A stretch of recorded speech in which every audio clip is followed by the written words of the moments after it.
go ahead and give it to them, give it to the defense in the event that they consider it Brady material was made. But the fact of his, what the Atlanta police went on to get the search warrant for his cell phone records is material that have been provided to the defense. So you say that Mr. Boyer's existence was revealed in the wiretap that the defense has had for a while. And is his phone number and the number of times he was communicating with Garlington is information that the defense has had for quite some time. Is that right? Yes. Okay. When did APD secure anything, and it may have been these cell phone records, that caused them to believe he was in the car with Mr. Nichols? It was reviewing the wiretap data, which caused them to say, oh, this person looks like he's a part of this. Okay. And then looking at the number of times and the types of communication between them, they're able to see data exchanges. They were able to compare it to the time that we believe the murder occurred. Okay. And they were able to follow on the surveillance footage that we have the path of. Okay. So, I mean, basically the raw data from which they reach these conclusions is all from the wiretap? Yes, it's from the wiretaps. And then when they got the cell phones based on what they saw in the wiretaps during their investigation. And I believe that as it relates to the Waters Road incident that occurred during that same time, they were able to, this is still information in the wiretap, but there was communication from Mr. Boyer about what was going on at the Waters Road incident. That's a part of the data that's included within the wire information. Okay. Have you, meaning the DA's office or APD, conducted any interviews of Mr. Boyer? No. Not only no interviews, no warrants have been secured either at this time.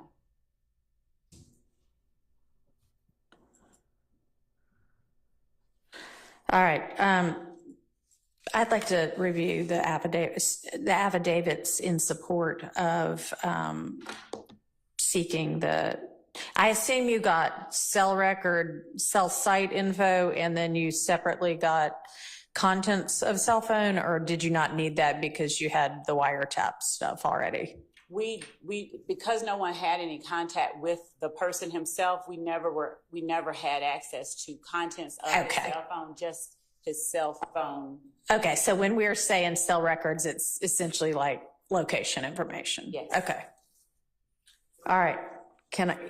So can you get me the affidavit in support of that, please, to review? Yes, sir, Mr. Sharp. Your Honor, regarding the state's assertion that we were put on notice about Mr. Boyer, there is a wiretap. That is true. We were provided the contents of the wiretap. That is also true. There's nothing in the wiretap. There's a phone number, which is what the state handed over on Monday, the contents of that phone number that shows contact through the wiretap. There was nothing linking that phone number to Mr. Boyer. I just want to make that clear. Okay, there's nothing that puts us on notice that Mr. Boyer is a person of interest or potentially at all involved or in contact with our clients in this case. And there was also, Mr. Harvey's also pointing out there was no raw data provided in the wiretap regarding the wiretap itself. Okay, I guess when I said data, I meant the information from which they formed those conclusions. I understand. We were aware of what numbers were calling what You numbers just at what weren't time. aware that whatever this number is Right. was connected. It's obviously somebody's, but y'all didn't know whose phone Correct. it was. And I can state in my place as an officer of the court, upon information and belief, that I've listened to pretty much all those calls. I don't recall in any calls in the wiretap where that number's involved, anyone ever saying any government name that would put us on notice and say, oh, that's DeMarco Boyer's number. So we've been pretty diligent. And Okay, so Ms. Love, Yes. what do you say about that?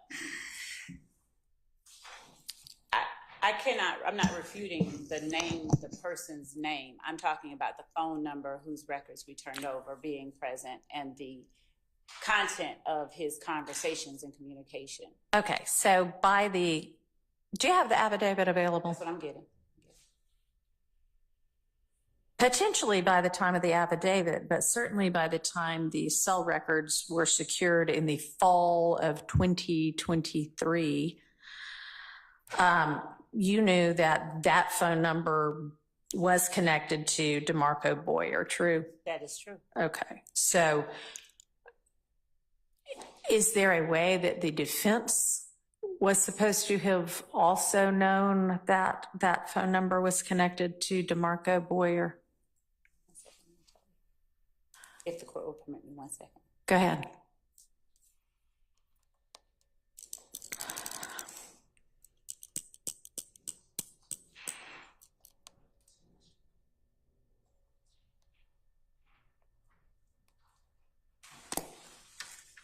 Will the court permit one of our team members to step outside of the courtroom and make a phone call to expedite this obtaining? Yeah, absolutely. Unless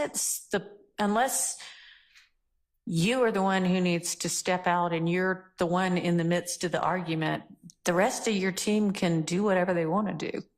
Okay?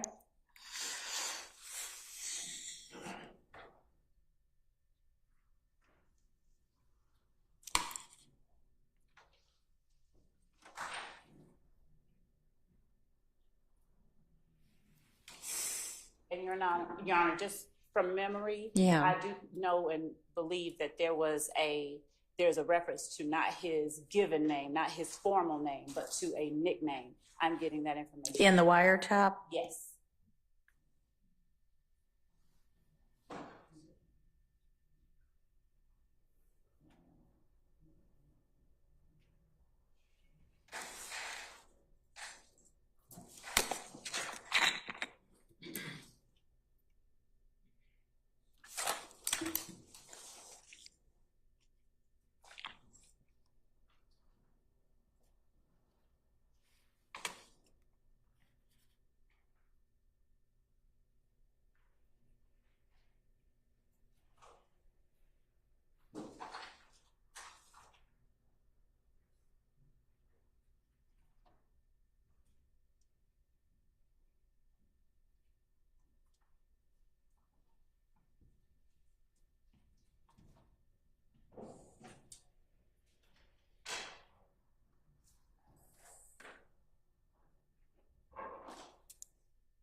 Okay.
One other thing you were going to do, well, a couple of other things today. We discussed yesterday providing the exhibits to the extent they're currently ready with the rest of them.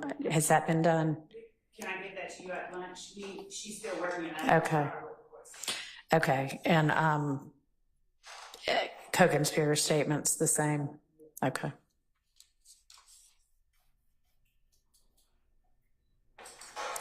All right. Any idea timing on this? So our legal assistant is working on getting the affidavit. Okay. The nickname listed in the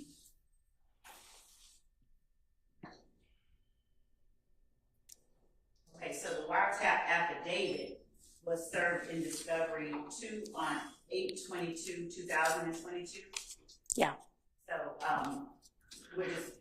I'm not looking for the wiretap affidavit. I'm looking for the affidavit to get Mr. Boyer's cell records.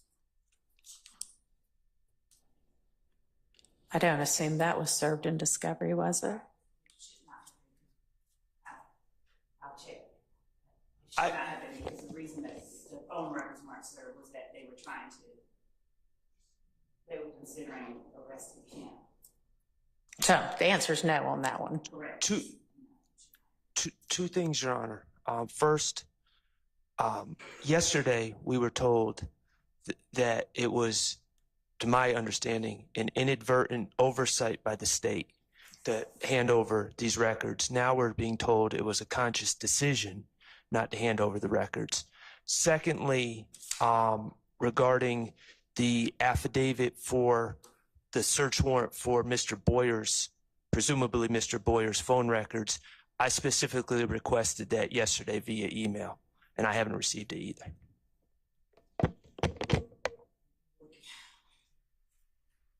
And I reached out to the investigator who got that last night. That person, I can provide information to the court and Mr. Sharp as to what is happening to the lady that on their end. Is there some reason that can't just be shared right here and now? They're trying to thwart a murder. They're trying to do what? Thwart a murder that is underway or being. Okay, then seems they should pass off the responsibility for getting the affidavit to someone else. My legal assistant is looking for the affidavit. Did you in any way respond to Mr. Sharp? No, I didn't see the affidavit email. What we were trying to get last night was the information about the phone records. That's where I got part of what I provided to the court this morning. What I'm waiting on is my legal assistant, because the person we were able to communicate with at the door said, the lead investigator said that the affidavit was provided to us. So the affidavit was provided to us as in, I don't know what. I'm sorry. Well, I mean, I would assume so. So we have it, we should have it to give to Mr. Sharp and to the court.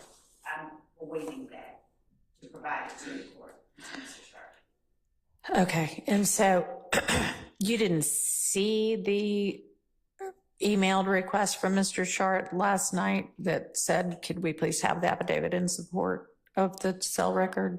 I did not, and the court is welcome, Mr. Sharp is welcome to look at my email. I'm sure you get a lot of emails. I did not see that.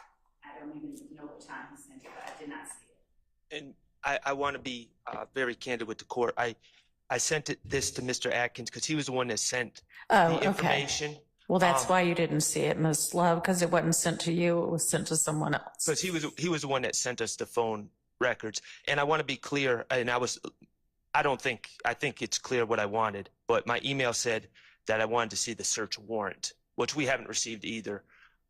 Obviously, I meant search warrant and affidavit, but I did put search warrant. But we haven't received either. At what time did you send that? It was 1:53 p.m. So yesterday afternoon. Okay. Okay.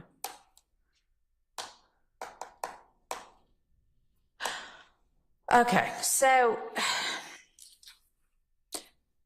I understand that let me, I can't remember who just stood up and raised it, but whomever said that yesterday you said it was inadvertent, and this morning you're saying there was a decision made not to share this information with the defense because Mr. Boyer had not yet been arrested and APD was contemplating whether to secure a warrant, and I didn't want to alert him.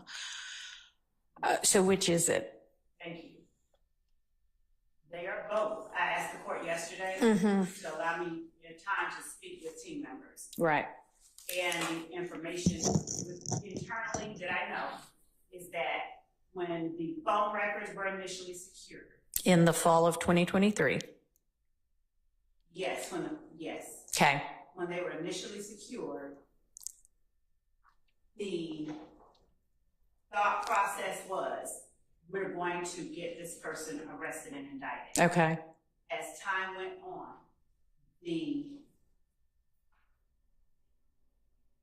our team had the records, and as we advanced in trial, do you know when the decision, if there was one, was made, okay, we're not going to get a warrant for him after all? I don't think that decision was ever made, because talking with the lead investigator who got the records last night, there is still frustration because they get permission to get the warrant, and their efforts have not yet been responded to. So they're waiting. That person wants a warrant. So there's not, the decision to obtain the warrant has not been abandoned. The Okay. efforts to obtain it have not been abandoned, but we are at a place where it occurred to team members that, oh wait, we have this, we need to give this over. And it wasn't time progressed. It was in our possession. Mm-hmm. It occurred to team members. This is something we can't wait for a warrant or arrest on. All of that is true. And I would have to consult with our team to see when they ask that those records be plotted, because at that point, I know that would be something that, at least in our minds, we're thinking, we could use this, so I could get that date as well, the date that they were sent over to be plotted. But, Okay. Because, I mean, do you think that it's reasonable that at least by that point you should have shared that information with the defense? I think that when we're talking about realization and oversight, that at least at that point, if not sooner, at least at that point, that is when it was, oh shoot, I should have turned this over way earlier, at least by then. Mm-hmm. So initially there was this belief and understanding that there was this investigation that would lead to an imminent additional person charged. That has not occurred. And there was the realization that we have in our possession this data that we need to turn over. Are there any outstanding warrants for any other things for Mr. Boyer? Yes, I believe he has, not here. I believe he has, I think he is in jail for a murder, but I'm not. I think he is in jail in another county, not here, but I think he's in jail. For like a pending murder? Not a pending murder. The murder has already happened, the murder that is he charged or is he just? Charged, I believe he's charged for a murder. Okay. I have no details about that murder. I have no details about that. Okay, but he is in custody somewhere in Georgia facing charges. Yes, the capital.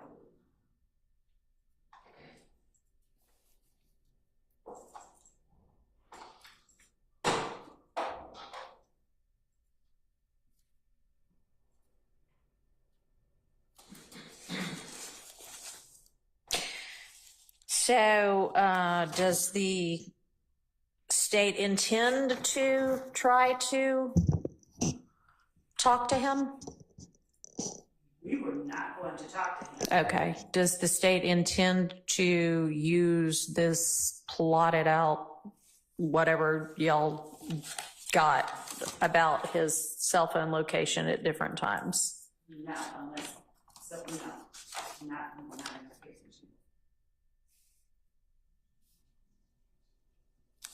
All right. And all the information you have, the state have regarding Mr. Boyer is inculpatory of these 6 defendants, or not all 6 of them, whomever is charged in the Thomas murder? In the Drinks. Oh, okay. Oh, okay. Which is something that other than your opening, which isn't evidence. Have you gotten to that point in the evidence yet? No, that would be likely one of the last. Okay. All right.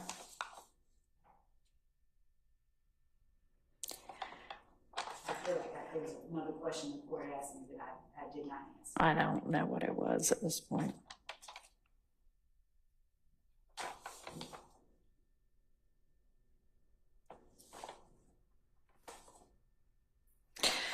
All right, so I will, whenever it's forthcoming sometime today, get and share, if I assume Miss Love's going to share based on the request, the affidavit in support of and the search warrant, and with the defense and also with the court, right? Okay. So we will await that, and then if anybody wants to argue anything concerning it, I will listen. The fact that this has to do with the Drinks murder makes it a little less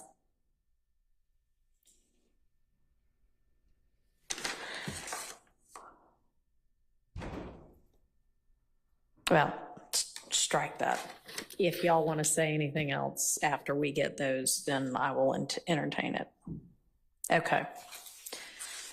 All right, so in the meantime, let's keep plodding through this set of statements of Mr. Zachary's. Can I ask a date, or a date certain, for the court to inquire of a date certain on this issue before you? On the debt, on the getting the affidavit and the search warrant? No, on, I'm just, I'm sad saying that. I'm really hurt saying this, but this is not new. So a date when Miss Love just said, "Oh shoot," this is not a quote, but something effective. "Oh shoot, we must turn this over." That was before giving it to Agent Bernie. So what happened on that date of the "oh shoot" to we get it yesterday, and we don't get it new, like, oh, this is new stuff. Let's Good talk question. about it. So we are one team, but we have many members and parts. But I will get the date. But I can tell you that when I said that there was the realization that we do need to turn it over. Yeah. When did that realization occur? I will find out, because it was not mine. It was not my realization. Okay, I'll find out. What I'm saying is, who's in charge of the team? I am. And so before it's mine, generally speaking, I'm saying that in terms of a date certain, there was communication internally. We looked at it. We were looking at everything we had to turn over, and we were looking at anything that we haven't turned over. Collectively, we realized, oh my goodness, this has not been done. All right. And you don't know what date that happened? No, that's what led to turning it over. On Monday. Yes, this weekend we were talking about it and we turned it over. All right. So sometime over the weekend is when the realization occurred. Oh my gosh, you knew you hadn't turned it over. Oh my gosh, we need to turn this over. Oh my gosh, it has not been turned over and we need to turn it over. Okay. And you're getting us the information about when we get the affidavit in support of the search warrant for the cell records, we'll know the date that occurred. That is correct. Uh-huh. We're working on that. And it did not occur to anybody at that point in time that this is information to be shared with the defense. When the court says at that point in time, you mean with the affidavit for the search warrant? When the search warrant for the records were obtained? Yes. right? I mean, obviously not, since No, because- you got them in the fall of 2023. And because the information that the search warrant was based on had been provided. So, Well- we weren't thinking along those lines then. Okay, had you at any point provided information that the phone number that y'all all know about from the affidavit and the nickname, which I think that's what it was, you were going to tell me what the nickname was, is actually DeMarco Boyer. Did you ever before Monday share that information? No. Okay. All right. What was the nickname?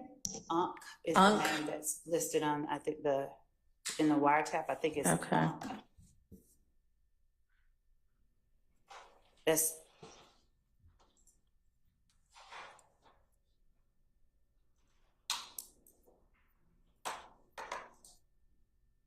and I'm also seeing if there are any other nicknames associated with that number. There may be more than one. That's not uncommon. So I'm going to get all of them.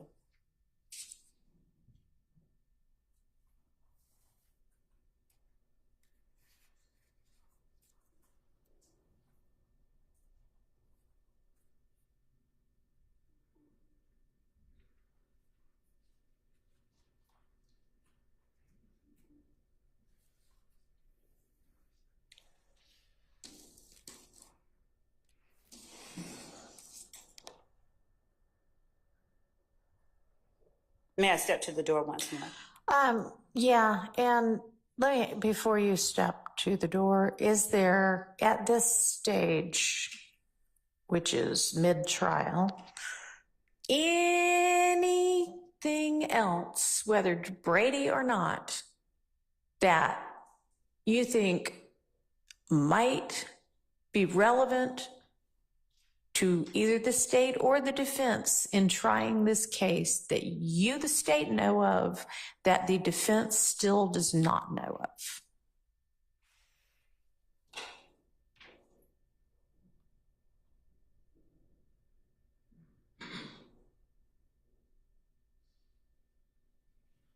And you may want to huddle with whomever comprises your team, and y'all all put heads together and really, really, really think about that, and then get me an answer after lunch, okay? Yes. Can you do that? Okay. Yeah, just we'll recess in place until you come back from whatever you're going to find out at the door now. Thank you.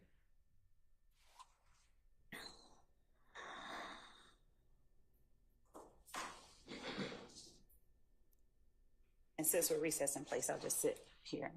Okay.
Something else in the meantime? Yes, Your Honor. All right, thank you.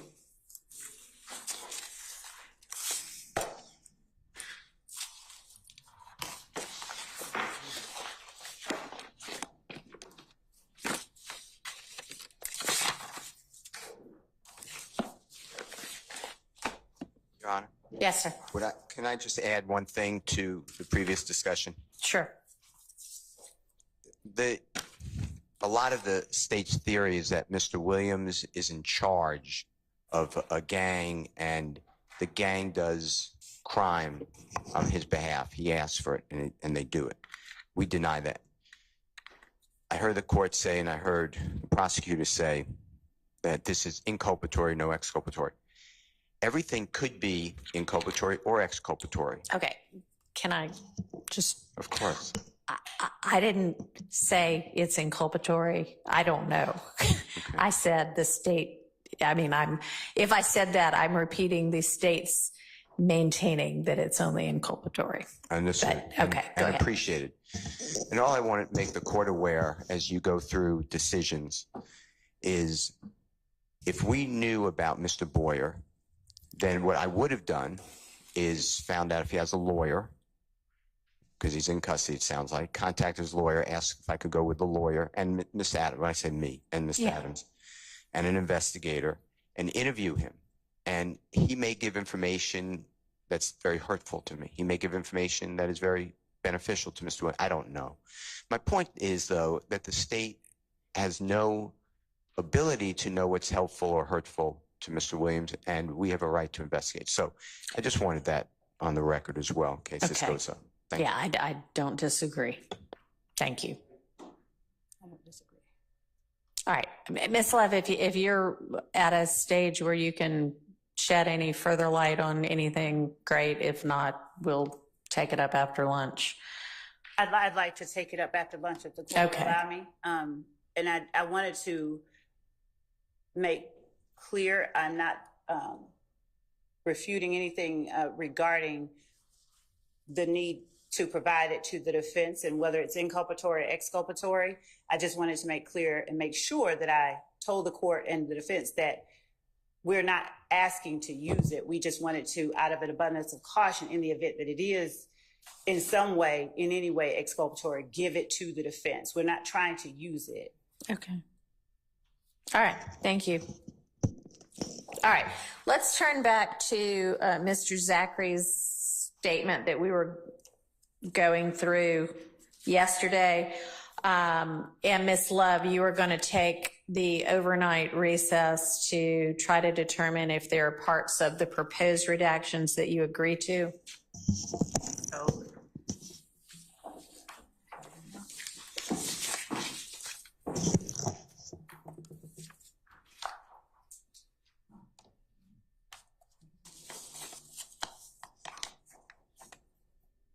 And Mr. Shard, I know that, I don't know if it was you or Mr. Atkins that shared the the 3 pages of the proposed redactions with regard to this interview that we're going through right now. And honestly, there's not a date on the binder that y'all gave me, so I don't know what date to reference. But you have proposed redactions for the other interview. Can you share those as well so I have something to go by? I will.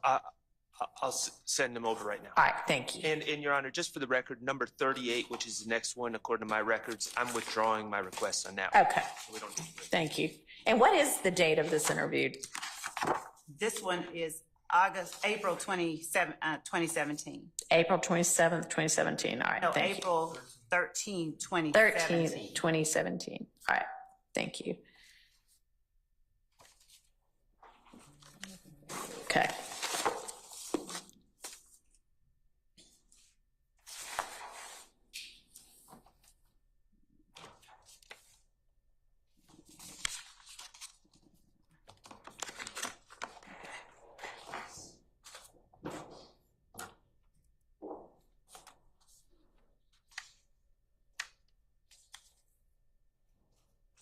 So, Ms. Love, I know you're looking for them, but did you get an opportunity and are there redactions you agreed to? There were not a lot. There was Okay. only one. But you're going to find whatever that was and let Right. us know. Right. Okay. And I marked them in the transcript. All right. That's why.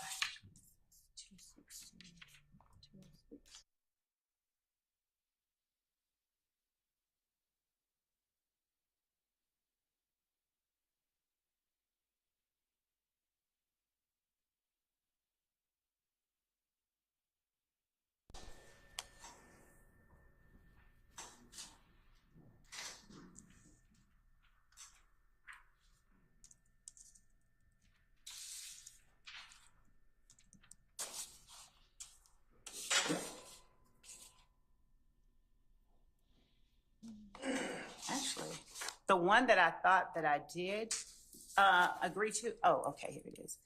So number 76, again, the discussion about the injuries All right. of a certain part of the body, and that would be page 259, line 20. Yeah. So you agree that that should be redacted? Yes. And that's the only one between 39 and 75 that you agree to? Yes, and the reason that that is the case, I'll just say that I went back and was listening to the context. So Yes. I did read Mr. Sharp's reasons for wanting to exclude it, but I wanted to just make sure that it wasn't necessary for a larger reason, and I'm prepared to express and explain why those are. All right. Well, then let's just get back to it. We're on number 39.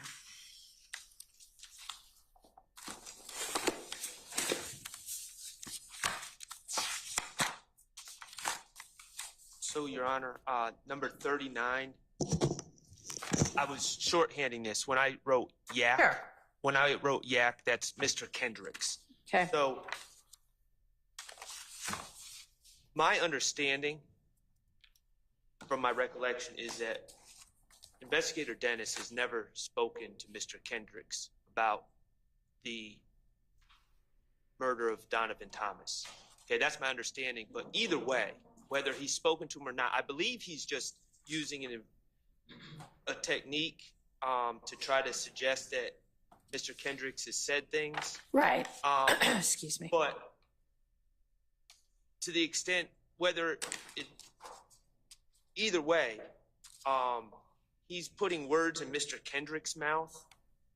Mr. Kendrick may not take the stand. That's up to him. But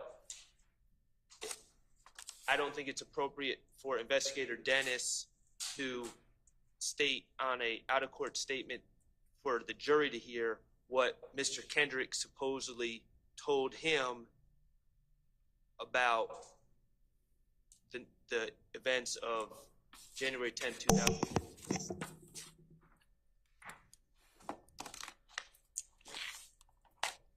And Your Honor, that's at the bottom of, Yeah. and I can also provide the court the timestamp for it on the video that we just given, but it's at 16:32 in the video of this portion of the interview. And when the court is prepared for me to, I can respond. I'm prepared for you Okay. too. So, Judge, I hear and understand what Mr. Shard is saying. I disagree with it. When Investigator Dennis says that Yak says something different, and nowhere does he assert, hey, I did this. Everyone knows there's not a dispute, I think, that Mr. Kendrick made a statement and said something different. And when Investigator Dennis says that Yak says something different, just to give the court some context, the 2015 interview that this witness gave contained inculpatory information concerning Mr. Kendrick, Mr. Stillwell, and others. Okay. By the time we reached 2017, it has been circulated that interviews have been conducted. Jail calls reveal that co-conspirators, at least alleged co-conspirators, people that we allege are co-conspirators, are aware of the content of some of these interviews. And at this point, Mr. Zachary is now saying he's backing away from it. He doesn't deny, he never denies that defendant Kendrick and defendant Stillwell said to him the things he said in the 2015 interview. Right. But now he's proffering theories about their actual involvement. He said, yes, they said that. They did say it. And when Detective Dennis says, after Mr. Zachary gives him a rendition of events, and Detective Dennis says, Yak says something different, there's nothing about him meeting, and the argument could be made by the defense. You heard Mr. Kendrick or whomever wants to make the argument, but that is a piece of evidence that will be put in at trial at the appropriate time. So that piece of evidence being Mr. Kendrick's statement where he does in fact say something different. Yes. Is that what you're about saying? himself, yes. Okay. So, And he's already made whatever that statement is by the time of this 2017 interview with Mr. Zachary. he has. Okay. And so whether Investigator Dennis talked to Mr. Kendrick himself or not, Mr. Dennis is aware that in fact Yak did say something different. Right. He's Okay. saying, right. He's, And does and it's a broad. does Mr. Kendrick's interview, when we get to the top of page 116, Investigator Dennis is saying Yak said he was on his way to his girlfriend's house, I guess. He does say that. Okay. All right. And so, Your Honor, yeah. I don't believe that's an accurate. I know why you're asking that question, and in the spirit that you're asking that question, I don't believe that's an accurate answer. Mr. Kendrick, first of all, a couple of things, and I bear with me. My understanding, Mr. Kendrick's statement has been suppressed. Oh, No. I don't think it's coming in. she says no. Judge, Y'all, the portion of the statement that it contains what we're discussing was not. What was suppressed is a portion where another detective comes in and starts talking to Mr. Kendrick. okay. So there's a very long part of the interview. Before the part that is Yes. suppressed, and it's in the unsuppressed part that the representations that you Yes. just made are contained. I don't. Investigator Dennis on 116 line 8 says Yak said he was on his way to Bush's house, Yeah. and they saw Nut at the barber shop, and they made the call. I don't know if Mr. Kendrick's saying that to any law enforcement. Well, we ought to be able to check that. I mean, right? Like the statement is, And the made the call portion, I'll agree. That part he didn't say. But the part about him being on the way to Bush's house, which is what I think is the most. No, and he didn't say he saw Nut at the barber shop. My recollection of the statement, and Mr. Weinstein's most on top of what was said in that interview and what portions were suppressed, but he said, I did not have anything to do with this killing. I went to my girlfriend's house. That's my alibi. I don't know. So the state, yes, he said he was with Busha in a car with her going to her house. He never said seeing Nut at the barbershop and making a call. That was not stated.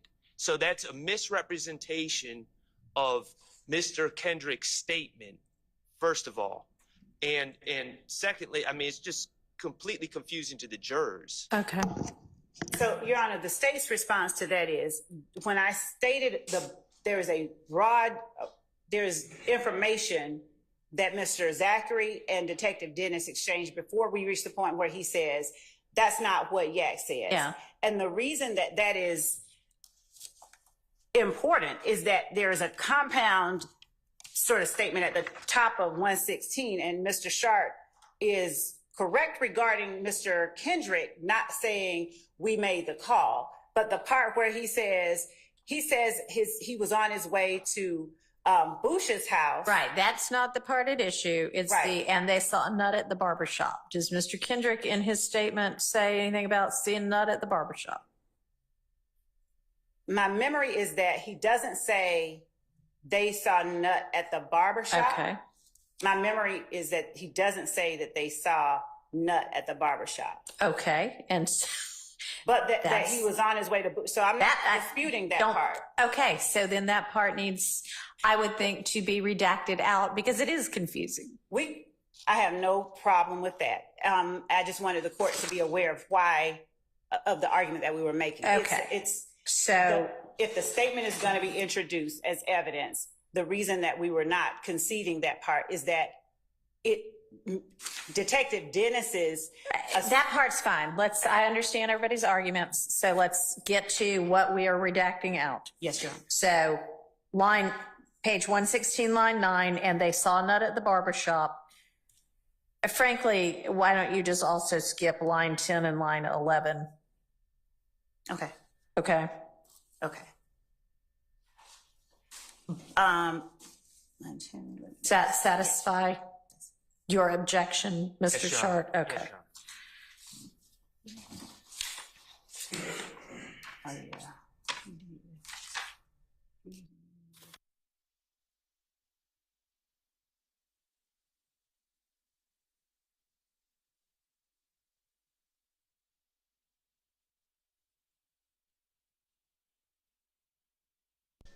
Next one is on 117.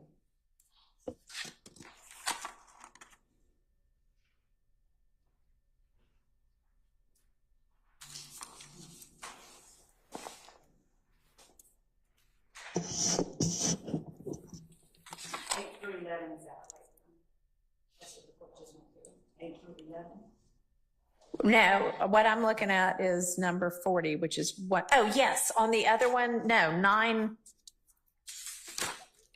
going back to number 39.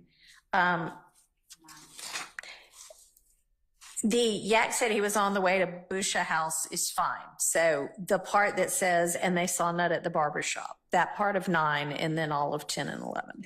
Okay.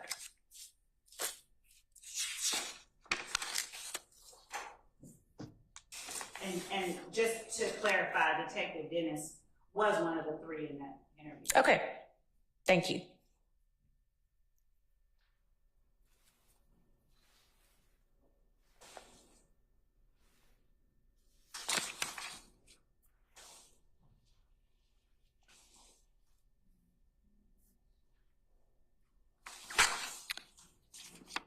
All right, as to the next one, Mr. Shart, your objection is to the investigator's statement, right? Or also the answer? It's the investigator's statement, and I don't necessarily have a problem with the extent that he's asking Mr. Zachary a question. Mm-hmm. I don't think it's appropriate for him to say, see, that's I done sat through so many interviews and heard so many different stories, kind of pieced right about time, dates, and time frame. Okay, so you said poach holes in everybody's story. So, I would think maybe to avert that issue, can we consider a redaction from 117 lines 23 through 25, and then just start with 118 line 1, beginning with everything you just said pokes holes in everybody's story, because then Zachary says, yeah, you know, it does poke some holes, because you don't seem to be objecting to the answer.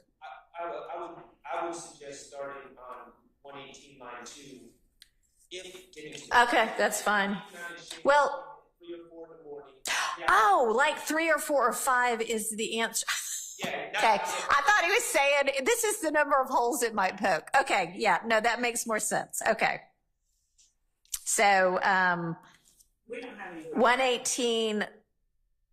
Okay, so redact by agreement. Then 117 line 22 through 118 line 2, the word story, and just pick back up with because of Demikion. All right. Okay. Counsel, could you please pull your mic up? Thank you. Closer to me or further from me? Yes, ma'am. Closer so we can hear you. All right.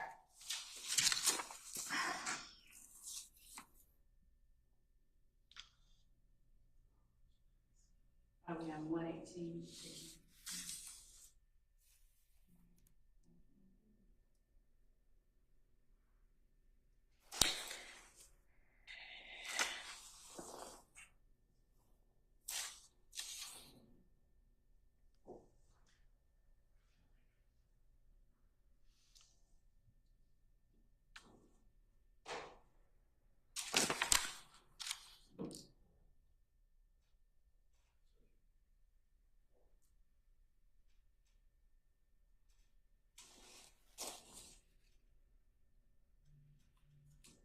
All right.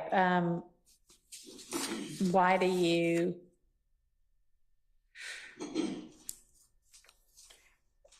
All right. So the objection as to the 41 is that it's speculation. Is that right? Right. It's a hypothetical. If it did, I'm reading that as if they did it. I don't think Demekian had anything to do with it. Why he ain't take it like you said, look at me and like little brother. I think in context, what he's articulating is people look at him as a little brother. And I mean, he wasn't there. He's not offering firsthand knowledge. He's just giving his theory that I don't think Demekian would be involved with something like that if they did it. And I just think that's speculation. Does the state want to respond? In as much as this is something that is repeated throughout Mr. Zachary's interview, and in as much as there is information that Demekian gave to Mr. Zachary, similar to the way that he gave information to another witness in this case who's now on the stand. The reason that I believe that this should remain in is that Mr. Zachary, at one point, Mr. Garlington was charged, but not by the state. And Mr. Zachary was in a position, he was with Mr. Garlington, Mr. Kendrick, and Mr. Stillwell after the murder, following the murder. So in as much as he makes the assertion, he later says more stuff like, Demekian never told me that he did it. He talks about what each person said to him. But I'll defer to the court. It's just that's the reason that I wasn't asking or conceding immediately that come out. I mean, that seems like a valid objection. So we're going to strike 118.24 through 119, line 5. I'm sorry, line 4.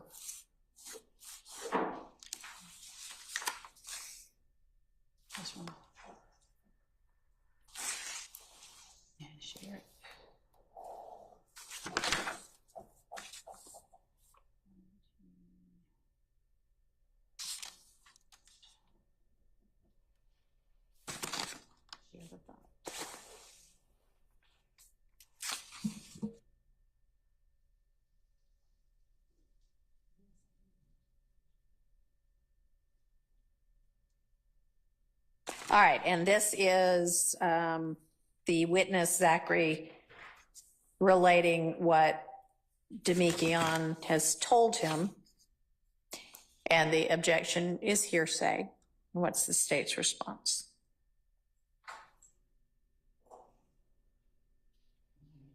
Oh, okay, I'm 121. Demekian's statements to Mr. Garlington, I'm sorry, to Mr. Zachary.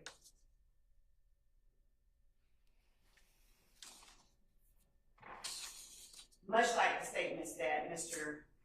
Garlington made to Mr. Copeland are statements of a co-conspirator. Later in the interview, Mr. Zachary expressly says, essentially, it was a matter of keeping us all in the loop, the information that was exchanged. At one point, he's asked, why are you all talking for 30 minutes at Doug's condo after the murder if nobody knows anything about it? And if not to that specific question, later on, Mr. Zachary says something to the effect of, we're just trying to keep each other in the loop so that we all know what's going on. In other words, from the way that I would argue it, Nut just got killed. Stuff, you know, we have to keep ourselves. Okay, so that would certainly make sense with regard to anything that got told to other alleged members of the gang right afterwards at the condo. As to this particular statement, Zachary actually gets asked, when did he tell you about that while y'all been locked down? And Zachary says, yeah, well, I've been locked up. So when was that? When did they get locked up? So, in the latter part of 2015. Okay, and so if that is when this story gets shared. So during that time, other evidence will show that as a result of the murder of Donovan Thomas, there were conflicts that existed both in to answer the court's, what I think the question is Yeah. how does it keep them safe? So the conspiracy that exists after Donovan Thomas is killed and before Donovan Thomas is killed doesn't stop when they get locked up.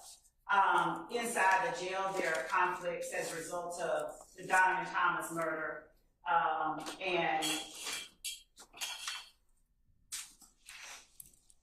the knowledge or belief by members of If Gang that YSL is the entity responsible, or people within YSL are responsible.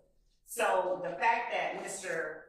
Garlington is sharing with Mr. Zachary events that happened, I would argue still fall within the co-conspirator exception, or it still makes it admissible as a co-conspirator statement, but it's not something I'll hang a hat on, and if the court sees it differently, then just 1 second.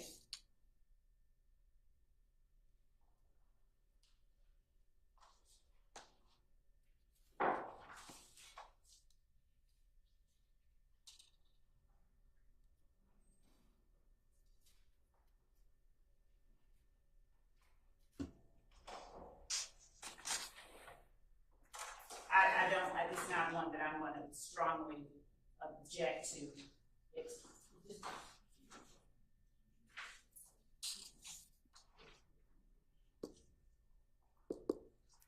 So it is a co-conspirator statement. These statements within the rest of the interview that are very similar to this are all co-conspirator statements. And for that reason, we object to the co-conspirator statements coming out. I'll just leave it at that. And of course, it's not one that I'm going to, I'll defer to the court's decision, whatever it is. But I'd argue that it is a co-conspirator statement, but there are more statements similar to this made by Mr. Garlington to Mr. Zachary that he alludes to. So I'm going to be making a similar argument about other statements like this. And for that reason, I'm not going to object strenuously to this particular one coming out.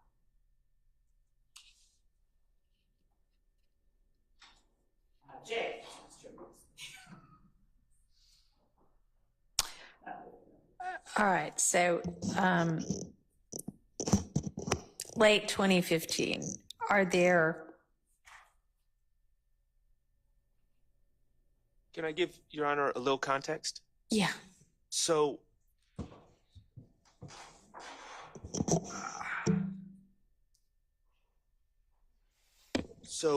Mr. Garlington and 3 other individuals, I believe it was 3 other individuals, including my client, Mr. Stillwell, warrants were taken out for them in around October of 2015. Okay.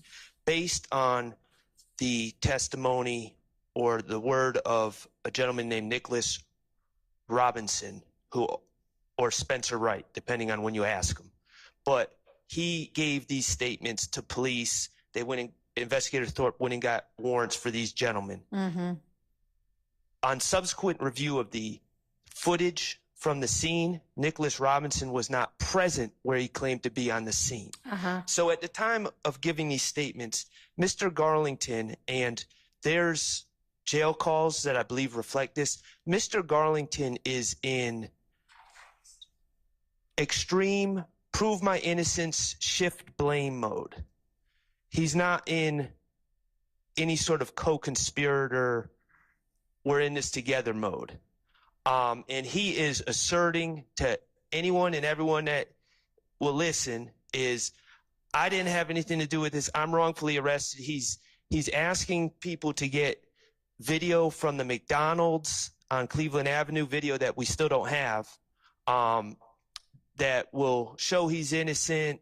Right. And so these conversations that Quindarius Zachary is saying Mr. Garlington had with him are, from my perspective, for the purpose of asserting his innocence and shifting blame to others. So that would not fall under 801D2E.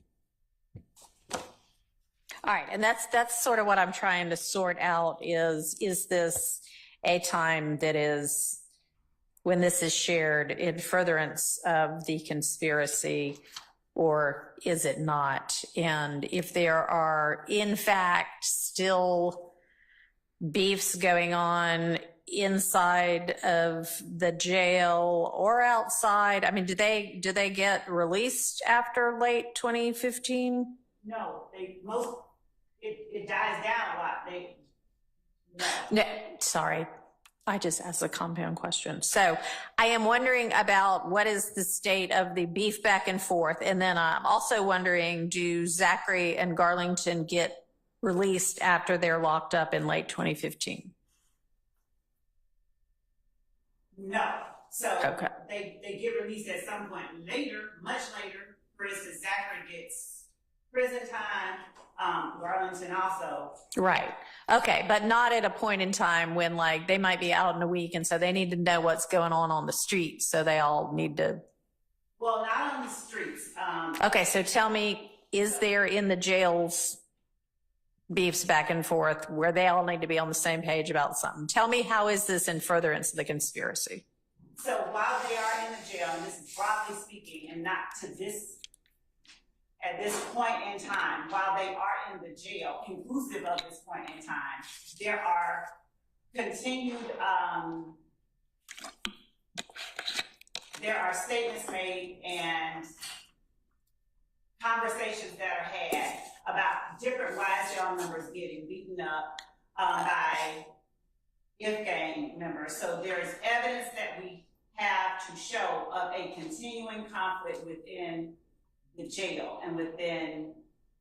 Okay. How does Mr. Garlington telling Mr. Zachary, I wasn't involved, in furtherance of the conspiracy? Well, and the Woody picked me up after the shooting. I mean, because that's really the thing that he says. How does that further the conspiracy? Our argument is that it fosters cohesiveness. It is information shared between two YSL members while they are in the same predicament of being confined among other persons who are members of an opposition.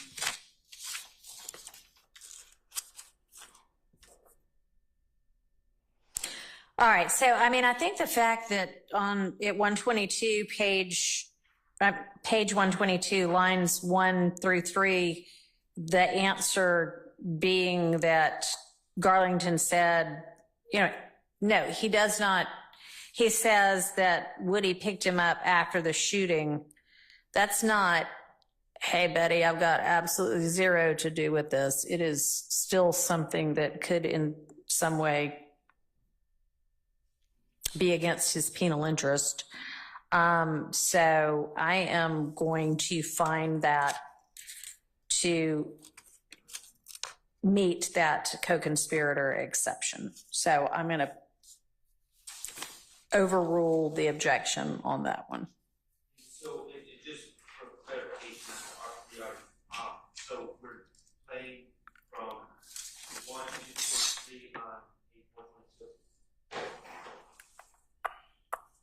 Yes.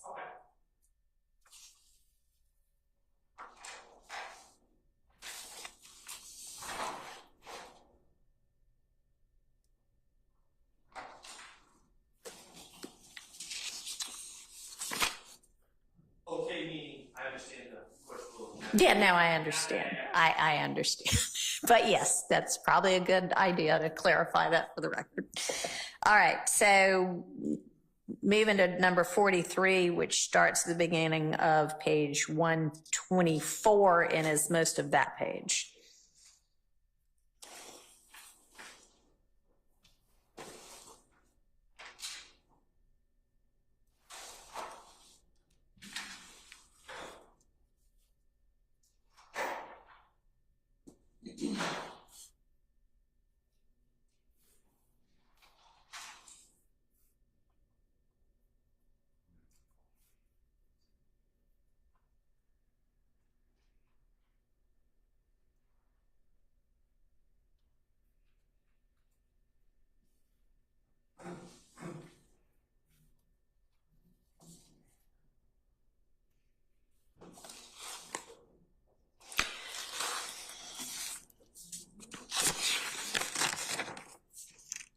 All right, what does the state say about this one?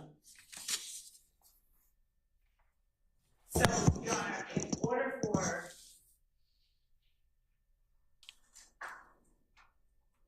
the argument is that it's hearsay about what Demekion said, and Is that the argument, or is the argument here? I mean, at least what's on the, yeah, false hearsay, if you will. I'm sorry, I was looking at 42, 43. Yeah.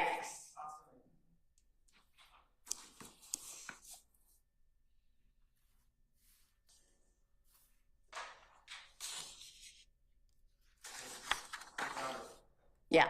Was my impression, and really for my notes, the fact that whether it was truly what Demekion said or not truly what Demekion said, the falsity is irrelevant.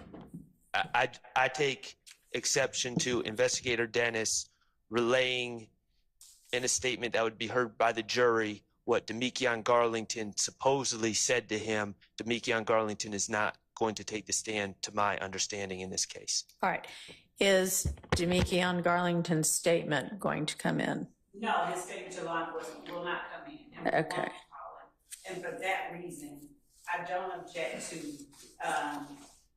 1 through 4 on page 24, but when we get into, again, Zachary talking about what was shared to him by Mr. Garlington, we would object to that portion, but I don't have an objection to 1 through 4. The numbers 1 through 4, but the objection, the redaction requested is 1 through 22, so I'm prepared to argue the rest of it. So, in as much as the argument made just now by Mr. Shard is his objection is to Detective Dennis relaying what Garlington said, there's no objection to that portion. Okay. Okay, so you're saying 5 through 22 is essentially just questioning. It's not any true or false assertion of what Garlington said. It's just him asking questions and Zachary answering them, right? So it is sort of, it's him. So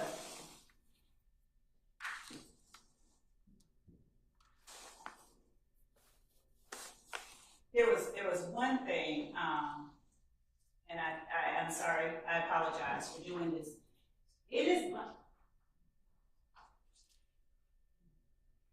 much as Mr. Zachary acknowledges knowing that the police talked to Demekion Garlington, and in as much as that is contained within 1 through 3, I'd ask that the court keep that in and allow me to change that portion of my previous representation to the court. Okay, is there going to, well, what about, then what are we doing about line 4. That's the part that I believe is not proper. I think that's a testimonial statement to uncommon. Okay, so then let me go back to Mr. Shart. If 4 is redacted out, then what is your objection to the rest of it? I don't have an objection to 1 and 3. I do, so to the extent that these are being brought in for Quindarius Zachary's answers, Yeah. and this is gonna bleed into number 44 on my list. Okay. It goes into, my understanding is this information Quindarius Zachary is giving Investigator Dennis is based on things Demekion Garlington, it's being asserted that Demekion Garlington told Zachary in the jail when Garlington was trying to proclaim his innocence. Okay. So that is, I don't feel that these answers fall under the 801 D2E because, again, I don't feel that they're in furtherance of a conspiracy. The statements made in the jail. So that would be my objection to the answers. Okay. And those are interspersed in what I objected to in number 43 and then specifically in 44 as well. Okay.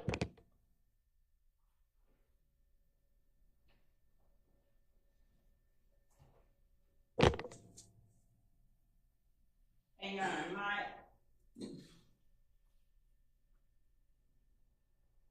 my perspective on that, for the reasons that I've already shared, are different than Mr. Sharp's. And I would add to what I've already said, that in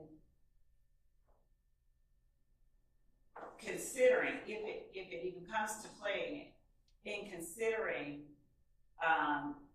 what Mr. Zachary is telling the police and making a determination about whether the ticket is true or not, Mr. Zachary at line 23, when challenged, essentially Detective Dennis is challenging him about what he has said in line 13 through 16. He says, as what's reflected in the transcript, Zachary pushes back, and then Dennis is asking another set of questions, and Zachary is correcting Dennis with information that he got from Garlington, again, still during this time when they are in confinement, and still during a time when there is still beef, if you will, between the two groups, YSL and F-Gang. So, to the extent that Garlington may want to get out of jail, I'm not understanding there to be any argument that Garlington is somehow an agent or another, just that Garlington wants to get out of jail. And somehow that makes this not a co-conspirator statement. Right, that he's no longer saying anything. He's saying about, here's what happened, Zachary. Hey, Zachary, here's what happened. Because you're my fellow gang member and you need to know this. He's saying, I am innocent of all of this in the hope that either, I don't know whether he cares whether Zachary believes it or not, but in hopes that that gets out. And my position is that would be an argument to be made. Obviously, the jury can take what they hear and throw it. Okay, but I have to make an evidentiary determination whether this is a statement made in furtherance of the conspiracy, which is what we're discussing. And our position is that it is for the reasons that we've given to the court.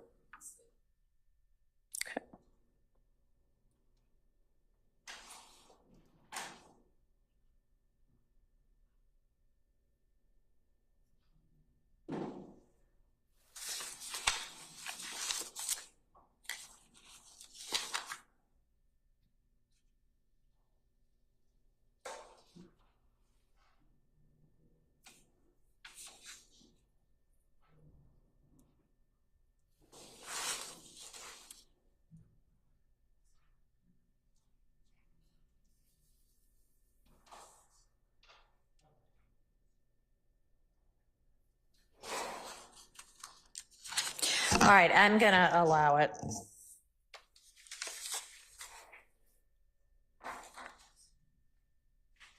And that would be what you cover in your item number 43.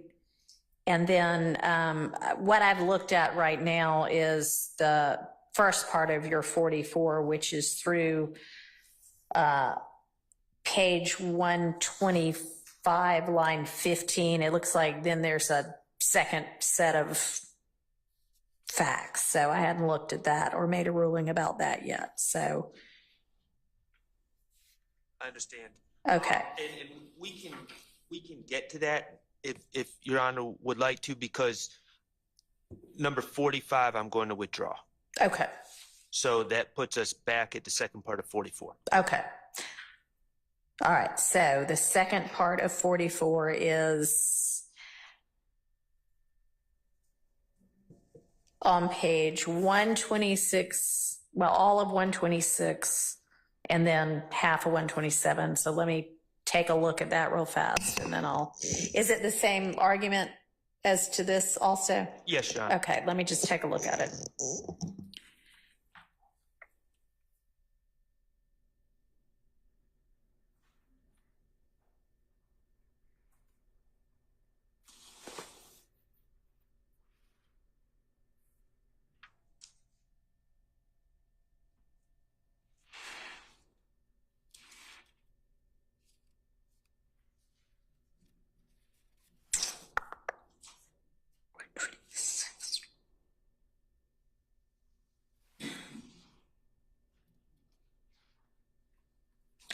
All right, let me ask you, on page 126, lines 15 through 18,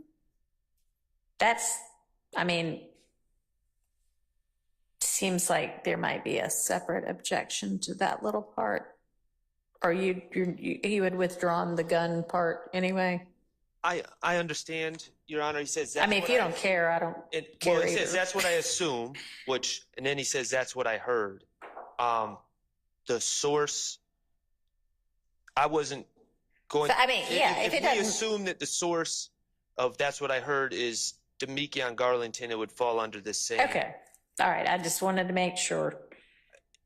I'll just point out at the bottom of 126, I think Investigator Dennis agrees with my view on these statements. That it's people putting their own version of their defense to try to say that they weren't involved. And that's the point I guess I'm trying to make.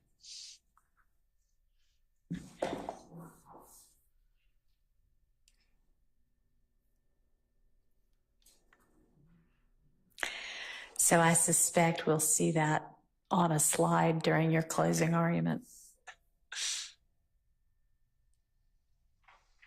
All right. Yeah. No, my ruling is the same with regard to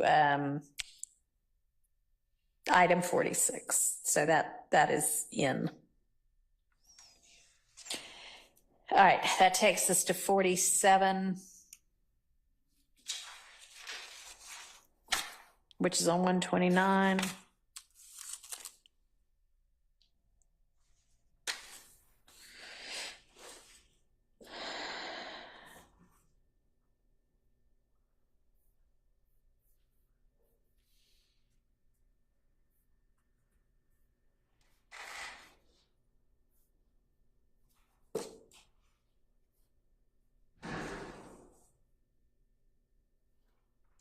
I'm not sure I follow your objection. To 140, to your item number. Oh, wait a minute. Yeah, I'm sorry. 47. Your item number 47, 129, 1 through 14. 46, I thought we were on. But I will withdraw 46. Okay.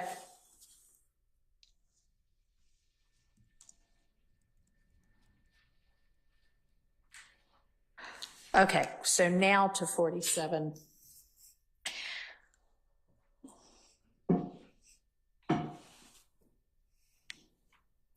It says speculation about getting rid of guns, but the speculation about getting rid of guns seems to occur sort of after line 14.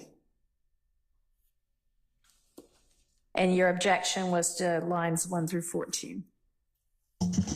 I agree, Your Honor, and I am going to withdraw number 47 All right. as well. All right, so moving to item 48 on page 140.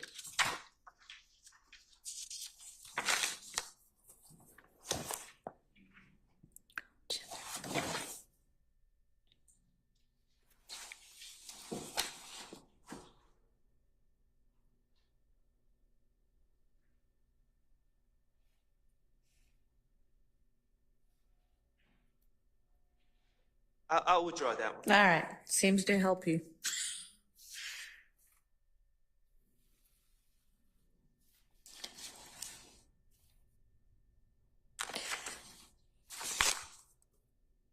All right, 141, line 11 through first part of 142.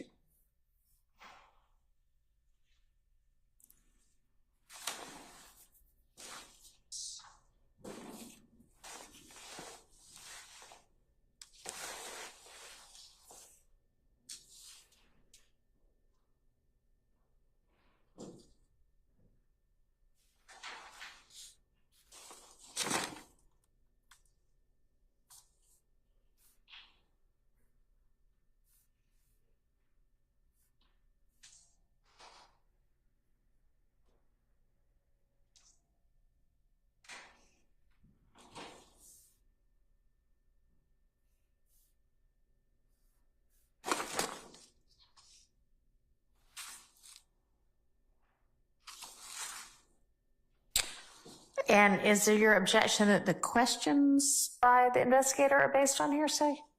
The questions are based on hearsay. You know, he's declaring, Investigator Dennis, they're inviting responses, I guess, but they're kind of more statements. He's saying that basically my client is involved in a list of shootings, and then he eventually lists them. One of them, I think we already discussed, Lucci's Mama House is the words he uses. We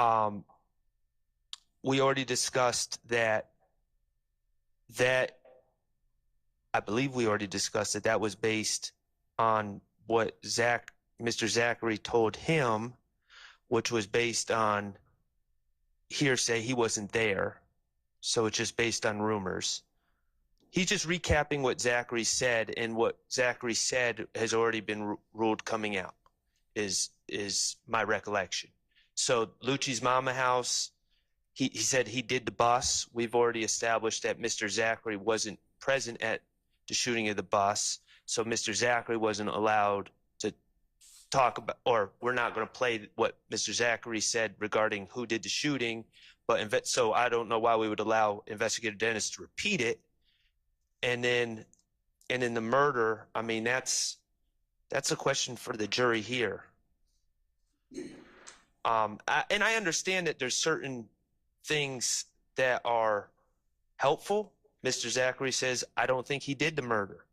I would like that to come in, but not in the context of Investigator Dennis listing a bunch of other shootings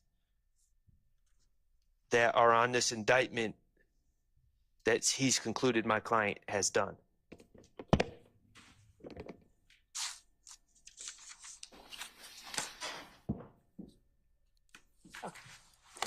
So, Judge, the first thing is, it wasn't established that Mr. Zachary wasn't, it was established that he wasn't a part of the physical shooting, but it was also established that he was with other members of YSL at the compound and had knowledge of who pulled out, well, arguably had knowledge of who pulled out with whom. Right. So if we're talking about page 141, starting at line 11, from what I'm hearing, there is no objection to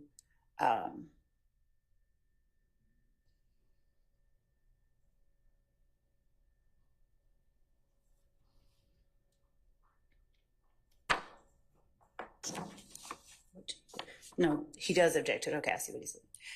Your Honor, Mr. Zachary he's conveying something about Mr. Stillwell, at least his current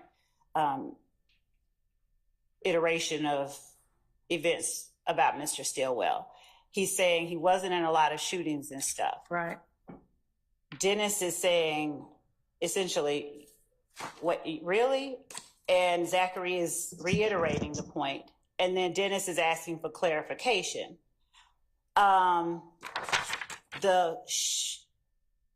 When Zachary says it's probably so many shootings, and then later on he says they go all the way back to 2014. He's clarifying information he's giving to Dennis, and he is giving information that we would argue he does have a basis for knowing. I don't have a problem taking out he did the bust, the murder. But the three biggest ones from lines 6 through 7,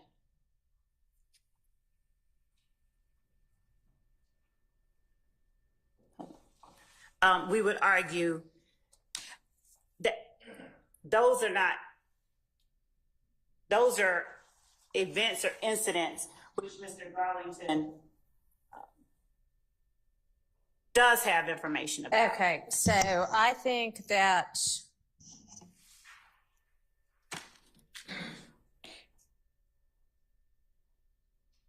(141) lines 11 through 25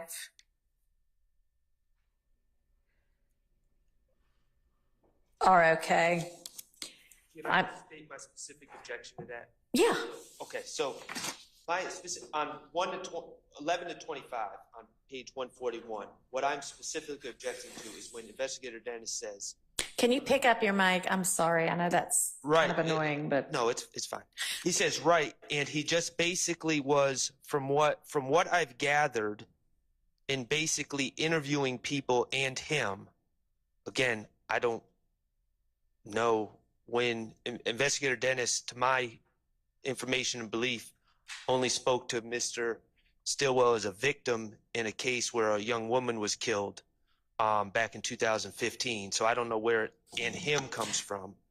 He was quiet until it was time for some action, and then it was almost like sick him. okay. So he's like basically saying my client is, a leash pit bull. Okay. All right. Okay. So then let's strike that question 11 through 14 because it's really not. It kind of interjects, and if you went straight from Zachary talking his answer from 7 to 10 and then pick up with what he continues to say 15 to 17, that works just as well. So, and you're nodding, Ms. Love, you agree? Yes. Okay. So 11 through 14 are redacted by agreement on page 141. And then 15 through 25 of that page, I'm going to permit in.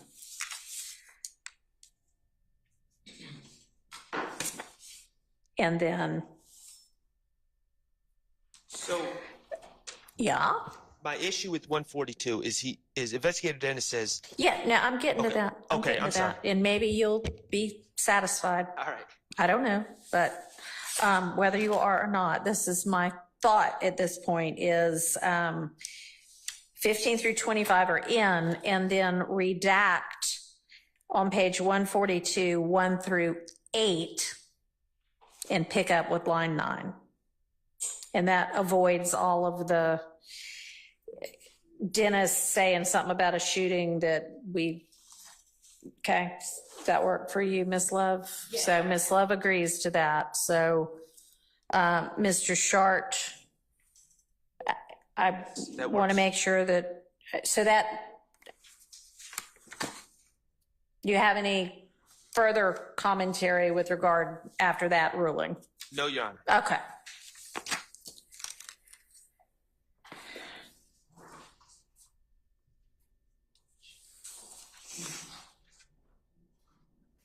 Let me.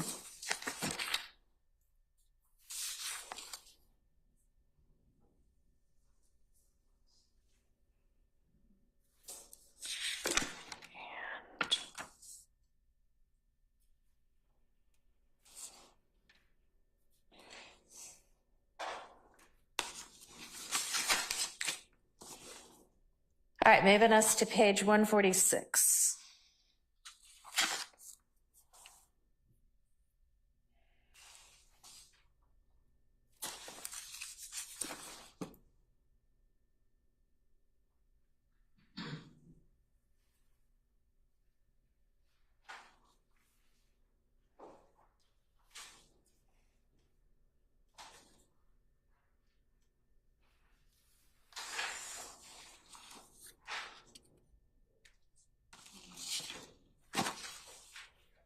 Yeah.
Okay.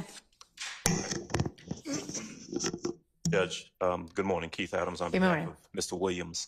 So this is number 50 on Mr. Shard's checklist. Yep. The entirety of this testimony and the context of it is that this is a conversation where Mr. Sprinkle's involved, the detectives are involved, and they're talking to Mr. Zachary about what they believe to be a beef, for lack of a better word, between Mr. Williams and DeQuantis Lamar, a gentleman Right. known as Rich Homie Quan. In short, my objection for this entire segment of the conversation, starting at 146, line 20, going all the way to 149.3, is that it's speculation. If you read through it, Mr. Zachary is opining about the reason that, well, first he's opining that there's a beef, in fact, a beef between Mr. Williams and Mr. Lamar. And he opines as to what the reasons are. Right. The detectives are kind of interjecting their own take on what has happened and why they fell out. And if the most telling part is if you look at page 149, towards the end of that, and it really kind of starts in the end of 148, where Mr. Zachary is talking about how Mr. Lamar and Mr. Williams fell out, and Birdman, a Rich Homie, fell out for some reason. I don't know, he says. Continues on to page 149, where the investigator asks him because he wouldn't sign. And then Mr. Zachary says, I don't know, I guess. That kind of encapsulates the fact that most of what he's talking about is what he's heard, what may be on the street. And there's no real basis where that speculation is coming from. So I'd ask that all of that be kept out because it's just speculative. All right. Well, I think that you're right with regard to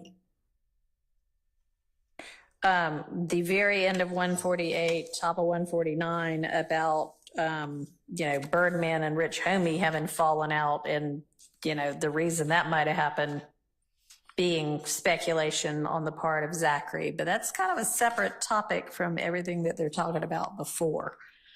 Well, if you look at the entire, even starting back at 146 and going through, there are portions, for example, let's look at 148, the top of 148, line 1, where Mrs. Zachary says something to the effect of, and Rich Homie knew that they were shooting, that they had done shot up thug.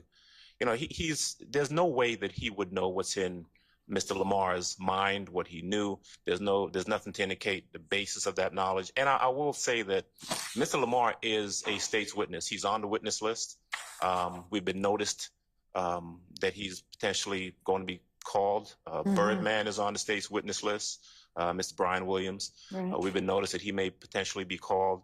And so these are witnesses that if the state intends to prove their theory, I'm going to say it's their theory, that there was this beef between Mr. Williams and Mr. Lamar, and that's relevant in some form or fashion, they have witnesses that they can call to do that. All right, but, you know, they can corroborate their own witness testimony with something else if they got something else. So that's not an evidentiary objection. That may just be wishful thinking. Well, yeah, I don't know if they're going to call those witnesses. I don't either. And if they want to corroborate, if they call them and they want to corroborate it, then they can say perhaps that Mrs. Zachary knew this in some form or fashion, heard it from those witnesses, but there's no indication that this is anything other than speculation on the part of Mr. Zachary. All right. Ms. Love. So, Your Honor, I think some context is necessary here. There have been repeated attempts by Mr. Williams to rebut evidence the state believes has shown that Mr. Lamar and he fell out after Donovan Thomas's murder. Okay. Donovan Thomas's father was one of our witnesses, and some of the questions on cross-examination involved Defendant Williams showing photographs of Mr. Lamar and Mr. Williams together at times that were after, I believe, after the shooting, if I'm remembering the exhibits correctly. There were Instagram posts and things of that nature, a video of Mr. Lamar and Mr. Williams, a music video of them that they both appeared in. Yeah. And that was after specific questions regarding Mr. Lamar's continued association with Mr. Williams after Mr. Thomas's death. Okay. When ADA Sprinkle asks in line 18 through 19 of page 146, so what happened? Why weren't they working together anymore? The answer Mr. Zachary gives, his basis for knowing that information, or at least broadly that information, is contained within the statements that he gives just prior to that, when he's talking about having been on tour, being on tour with Defendant Williams during this long period of time. So in line 9, when ADA Sprinkle asks, you know about Young Thug getting up on stage in March of 2015, calling Rich Homie Quan, bitch Homie Quan. Mm-hmm. And Mr. Zachary says, I was with him, yeah. And then ADA Sprinkle says, you weren't there? And Zachary says, I was with him when he said that. Yeah. So these statements provide a basis for Mr. Zachary's knowledge of whether or not Defendant Williams and Mr. Lamar continued to work together. Okay, and I mean, I notice on page 147, line 20, I mean, Mr. Zachary's saying, like, basically, I stay at the same place as Thug does in that apartment building too. So he's got a basis for knowing what he is saying on 146 and 147 and 148. Now, I'm agree that 149 starting at 23 is kind of a different topic in speculation. So I'm going to strike that. And the objection went through 149 line 3. That I'm going to strike, but just that. The rest of it. Judge, I just wanted to make one correction regarding line 20 of page 147. So Yeah. it wasn't this, that reference was meant for Mr. Lamar, not, even though it says we, you have to listen to it. I think it was he, I think. Oh, okay. That's correct. All right. Thank you. That's correct. What Appreciate he is saying is that Rich Homie Okay. stayed in the same Well, it building. says we, but I guess that's either a typo or a mistranscription. Okay. All right. So then, what is his basis then for knowing all of this? I was about to say, but even with that, he's describing he's describing later on how much time he spends in the condo. And I believe at one point he even talks about the fact that he went down on one occasion and let somebody in. Okay. When asked how do people get in, they were trying to ask him about a call box, but he's saying, I went and let them in. No. So he spends and talks about the amount of time he spends, a lot of time with Mr. Williams in that condo. So my argument is that he, throughout the interview, he gives a basis for that knowledge. Okay. The only thing that I'd follow up with on that, Judge, is that, all right. That's a different point, right? The fact that he knows Rich Homie Quan, the fact that he knows Jeffery Williams, the fact that he knows where someone lives, the fact that he went and let someone in does not give him the basis of knowledge of what is in someone's mind or why someone fell out. That's what the conversation is about. All right. So, Ms. Love, what's your response to that? So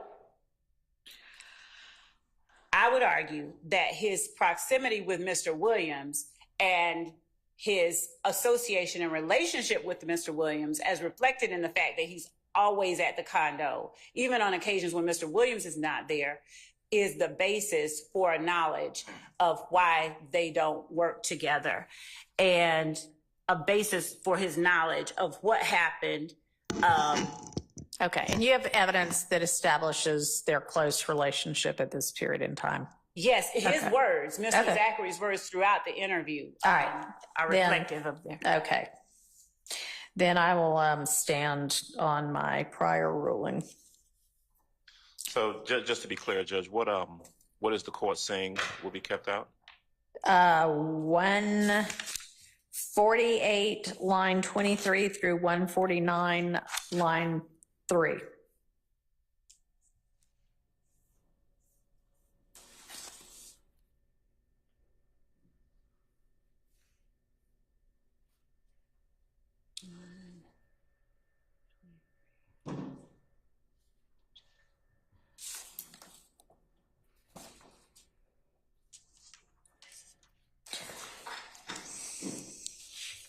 All right, we're at the bottom of 152 now.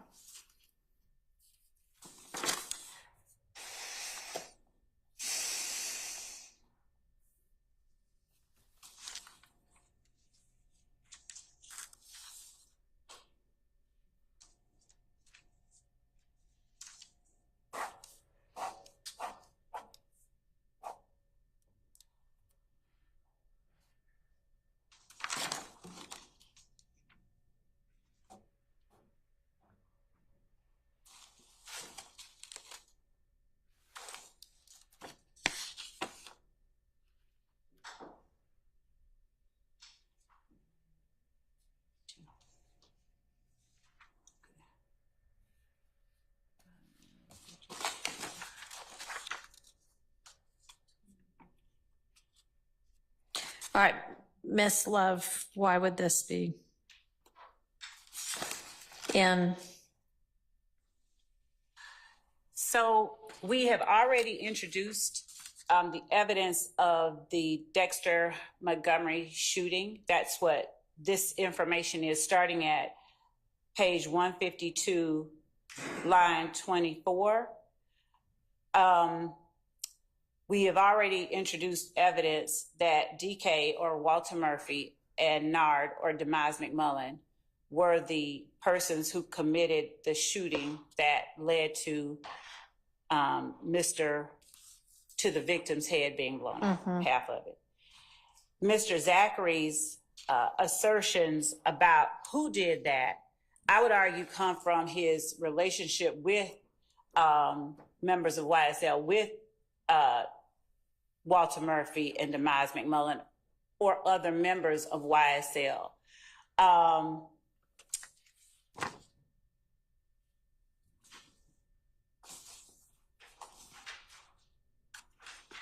The portions where there is commentary by Detective Dennis, for instance, the part about page 153, lines 14 through 19, I don't have an objection to.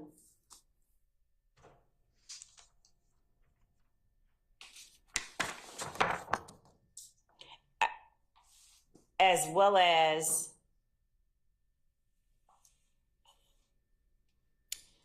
lines 20 through 25, I don't have an objection to, because those are not things that Quindary Zachary is telling Detective Dennis. That's Dennis. Well, then how about 154, 1 through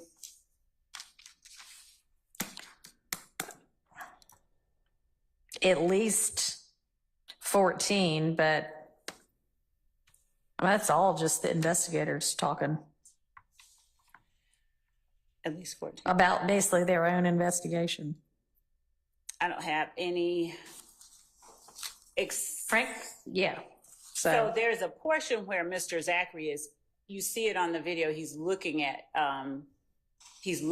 what they're showing him. So where I don't have any problem with, for instance, 1 through 4, on page 154, I would ask that 5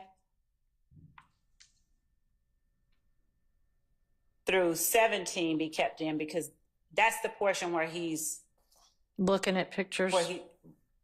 Either has just looked at pictures, and Dennis is now saying that right there is DK walking with an assault rifle. All right. So that's 5 through 8. It is. Yes, 5 through 8. Okay.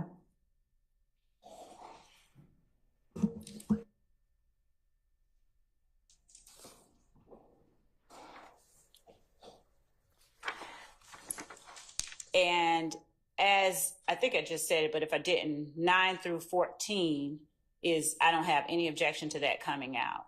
Okay, but what about the rest of 154, basically? That's the investigators counting bodies.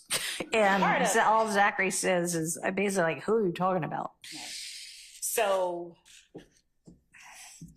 I don't have any problem. I don't have any objection, rather, I'm sorry, to that coming out. And so that's from basically 153 line 14 through 154 line 4, and then 154 line 9 through 24.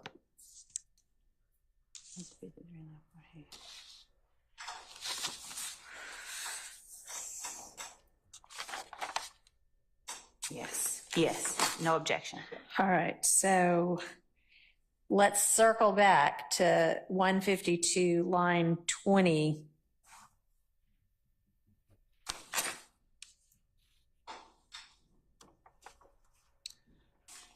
Through 153 line 13.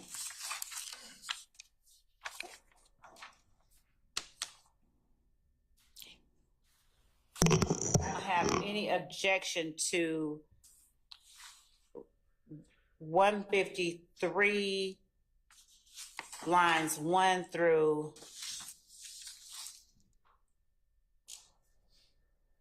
13. So I guess that's all of 153.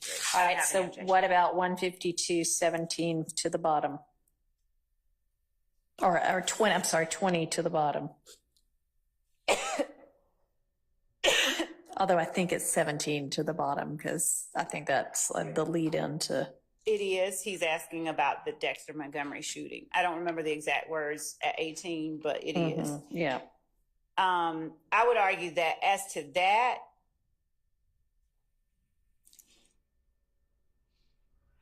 I mean, I don't know. It may be significant to your case that he's even heard about it. So I don't know. You tell me. well, that's the point that I was making earlier, was that it was his proximity and relationship with the other members of YSL that afford him the knowledge about Nard and DK doing it.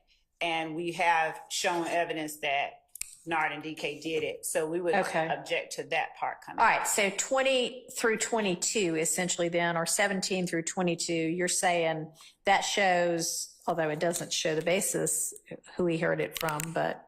It doesn't, but if us with the all coupled together would show he heard it from other members of okay. YSL. So, I mean, I think that then, could be relevant to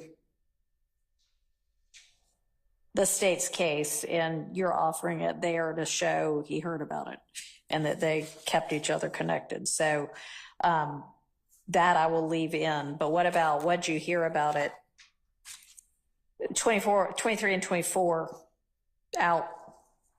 No, 24, he says, you can't see it on here, but on the tape, I can give you the timestamp. He says, they say DK and Nard did it. Okay. Okay. I just don't understand how that's not hearsay. It is hearsay. It's hearsay that is being permitted under the co-conspirator exception. Who I would ask the state who, if I'm permitted by the court, who told him this? So, as I understand Miss Love's representations to the court are that fellow members of the gang told him. Is that right, Ms. Love? The basis for his having that knowledge would be his proximity and relationship and association with other YSL members. What I said when I first spoke on this is we would not ask for rank hearsay. We would establish a foundation. And if we don't establish a foundation, if we don't establish that it was a member of YSL, like if he's just like the streets talk, then we would not ask who did it or do you hear who did it and then try to impeach him with what he said. Okay, so essentially, as long as she lays that foundation, that's the basis of the witness's knowledge. And just moving forward, and because I don't know the answer to this question, but I do know that Mr. DK is Mr. Murphy, Nard is Mr. McMullen. They were arrested and charged for this event. They may have already been arrested by the time they're having this conversation. I don't know the answer to that. But I just think that there's a lot of different ways that Mr. Zachary could come to that conclusion other than a co-conspirator statement. And I just want to be clear, we are putting... If they don't establish a foundation, should this tape be played, the ball is in their court to make sure all this is taken out. Correct? All right. You clear about that? Yes. Okay. So make sure that foundation is laid before, to the extent you end up needing to play this, that you have laid that foundation before you play it. That is what I understand the purpose of this exercise. All right, so we're clear then, assuming that foundation, 152, 17 through 24 come in, 153, all of 153 and 154 are out by agreement.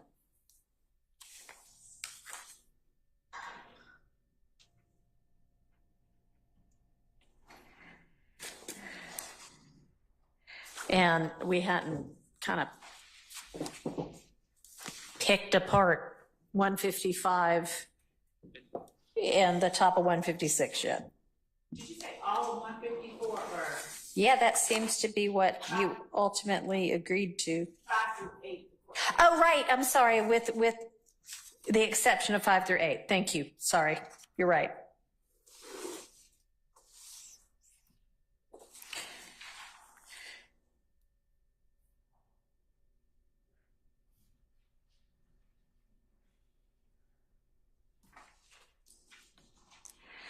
All right. So how about 155?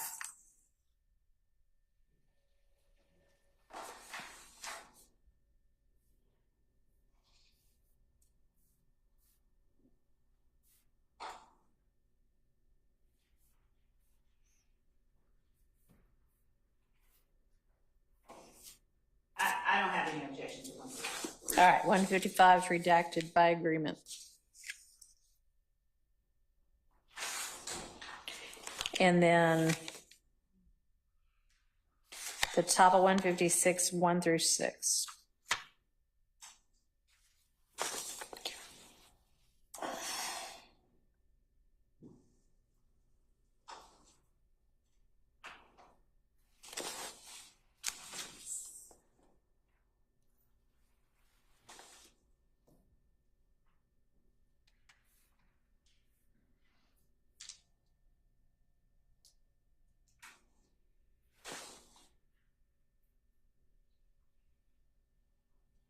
So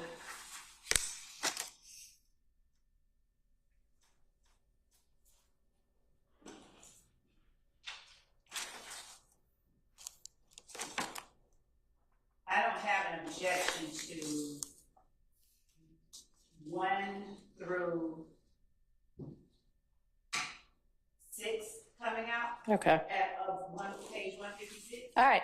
That's the end of that one then. Okay. All right.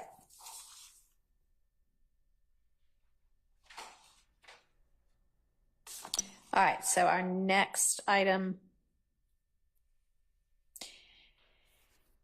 is 157, 1 through 22.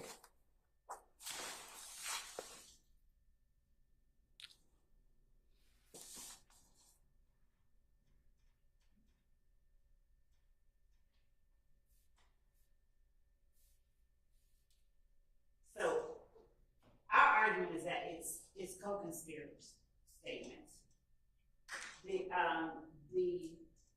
And I don't know if the court wants to hear from Mr. Sharp first. So if the court does, I'll just wait. But our argument is that we would object to this coming out because Mr. Zachary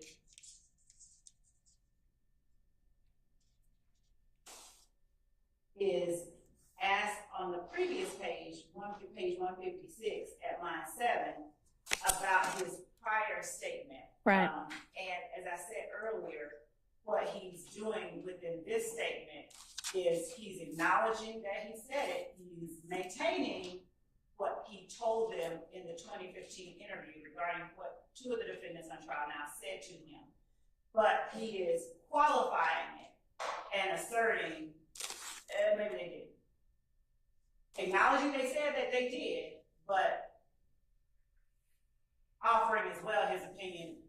I don't believe they really did it though. And so when Mr. Bailey at line 7 on page 156, what he's asking him that is listed on the transcript as indiscernible is the first time that you talked to Dennis and Gaither, what did you tell them about Shannon? And Mr. Zachary just sort of says, yeah, and Mr. Bailey asks him again. I think a couple of times. Mm-hmm. And then at line 17 on page 156, he's talking about that he says, in line 15 and 16, Mr. Bailey says, what did you say they told you?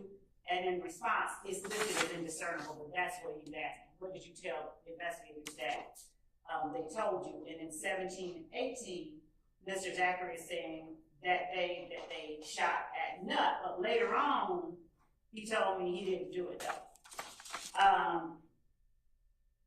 So we'd argue that one, there's a reason we would want to play that part and into line page 157 because now everybody sort of knows that there's a statement and people are talking, people are telling on members of YSL. There's communication in jail calls and in other places reflecting members of YSL sort of incredulity, they're, like dismayed at the fact that various people are telling. Mm-hmm. I think at some point there's a definite call that Lil D, and that's when Quindarius Zachary is called Lil D. Demekion Garlington is also called Lil D, but there is a jail call where they say Lil D told or Lil D is telling. And Mr. Zachary, now being aware that people know he gave that August 2015 statement, is trying to pull back some of it. So we want to play it to show evidence of the enterprise itself, how it operates, what happens when people tell, and how people react. All of that, we argue that it's relevant evidence and not just hearsay. Okay. Well, that is a way to bootstrap hearsay, to say we want to play the hearsay to show the way people react to someone saying the hearsay. But my objection is 157 line 1 to 22.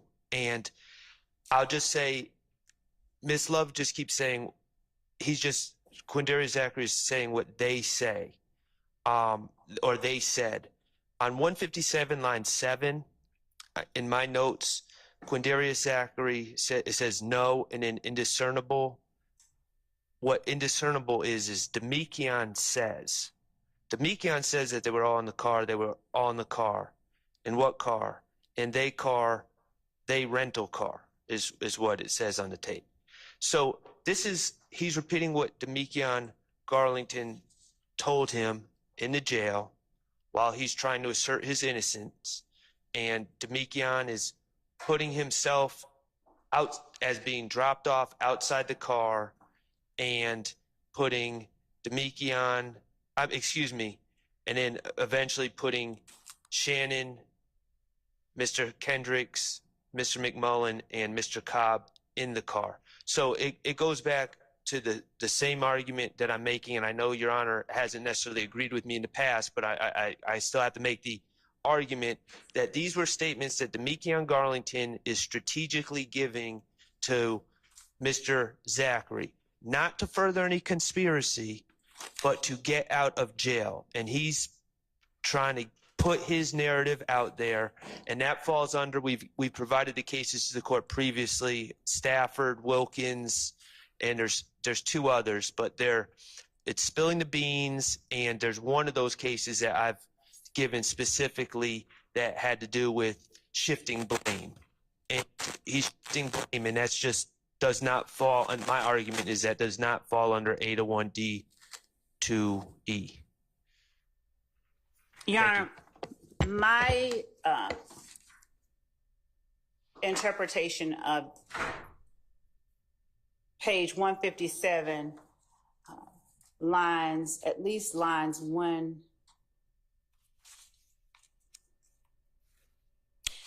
My interpretation of it is that they are talking about up to a point at the very least, something that Shannon said. I don't disagree that it bleeds into comments about Demekion Garlington, and I'd ask for the court, with respect to the finer points, to give me 1 second.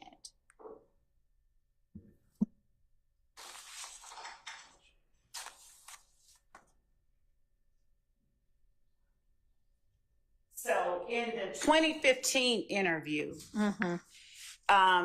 Mr. Zachary tells police, and we'll get to that when we address those redactions. He tells the police that he doesn't know what in the world made them do that? And he was asked by Detective Gaither, made what do that? And Mr. Zachary says, people who killed him, Shannon, Yak, Nard.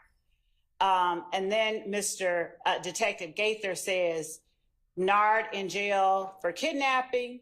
Mr. Zachary says, yeah, and Duop. He's then asked what Duop looks like. Then Detective Gaither says, how do you know this? Mr. Zachary says, because they told me. Detective Gaither says, who told you? In August 2015, Quindarius Zachary says, Shannon and Yak told me. Detective Gaither says, why did they tell you that? Mr. Zachary says, we were at the house talking about it. Detective Gaither says, which house? Mr. Zachary says, Thug's house.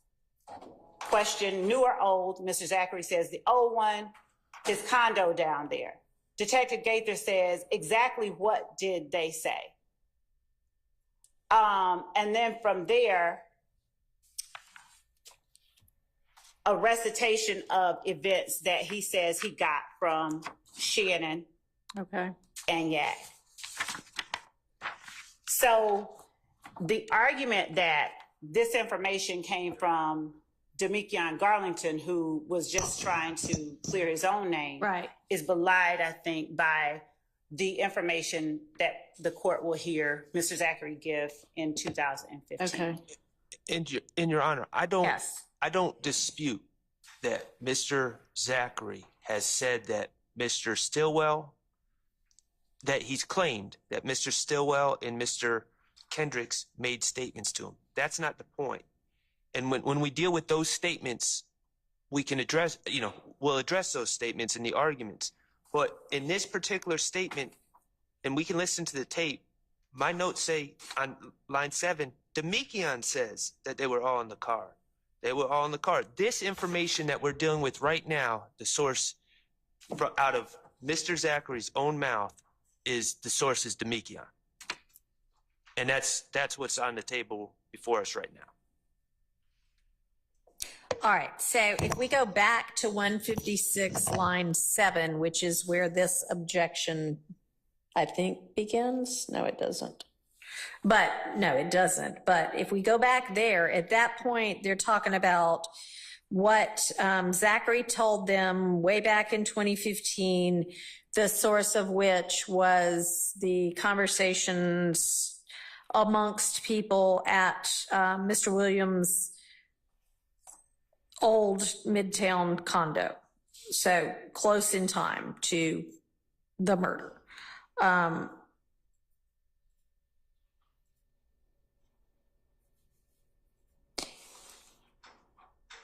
And so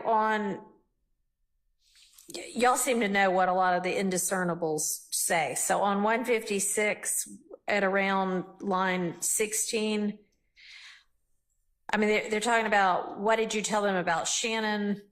And then line 17, what's line 16 say? Do we know? I'll tell you. I can pull that up. I'll tell you right now. On line 15 to 16, Charlie Bailey says in that interview, what did you say Shannon said? Okay. So that clarifies that portion. Okay. See that. So. And Your Honor, it's only 1 minute from line 13 on page 1, or line 14 on page 156 to line 8 on page 157. So there's short intervals between them if there's a point at which we can play anything that helps clarify things. And I understand that, but in that short interval, he switches to say Demekion says that they was all in the car. So I mean, he switches the declarant, and that doesn't take much time to do, and that's what he did in this conversation. Because I don't. So I don't know who is, I see that it says Demekion told Shannon, but then it says Shannon didn't do it. He's saying they was in the car though. Yeah. That he could be, who knows? Yeah, that could be either of them. I can't speak to that. He said they was in the car when it happened, but they didn't see nothing. So I don't know what the basis for that. Well, and that's Investigator Underwood talking at that point. So I don't know. Investigator Underwood's statement doesn't make a lot of sense in that context to me now, but I believe that the transcript is accurate. So in 2015, during this first statement, does Zachary say that Shannon Stillwell maintained that he was in the car?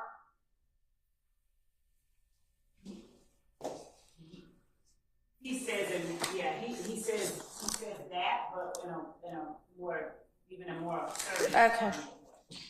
And then does he also at that point before say that Garlington was in the car, at least in the car? You're talking about the 2005, the early 2000, Yeah. the earlier statement? Mm-hmm.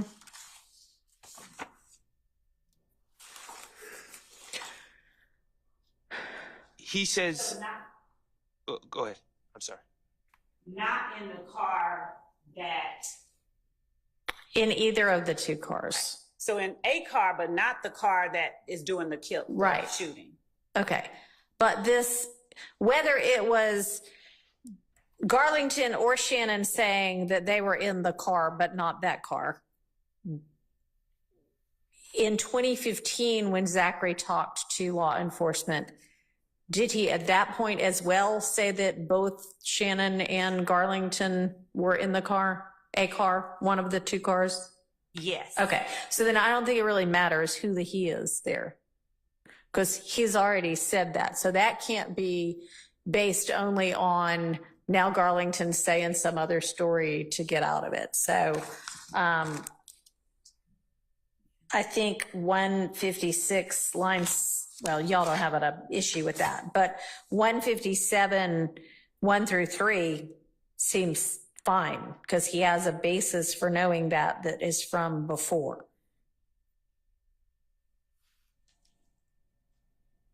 And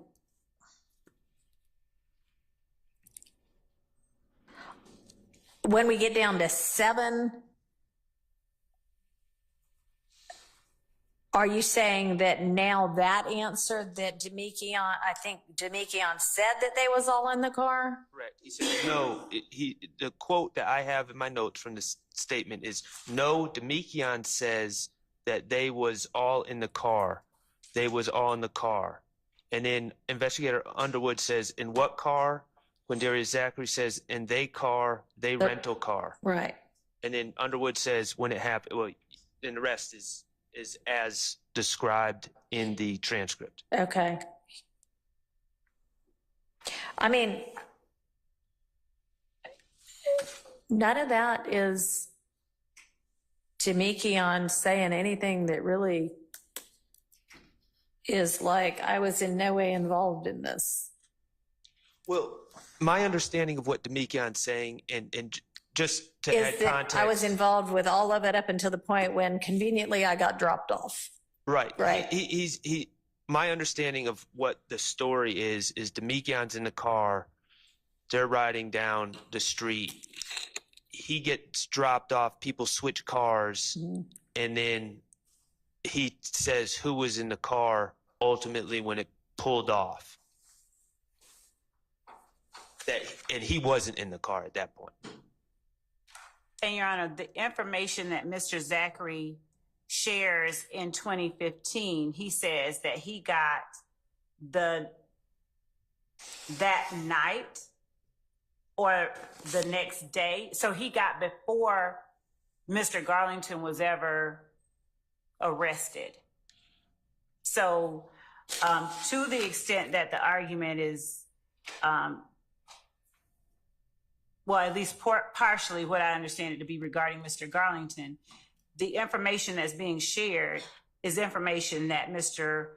Zachary previously asserted came from his conversations with defendants Kendrick and Stillwell. Okay. I'm going to allow 156 line 7 through 157 line 22. And can I just ask one thing? Sure. I don't want to disagree with Miss Love about her characterization of what Zachary says Garlington said to him before, because quite honestly, I don't remember until we go over the transcript.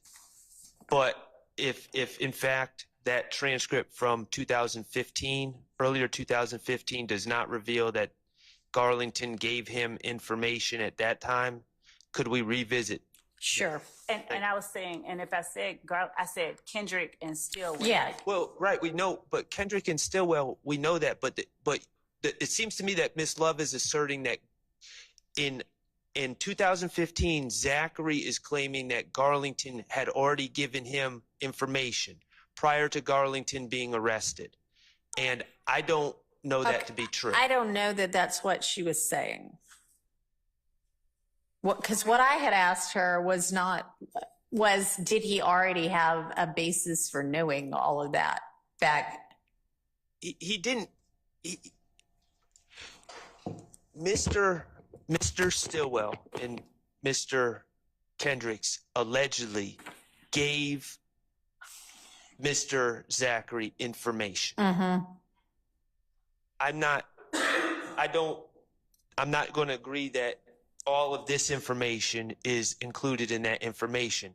My stance, my belief is that this is information that was given by Mr. Garlington while he was incarcerated, which affects the analysis of the co-conspirator statement. And I don't believe it. And I understood the state's, and if that's not the state's argument, I understood the state's argument as, well, Zachary in his earlier statement had said that Garlington had already given him the information. And I don't know that to be true. I don't think that's what she said, actually. Okay. But what I'm saying is, Mr. Garlington may think that if he puts a story out there that he was with all of the people alleged to have committed this crime as parties to a crime up until, 2 minutes beforehand, hops out and then gets picked up 2 minutes later, that gets him off the hook. That's wishful thinking, although apparently, I don't know. Anyway, I think he is still inculpating himself to me. So I guess I'm saying I understand, but reject your argument that this is, even if said during the jail stage, is at a point where it is no longer in furtherance of the conspiracy. I'm also saying it appears that Zachary had all of this information the first time around also. Okay, that's the part I'm not necessarily. And that may not be true, but if that changes, you can let me know. But my other ruling still is, adverse to your position. Understood. All right. But it legitimately, we need to get it cleared up. So, all right. So 158 lines 12 through 21. Actually, lunch is here. So why don't we break for lunch until, let's say 1:20.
And in searching through the discovery that has been turned over with respect to the representation that I made to the court about the number being on the wire, within the discovery that was served in 2022, the phone number that we've gotten the records for and the last name of Mr. Boyer is provided within the Sumlin-Dorsey conspiracy. And I said wiretap.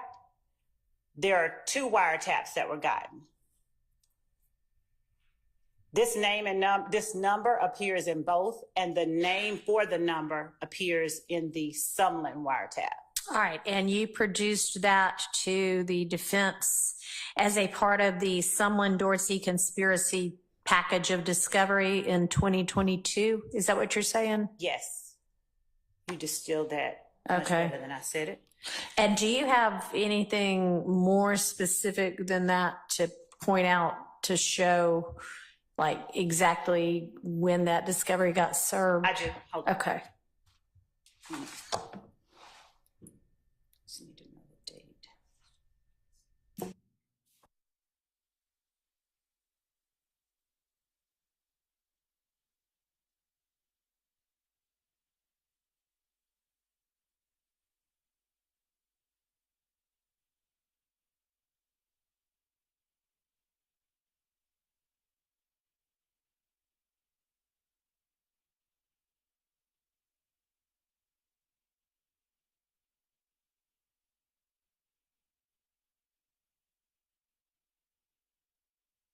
August 2nd, 2022. All right. And the folder specifically that the number and the name appear in the discovery served August 2022, it's folder 1, counts in indictment by act 181 through 182, Sumlin, Dorsey. Count 55, 181 through 182, discovery 2, Dorsey conspiracy. And it is the 6 call down, Okay. which has on it, and I will submit this as states 1 for the purposes of today. Okay. It has the phone number 470-957-2893 - Dorsey and Boyer. All right. Okay, that appears to clear up that issue. Y'all can double check and make sure it's, says what she said it said. I don't know. Let's ask. Can I pass it around or I'll give it to the court first? Sure. We just screenshot the tranche. Okay, if y'all got a screenshot of it, maybe send that email around to everybody so they can see. But And also we sent it a second time when we organized the discovery for the defendant. So it's in 2 different sets of discovery. The first one is from August 2022. okay. I mean, I'm happy to pass that around at the time because she's got it highlighted. Y'all can all take a look at it, but she's going to email, or she or Mr. Atkins are going to email that as well. And then it sounds like it got reserved later in 2022.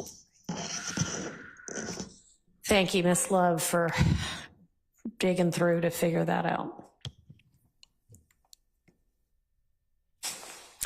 All right. And then do you have hands on the affidavit and search warrant yet? I label it states 2. Okay.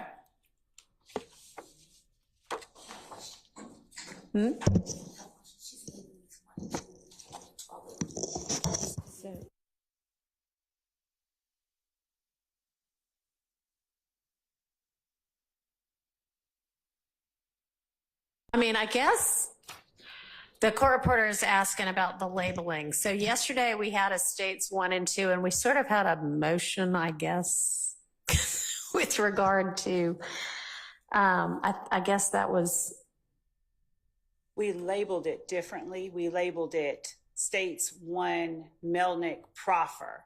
okay. We labeled today's States Exhibit 1 as States Exhibit 1 August 7th, 2024, if that's today's date. Okay, so it's weird, I guess, because I'm sure there are 100 million, I exaggerate, but a number of states exhibits that have already been in for the jury trial. We're sort of paused on the jury trial and kind of doing, we're doing motions in limine for the most part, really, sort of, but this isn't that either. This is, I don't know what to call this. Just don't know what to call this. Let's just say it, States 1 and 2 to the Boyer discovery matter. Okay? How about that? Yes. Okay.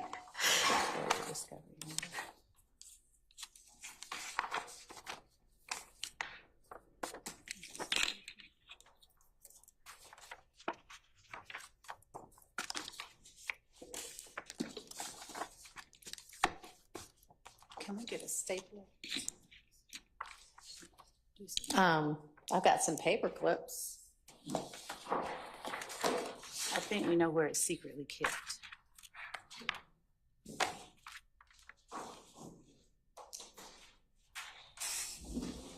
And if not, it's what you look. I'm not stapler. There used to be one, Your Honor. A stapler? It's fine.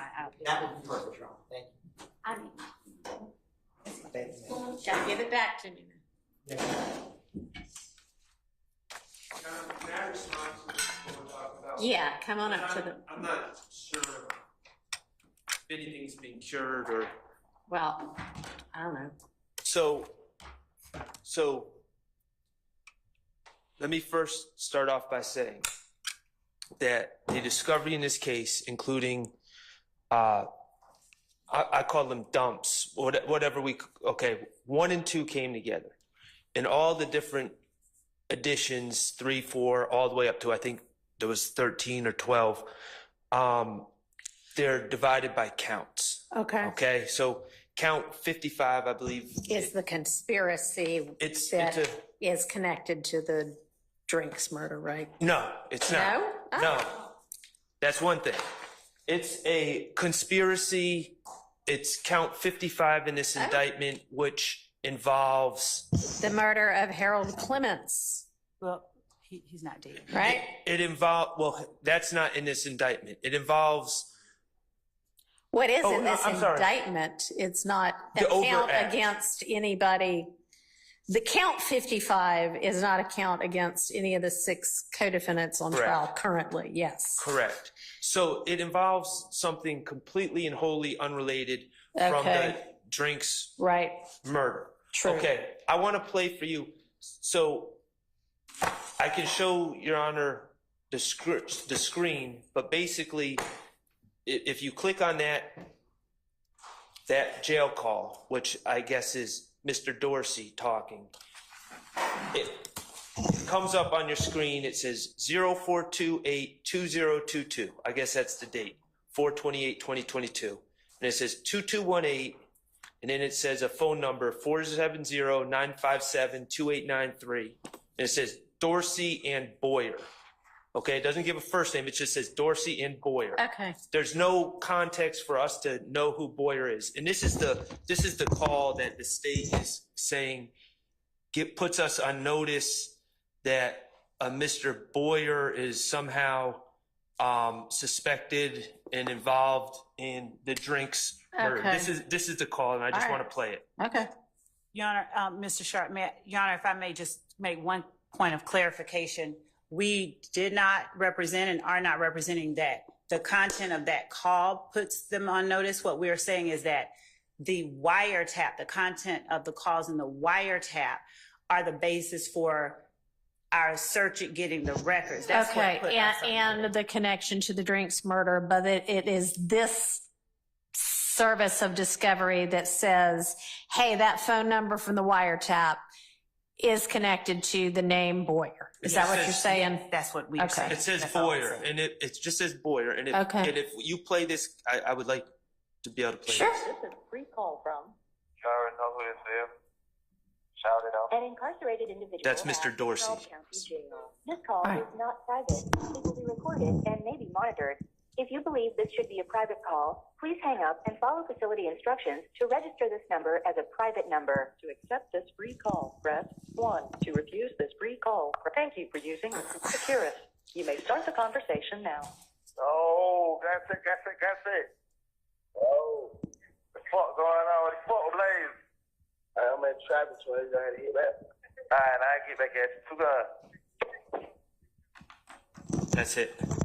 All right. So someone says, I'm in traffic, I'll hit you back. All right. And Okay, no, and Ms. Love's clarification is it's not that call that gives y'all that notification. It's the wiretap that gives you the notification because the wiretap has all these communications back and forth between this phone number, 404-957-2893, and Mr. Garlington's phone number. And then it's this bit of discovery that Ms. Love just told us about that says, and that phone number belongs to somebody last name Boyer.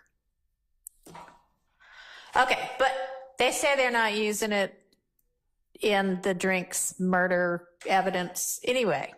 So that actually, I think, takes care of Mr. Williams' motion in limine filed very recently within the last hour or so, I think,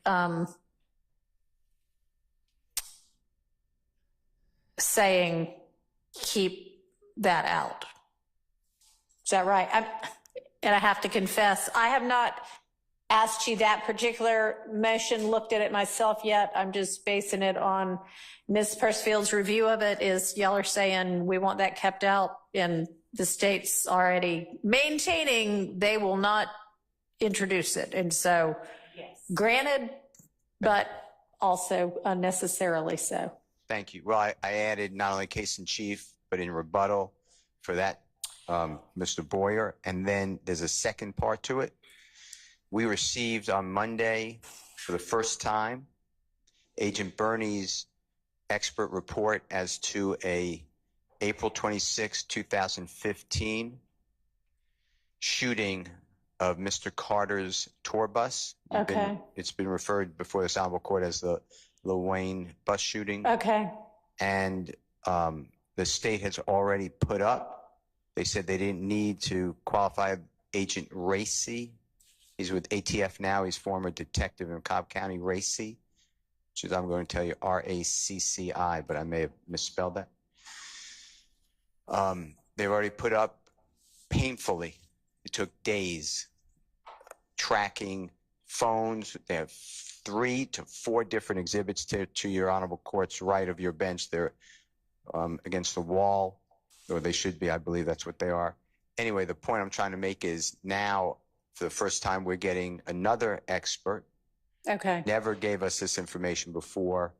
And yes, I've had the records. I'm not complaining about that. But, you know, we look at everything and we test everything with our own Right. independent experts. So Okay. I want that excluded too. That was in the motion as well. All right. So with regard to, that's two entirely separate, the issue I realize is way late discovery is what is being alleged. But we're talking about 2 different sort of pieces of evidence. So with regard to this Boyer plotting of wherever the cell phone location is, the state has represented that they do not intend to use this. I'm granting the motion limine with regard to particularly is at least this case in chief. But with regard to if it potentially needs to be used in rebuttal, at this point, y'all are on notice. Yes, it should have been produced before now, but we're also, I would say, pretty far away from hearing any evidence about the Drinks murder anyway. I am not going to make a blanket ruling at this point that it can't come in rebuttal either, because y'all got time. I don't know if it might need to be used or not. I don't know, but I'm going to leave that for another day if and when it does come up. Now, with regard to this second sort of chunk of information that's just been produced, Agent Bernie's analysis of what does that have to do with cell phones too, or just the incident? He's a cell phone expert, so that's what it deals with. Okay. And it's As April as 20. to the, okay. So what do you say as to that, Ms. Love? Because if y'all have already presented your evidence, or what's your plan with regard to Agent Bernie's report and analysis? Your Honor, would the court permit me to address the first part regarding the Boyer records and tender the evidence, and then address Yes. the second Yes. part of the motion? Okay. So the state is tendering for the court's consideration states 2A Boyer records, which is the affidavit for the search warrant, and states 2B Boyer records, which is a search warrant itself for the cell phone records. And the court is correct. We stated earlier and state again that we are not attempting to use them in our case in chief. As well, Your Honor, I am marking as State's Exhibit 2C Boyer records. Mm-hmm. It is a screenshot of a search of the wiretap data for the number of calls that involve 470-957-2893, and the number of calls within the wiretap that involve this number are 501. So Okay. I'm tendering this for the court's consideration. All right. Thank you. And one as well as 2A through C are admitted. Okay. Turning now to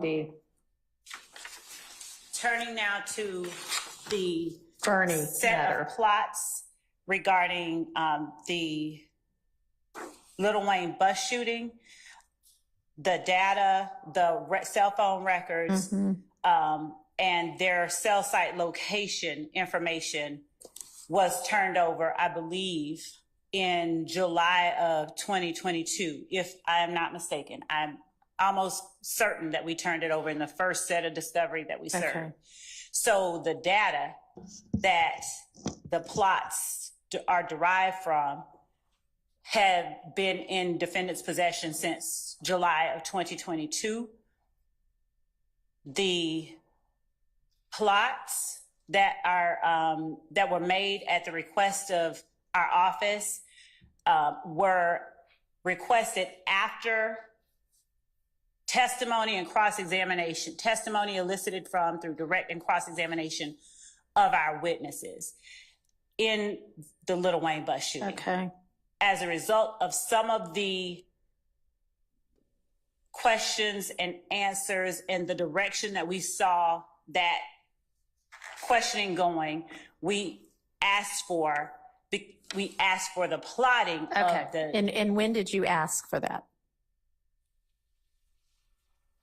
I'll get an exact date. Give me a ballpark.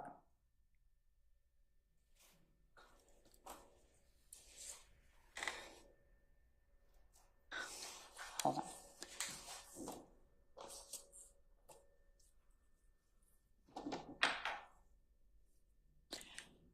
Give me a ballpark.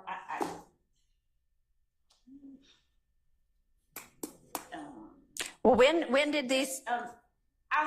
In the last 6 months, that's the, All right. give you a narrower ballpark because things were delegated and we did. Okay. When did these people testify to the Lil Wayne shooting? When was that testimony, roughly? January, June, April? Okay. So at some point After April. That's a good one. Yes. Okay, let me ask you this.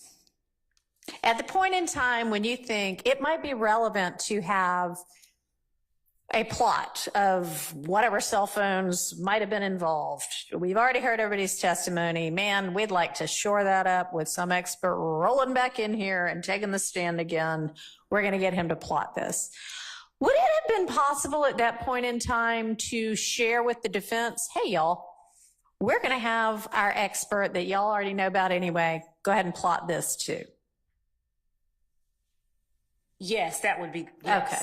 Why was that not done?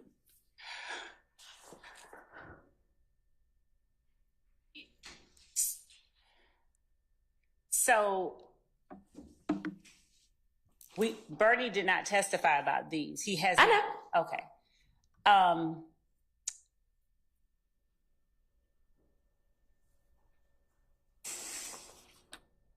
Your Honor, if I may, I'd like to give the court first the more precise time that we got those records. Not when you asked for them, not when you got them, when you asked for them. Yes. Before I go to that second question, with the court's permission. Okay. Go ahead. How long is it going to take to get that information? Can Mr. Christian work on getting that information? It's already being worked on. I already. Okay.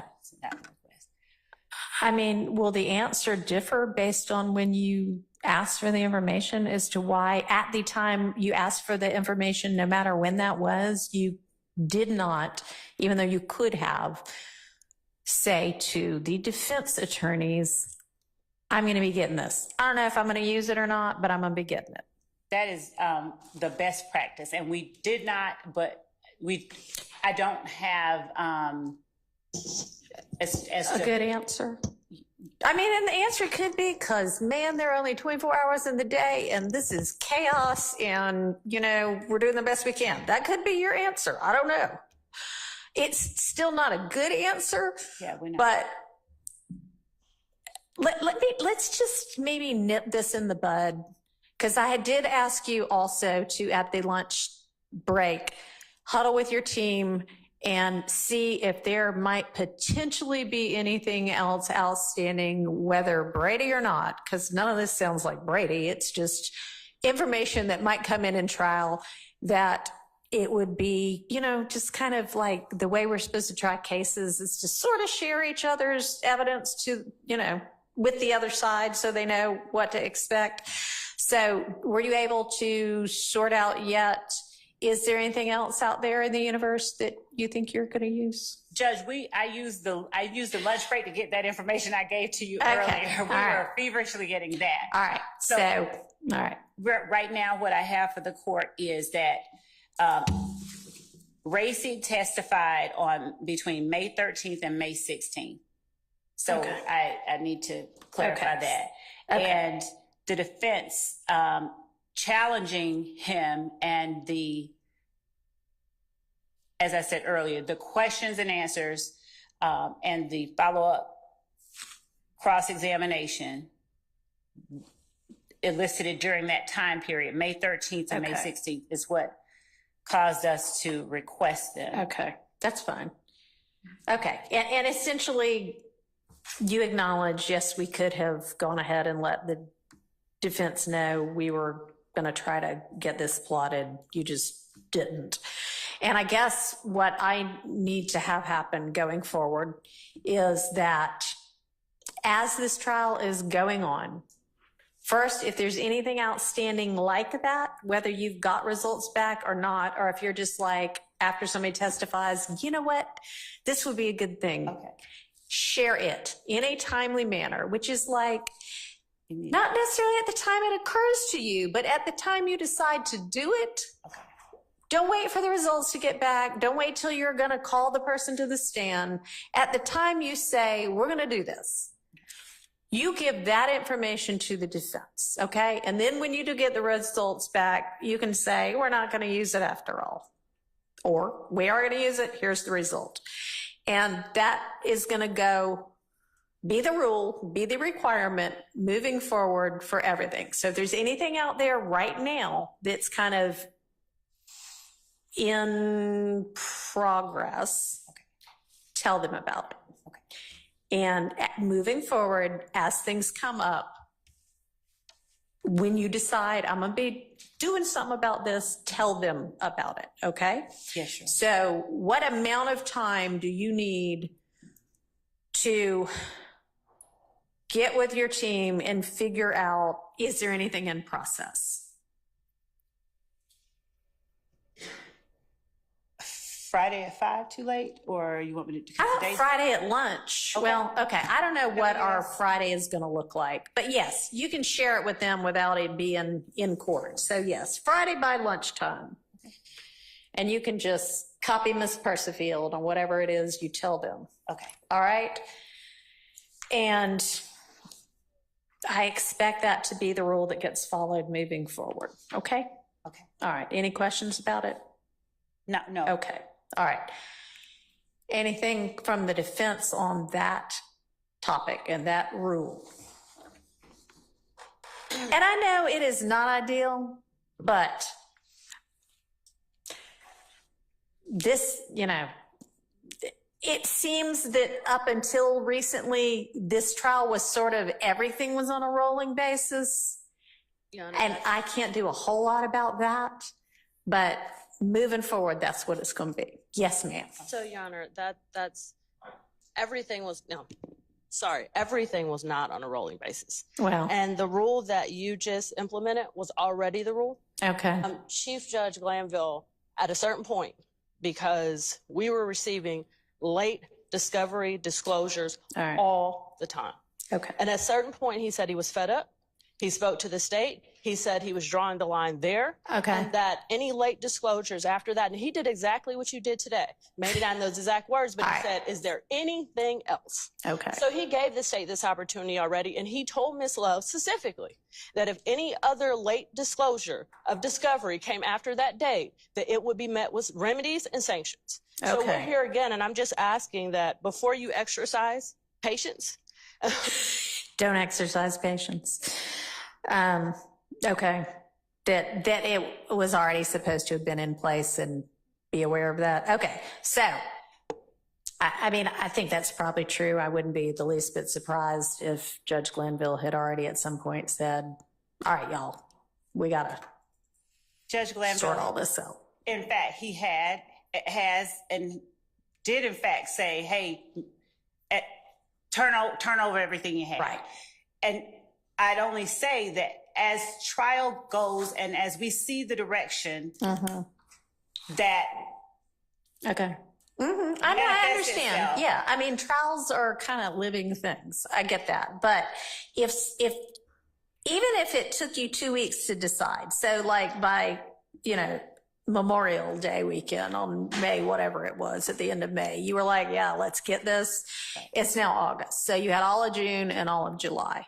So, I mean, the motion on the floor is to request that the plot by Bernie be excluded from this trial. Your Honor, we would ask that the court, since that is the motion on the floor, deny the motion because the data that has been plotted has been in the possession of everyone. That's including cell site location data since July of 2022.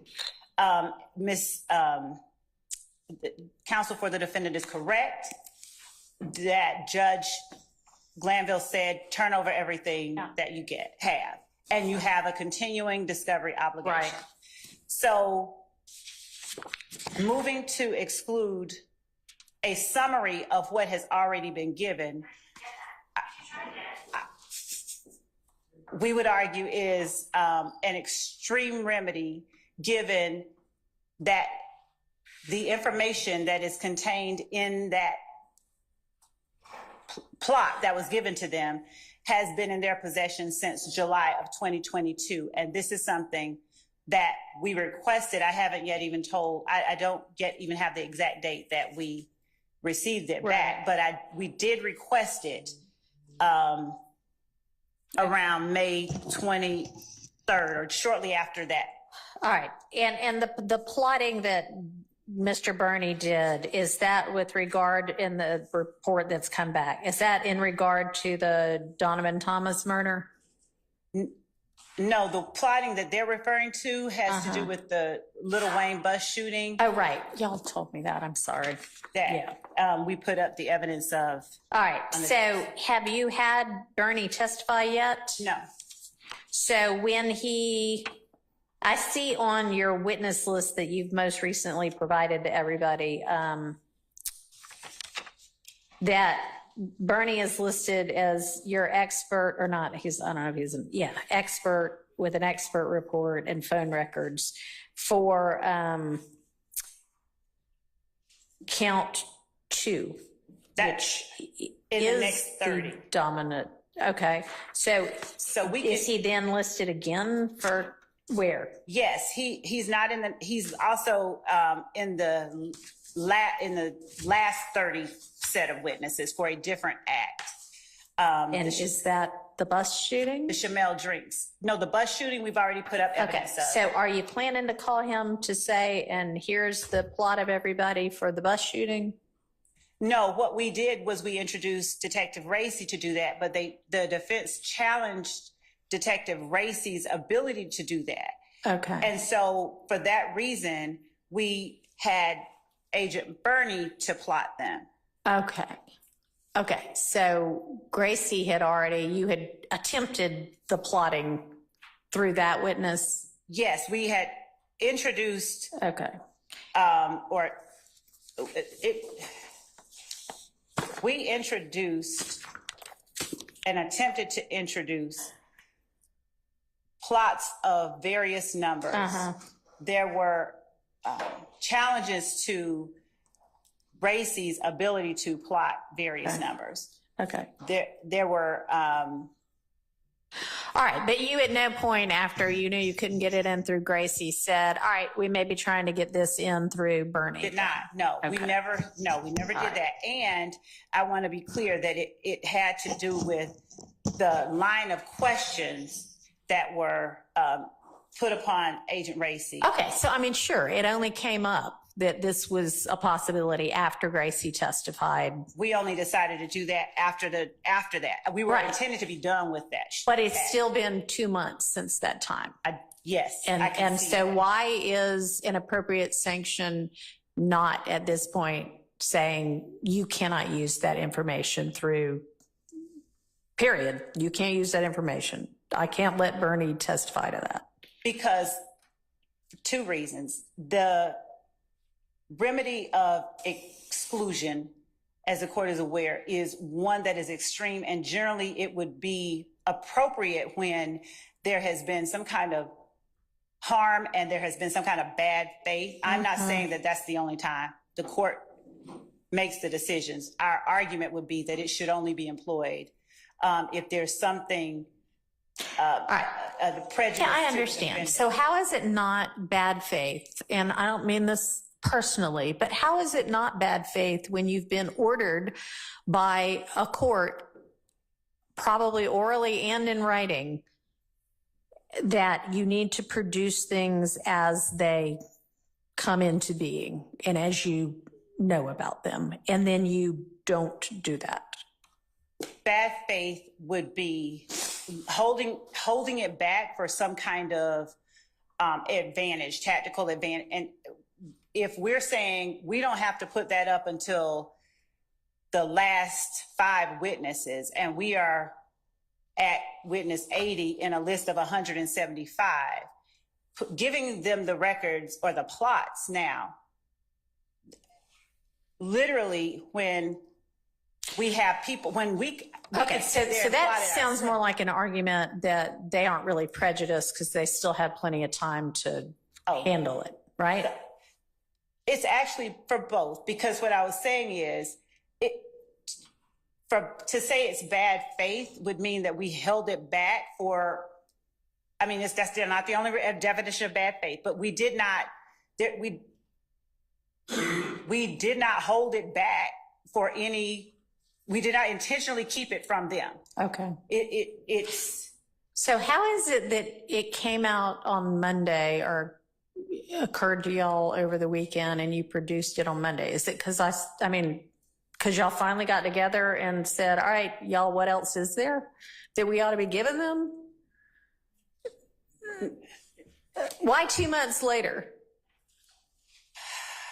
so the moment that precipitated this disclosure, I have to rewind and go back over everything that has happened. And I can only say that it may have been that it may have been that as we were looking at 30 witnesses out and looking at Bernie, we realized, oh, Bernie. Okay. So it basically was just the court saying, it's time to get organized and it's time to share the details about what your intended trial evidence is going to be that finally made y'all get organized enough to realize, oh, shoot, there are some things we have not shared yet. Fair? It is the court's order that got us to do that. Okay. All right. So that is probably not bad faith. That is it being swamped because there's a lot of evidence. But I am exercising patience despite the suggestion that I not do that. And I hear that you probably think enough patience has already been exercised. There is a long time before this witness is going to be called for this purpose.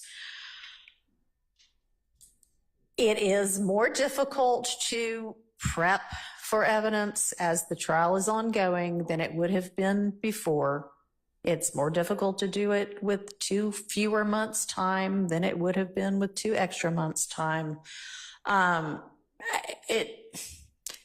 This needs to be the last of it. I mean, it's sort of like when somebody comes before me on a probation violation and it's the first time I'm seeing them.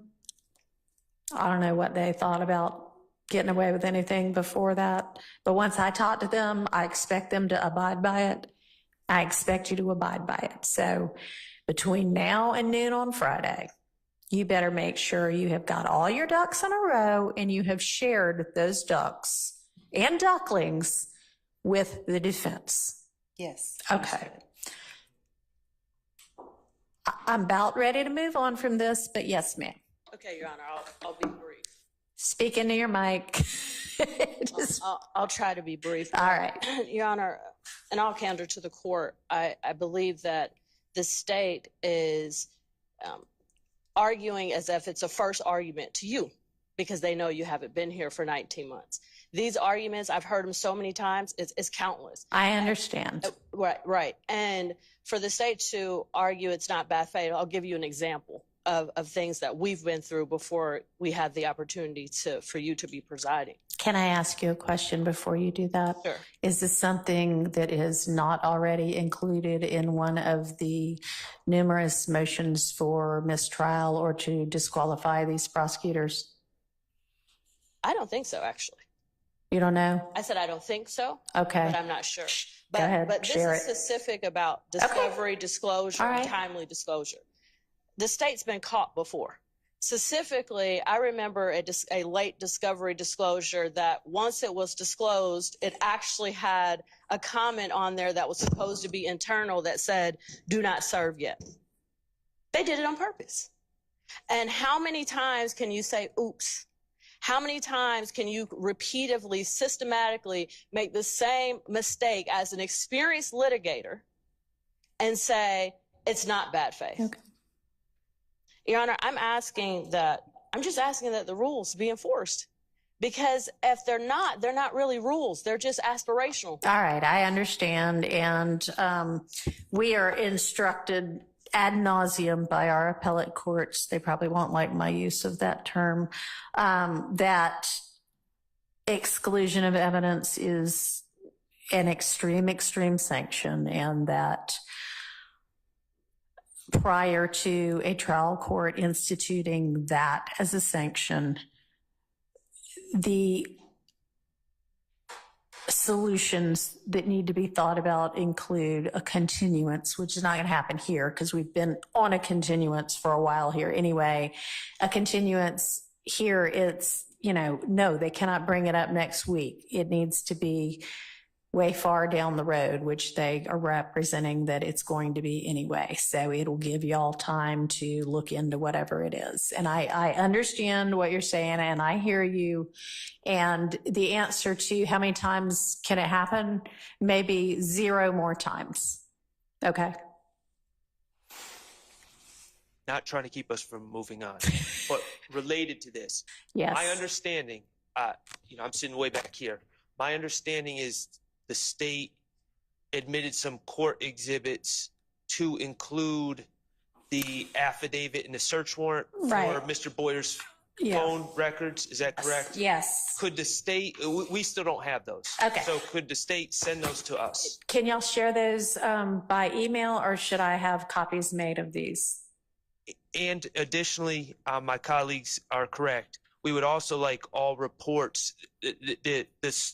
The statement that the state has made is there's been a continued investigation into this case, into Mr.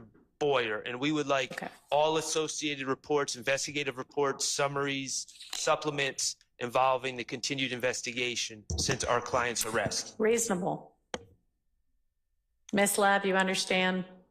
Yes, yes. Everything with regard to the police investigation of Mr. Boyer and any kind of involvement of his in any of the crimes indicted in this case.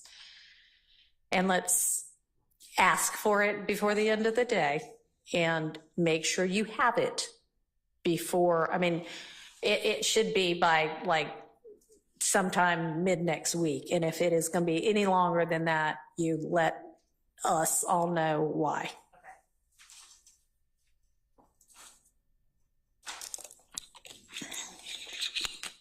Okay, and so sharing the affidavit and search warrant and whatever else it was, is that something y'all can do electronically, or do I need to get copies made?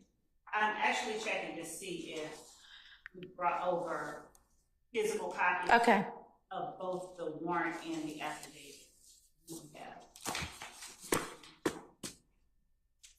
All right, let Mr. Adkins look for that, okay? Huh? Yes, it is. We can provide physical copies of the Perfect. affidavit. We do not have a copy of the screenshot of the number of times the number shows up in the. Okay. All right, but you put that on the record, and y'all, 2C, and y'all are welcome to walk up at the next break and look at it, but it essentially is just this one line that shows however many 500 and something times, okay? And she's going to share hard copies of 2A and B. Okay. Your Honor, just Yes. during the trial, you're going to be met by Mr. Williams with an objection to Agent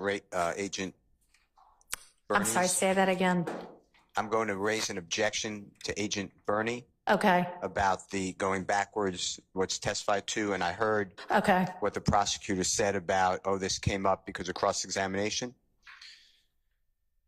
My memory is strong. My memory is that all of our objections to Agent Racy testifying about cell site location data was overruled. The state put in all this evidence for a long time about where every phone was. So you'll be getting a cumulative. okay. If that is in fact the case, yes, please point me to where that is. And I mean, if it all came through Agent Gracie anyway, then I may revisit my ruling. But let's not take that up now. Y'all can file something and point to that part of the testimony. Okay. All right. All right, so back to the plotting detail that we are engaged in with regard to Mr. Zachary's April 2017 statement. And let me, before we get back down into that, I was going to go back and listen to a portion of the video that had to do with item number 13. Let me find my list.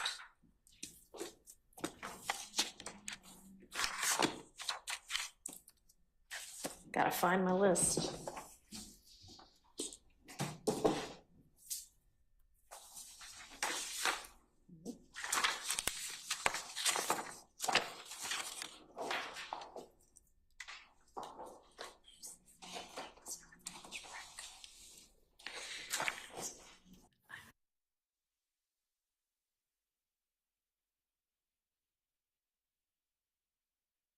But y'all have your list, so.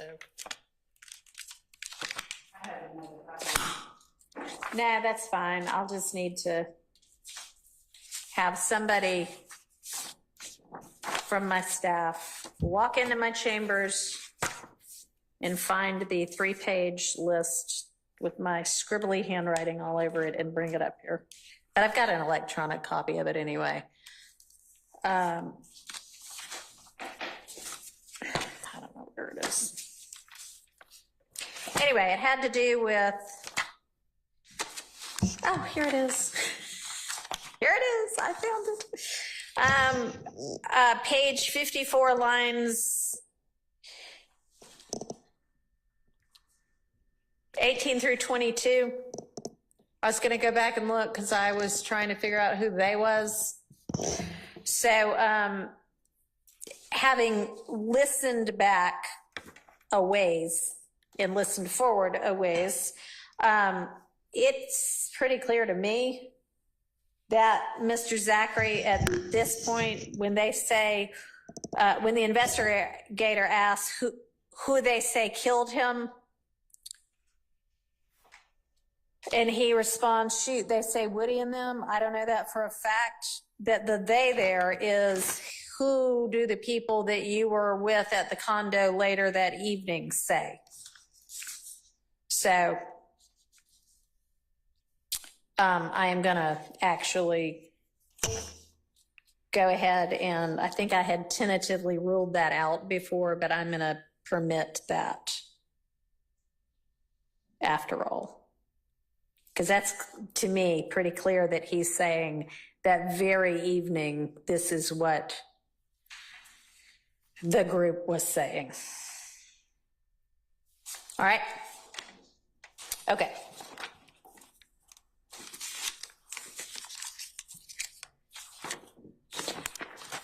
All right, so I think we are were we on item number 53 at this point?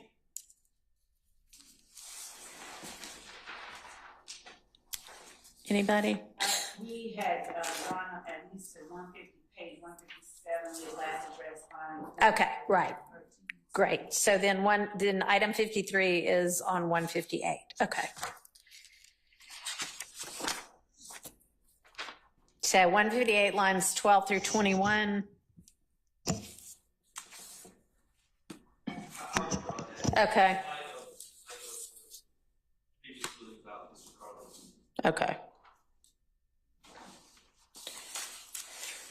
So then we're at 159, 6 through all of 160.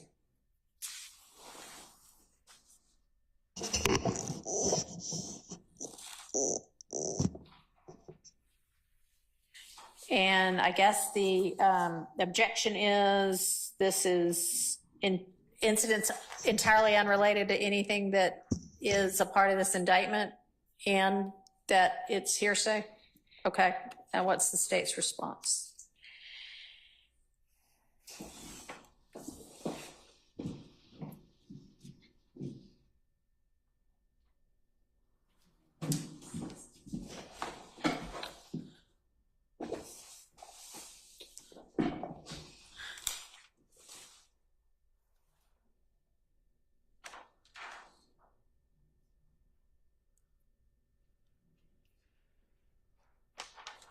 I changed my prior representation. I don't have an objection to that part. Okay. So that is out by agreement.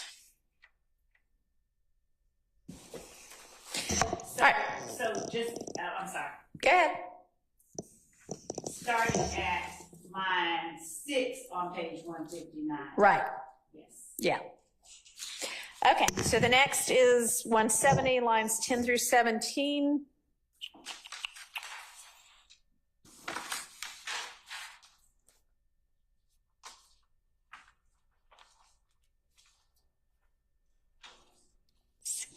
Oh, well.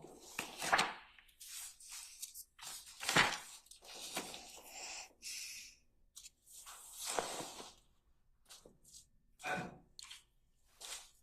made my objection about what the deacon said being not in furtherance of the conspiracy, but I would concede, I'm not withdrawing my objection, but I would concede that this would fall under that same All right. reasoning that you've already admitted the other ones. Okay, thank you. Essentially, we don't need to re-argue it.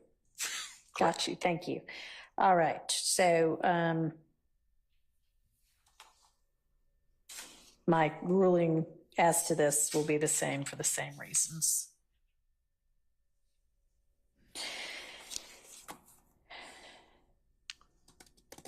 And are the items listed in 56 essentially the same again?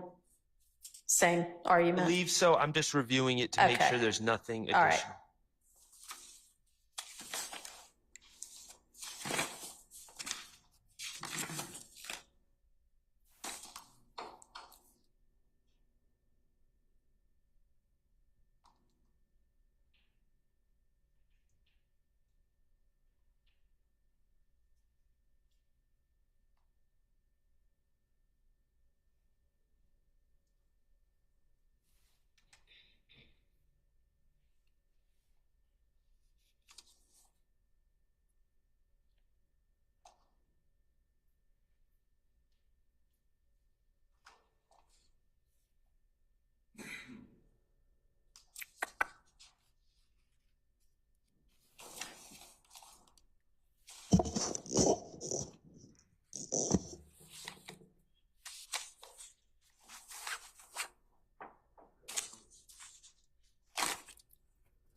It's all over the place, but one example.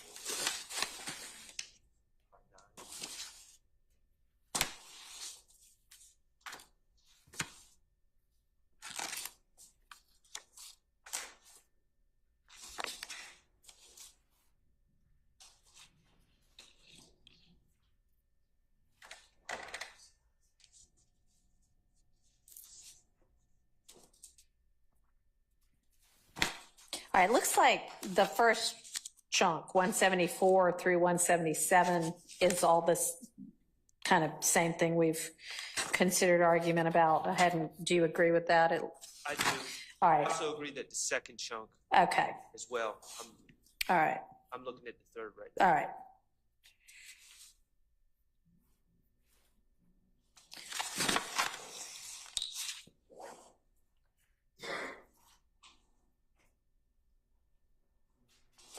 Same for that last one too.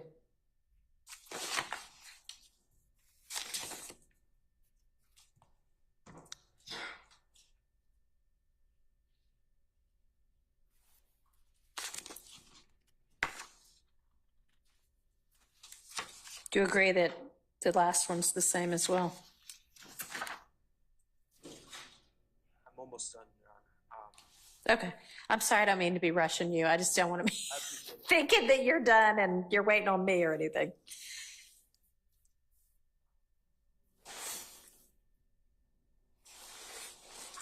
I would agree that it appears that that is all based on what Mr. Garlington said to Mr. Zachary. All right.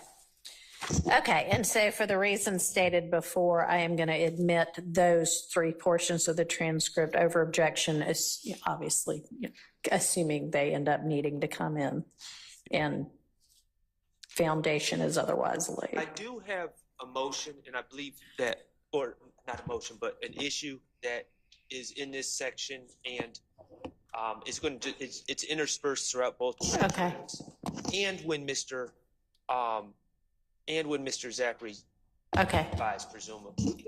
Can you talk into your mic? Yes. So my concern, I understand that I disagree with it, but I understand that Mr. Zachary has claimed that my client made certain confessions to him. I would argue that we need to figure out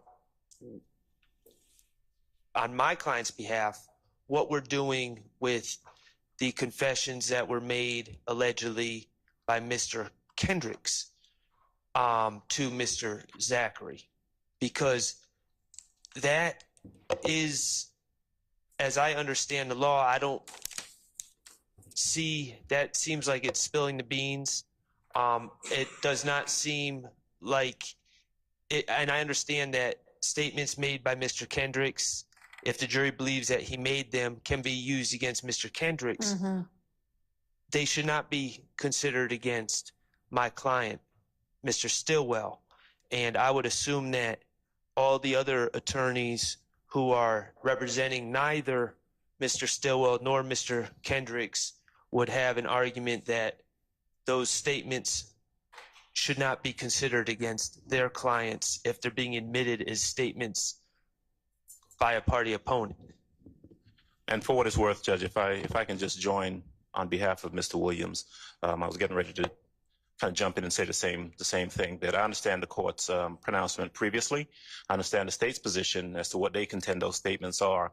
But in so much as we're charged in this indictment, and we believe that those statements may be admissible against those particular individuals who made them. Mm-hmm. We do not believe that they're admissible against us. We believe that they do fall under the category of spilling the beans, and that they should not be. They may be admissible against that person, but not against us, and we'd object to those statements being admitted. All right. Your Honor, if it were that it was, we were only saying statements of a party opponent, in that world, I would have one argument. In this case, we have that they are co-conspirator statements, and all of the defendants currently on trial and the people who are making the statements and the persons to whom they are making the statements are alleged co-conspirators, right? Which makes them admissible for each of the defendants. It makes them admissible as long as it is still a statement made in furtherance of the conspiracy. Right. And so y'all are going to need to talk detail to me about when in time and to whom and under what circumstances co-conspirator statements were made, because I can't make a blanket ruling that everybody on trial or everybody indicted, everything they ever said to each other falls under that exception. So let's maybe sit that to the side, but come back to it to the extent I haven't already made a ruling, because it just is going to depend. Okay. So, I mean, I don't know, let's just let me add that to my list of things we still need to do. But y'all are going to have to bring to me the detail about what and when and to whom and all of that. So, Your Honor, that is for sure. That is what we expected. What we were undertaking here is not even an assertion that. Okay. Yeah. So we'll do that another time. One other thing I noticed in what we just were looking at is there was mention made of a McDonald's video. And I think just maybe in passing, Mr. Sharp, you mentioned that nobody's ever produced that video. And I just want to make sure, does the state have possession of any video from McDonald's? And if not, did y'all or somebody from law enforcement go see if any such thing exists? Your Honor, yes, evidence through testimony has already come in that at least one investigator, along with her partner, attempted to obtain McDonald's video. She was not able to. The lead detective was not able to, did not. We don't have any McDonald's video, and we don't have evidence that anyone has McDonald's video. And as the court already knows, in the portions that are reflected in the transcript, it says someone was trying to get McDonald's video. Just want to make sure. Okay. Then item 57 on page 185.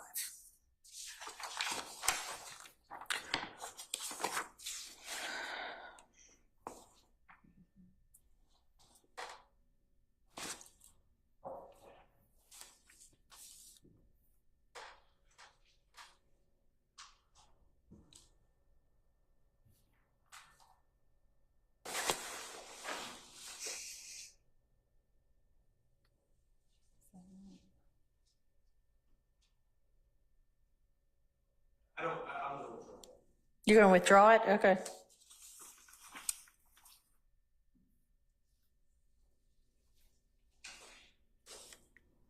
All right. Item 58.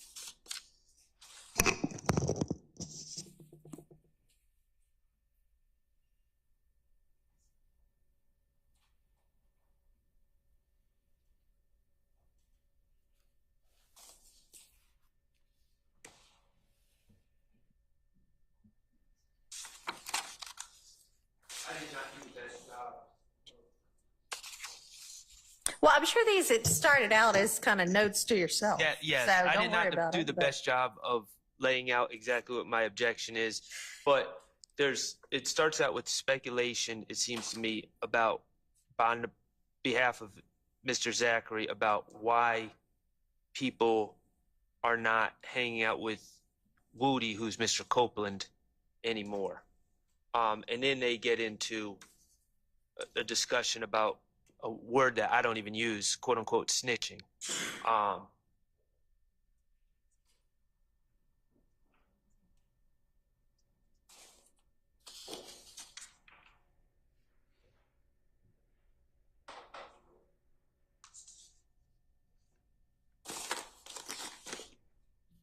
And I just don't know what relevance any of this discussion has to this case.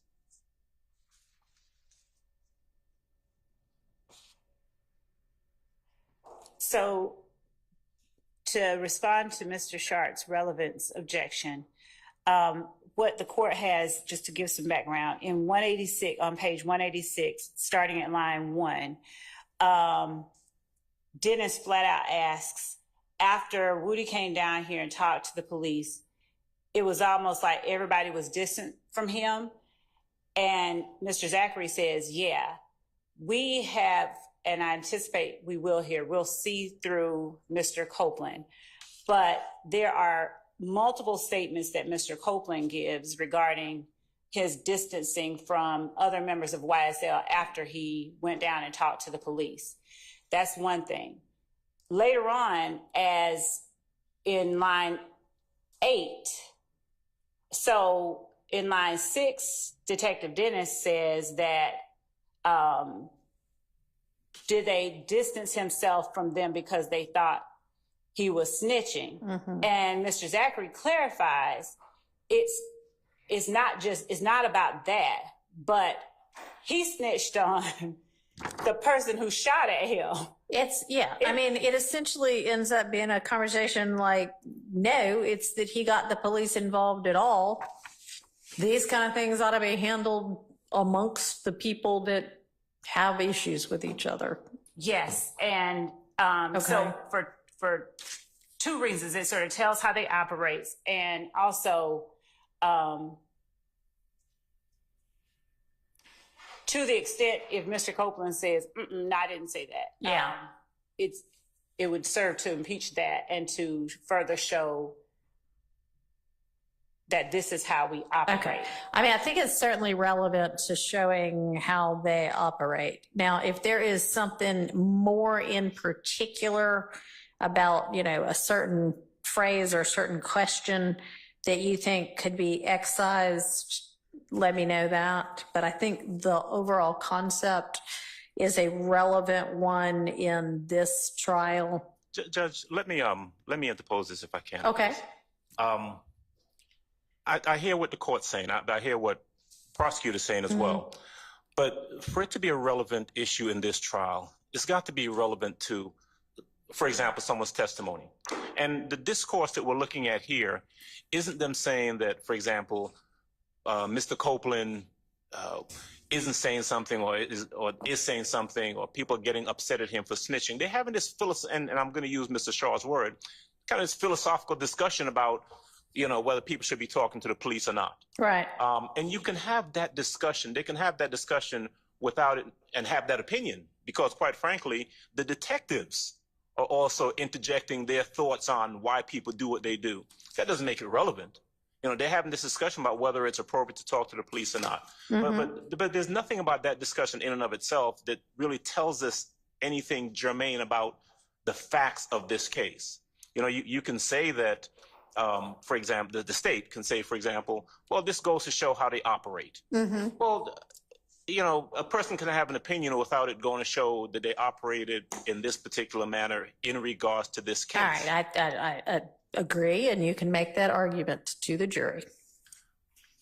Thank you. I think it also goes to, it borders on propensity as well. To say that someone has a propensity to act in a certain way that might be consistent with whatever their theory is for this case. So I just think. Okay, well, it's not specific other acts, and if it were, it's intrinsic to this set of charges anyway. So overruled. Okay. Thank you.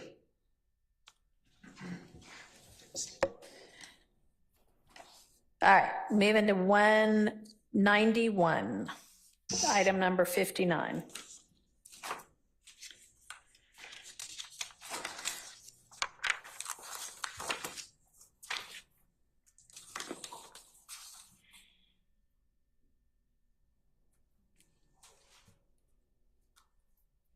I withdraw that. All right.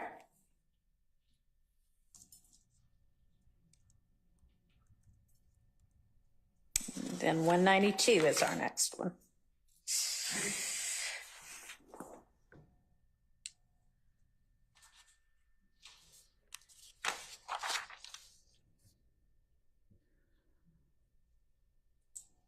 All right, and that's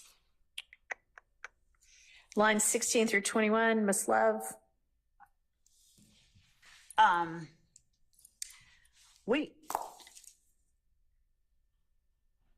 up to 20. Yes, we don't have any objection to that. 16 through 21 of 192 out by agreement.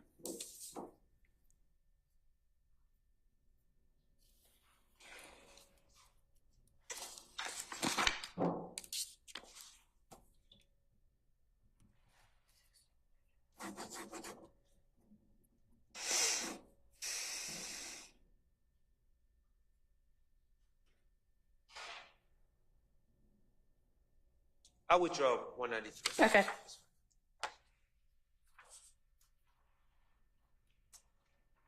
All right, so that's, you'll withdraw as to your item number 61?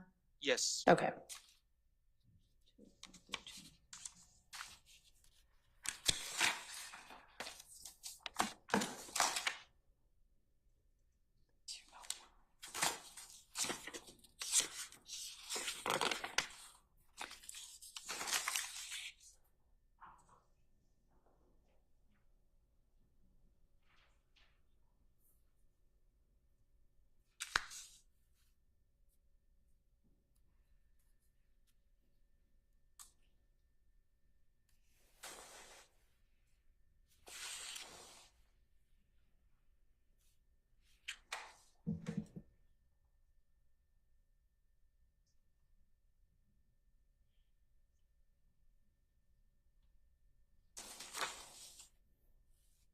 I'll withdraw 62 as well.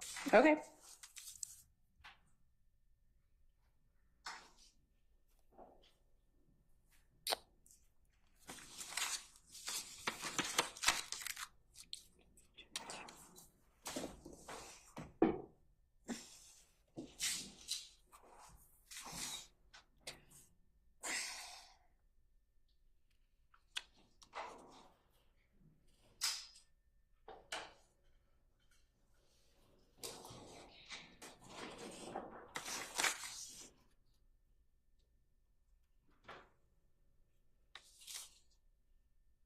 And Your Honor,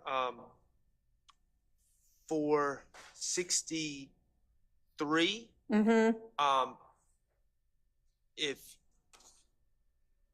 I don't want to withdraw it, because if you saw the way, if you agreed with my arguments about Demikion's statements, I think it would be inappropriate for Investigator Dennis to repeat Demikion's statements, but I would, for the purposes of this exercise, I would concede he is repeating alleged facts that Mr. Zachary is saying Demikion told him that fall under your previous ruling. Okay.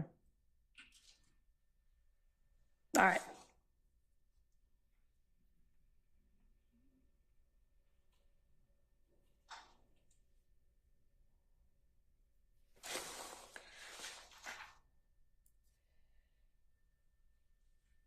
All right, so that's based on the same rulings as before. Okay, now we're at item 64, which is on page 206.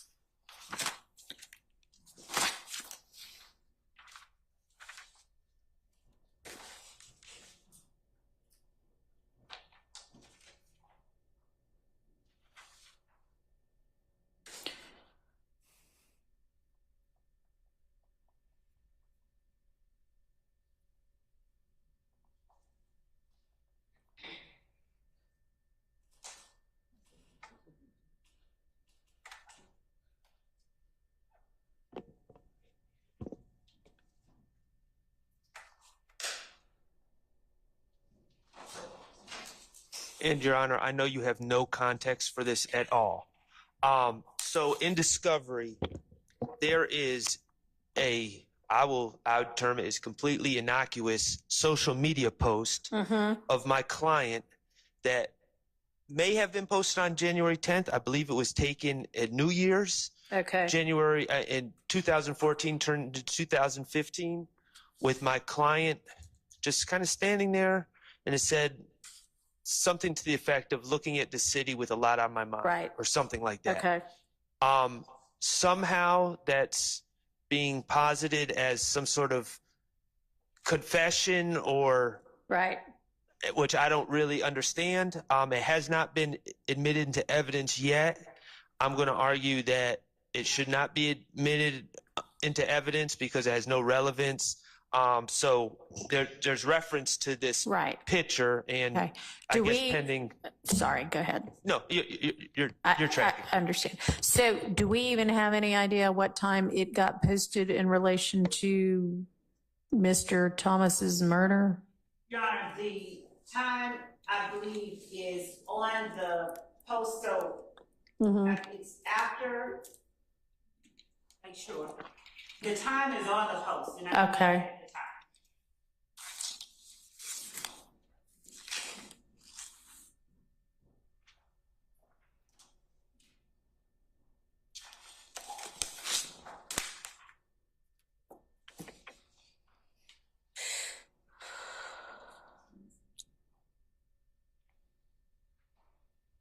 And my memory that I'm going to confirm is that it's around 10 something in the evening, but I'm going to confirm that. I may have. What time was the 7, a little after 7. 7 something p.m.? Yes, it was a little. Okay. 7:22 is 911 call All right. at night.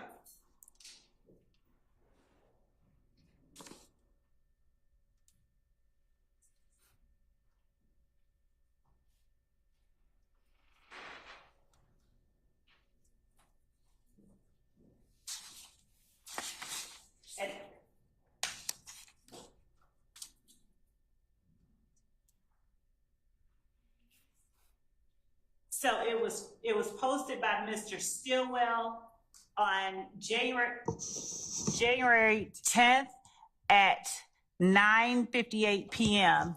is the time and date of the post, on the post. So January 10th at 9:58 p.m. Yes. After the yes. Yeah, that's going to be permitted.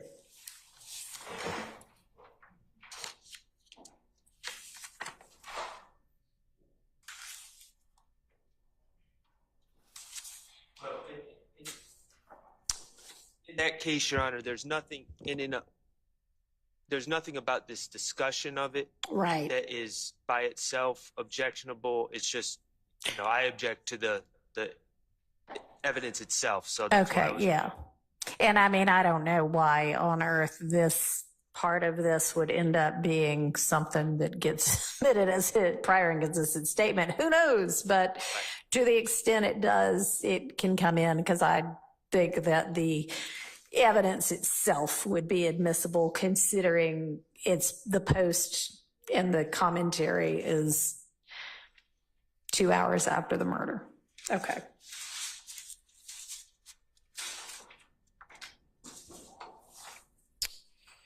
All right, takes us to 2:15.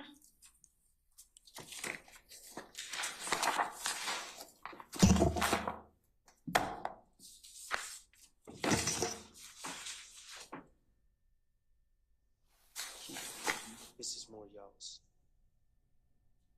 You like it?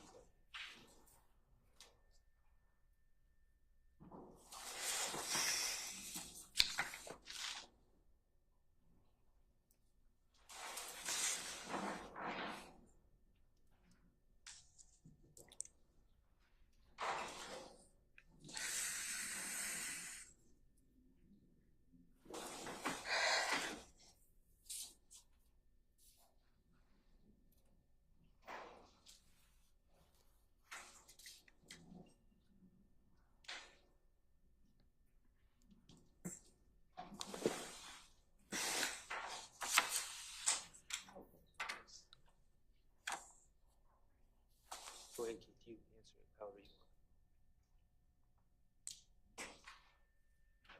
want. Withdraw? We'll withdraw that objection. All right.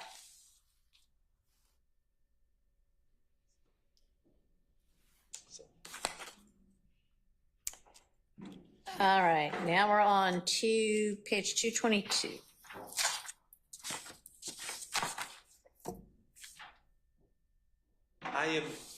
On this one, it's a very simple objection. They're talking about the phone records and alleged communications between Mr. Winfrey and Mr. Williams on the night of the shooting of the Lil Wayne tour bus. Okay. Mr. Steele and Mr. Adams Investigator Underwood interjects and says, Mr. Zachary is saying that Mr. Williams didn't answer the phone. There was no communications. Right. Investigator Underwood interjects and says, that ain't what them phone records say. And that's not true, right? That's correct. Okay. Any issue with taking that out, Ms. Love? Just lines 24 and 25 of page 222. I don't mind. All right. Thank you. Good job, Max. Okay. You guys look at 223 lines 1 through 3 and make sure you guys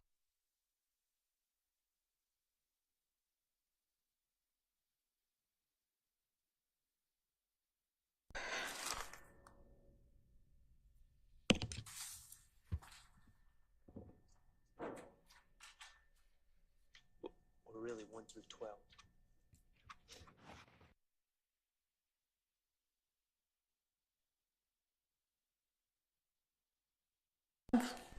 You're going to make an argument that this should not be redacted?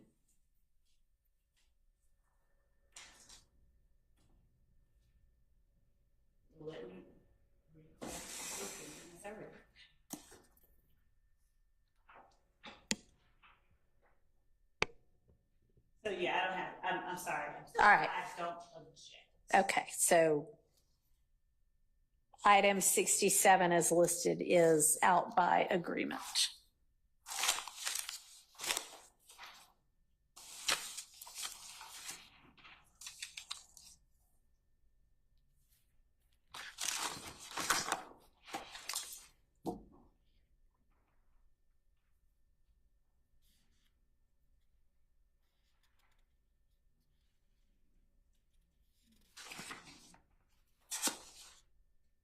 And the next one, Yeah.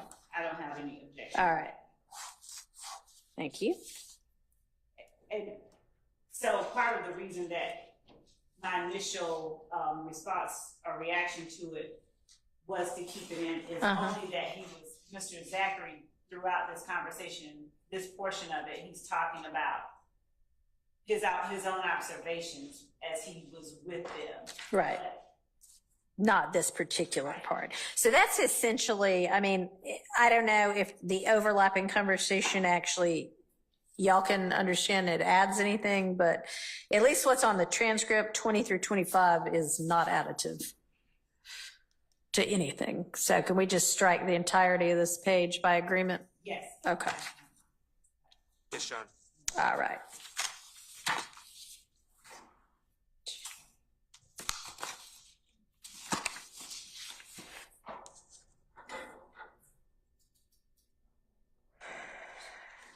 All right, the next one, 225, 1 through 6, appears to be admitted speculation.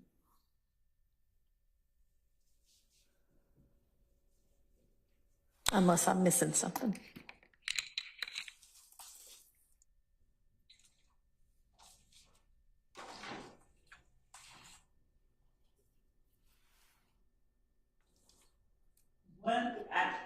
One through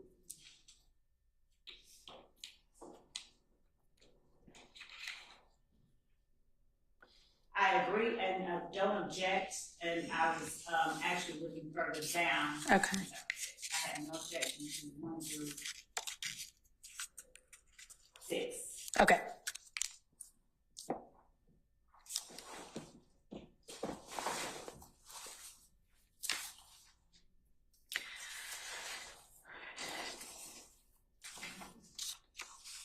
Okay. Now turn into 228.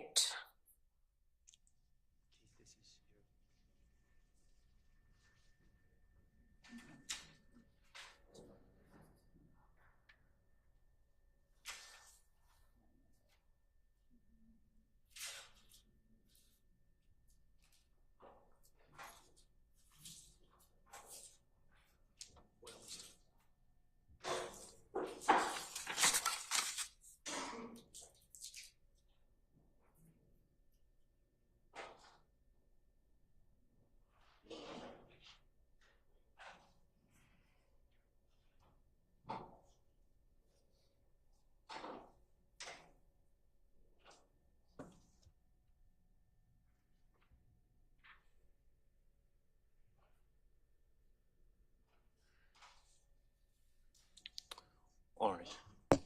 All right, Ms. Love. So Judge, this portion of it, the reason I wanted this in is that it I know why you wanted it. Why is it admissible? That's the question. So, all right, so I don't have any objection to 11 through 17. But Mr. Zachary's assertion that they, and the way I read it and understood and listening to it, YSL knew that Donovan Thomas's gang had shot up Thug's car. I believe that statement reflects a general understanding that he shares and that his cohorts share within YSL. And I would argue that part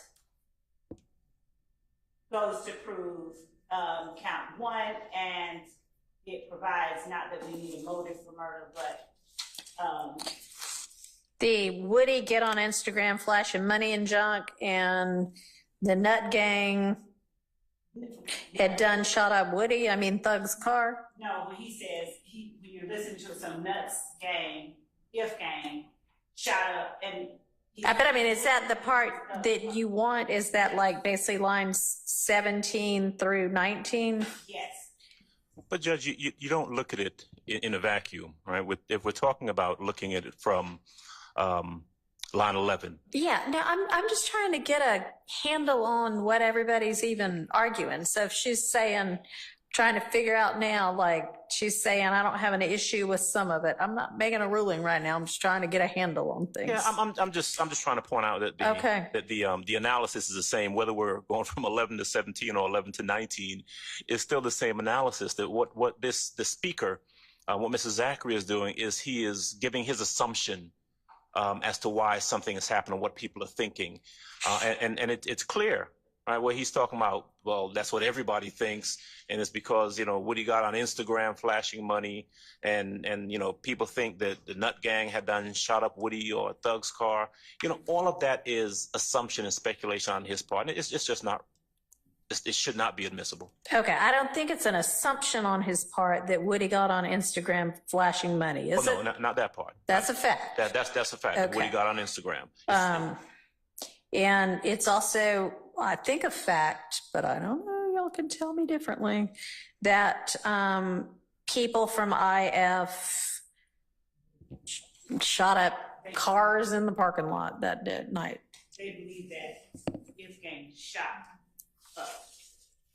Right. So someone's belief, though, is not evidence, and there's certainly been no evidence. That's an issue for a jury to make a determination about. No, the fact that this group of people thought that this other group of people that they are beefing with have done some shootings against people in their group is relevant, whether it is true or not. Their thought about it is relevant to the issues on trial right now. So to me, the only way this 17 through 19 comes in is if Mr. Zachary gets on the stand and says, no, I had no idea that Woody got on Instagram flashing money, and or no, nobody that I ever hung with ever thought that IF did anything about the shooting in the parking lot that broke a windshield on Thug's car. Right, it would have to be an inconsistent statement. He would have to. All right, so 17 through 19, that little portion, if he gets on the stand and says one of those things, then whichever part of that is inconsistent, you can say, didn't you on whatever day basically say this? But that doesn't mean 11 through whatever the next page is. That means that Woody got on Instagram flashing money or Nut Gang done shot up Thug's car, okay? Yes. The rest of it does seem like, well, you know, if other people think such and such, here might be the reason they think it. They don't, am I reading? I don't see that they have an objection beyond 19. It's page, I believe it's supposed to say 2, well. I thought it went all the way to 229, line 19. Yes, that is correct. The one that I have. No, I know, it just says 2219, but he means 22919. Oh, so I have a different response with that understanding as to 228, 20 through 24, and Okay. further down. All right, so 228, 11 through 15, or the beginning of 16, is out by agreement. 17 through 19, only in under the very limited circumstances I just relayed. So now 20 through 23. So throughout this trial, again, there have been battling contentions regarding the relationship between DeQuantez Lamar, who is Rich Homie Quan, and defendant Williams. So when ADA Sprinkle asked whether Rich Homie Quan, and actually this part has there's been evidence that Rich Homie Kwan was affiliated with Okay. Donovan gang. Okay. So when he asked Quindarius Zachary that, and Mr. Zachary says yes, Yeah. and began talking about it, Uh-huh. This part, as it states, it challenges the notion as he goes further on and explains.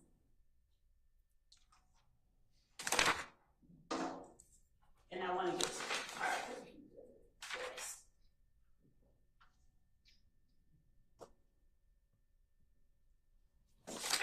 Oh, well, let's just deal with this part right now, 20 through 24. so when Mr. Zachary says yes, Yeah.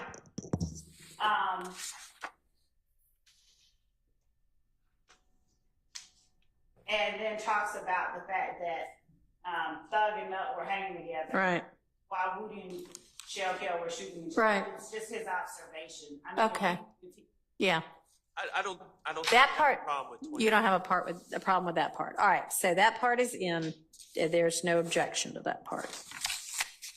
Okay, so now we turn to 229, 1 through 19. And what's your objection, Mr. Chart, to 1 through 19? Mr. Zachary seems to be talking about not just generalize how this isn't a situation where previously it was argued kind of how the group felt, but he's talking about very specific instances, it seems, where they were asking about Jeffrey calling, Mr. Williams calling, speaking with Mr. Thomas, and then he's saying, no, Woody called Shell Kell, though. And those are very specific instances. Right. And I don't know that I don't know what his source of knowledge of that is. Okay. All right, so hang on. 1 through the beginning of 5. Miss Love? So there have been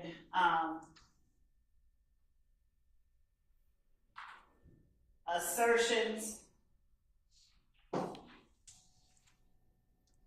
regarding this call, and there have been assertions.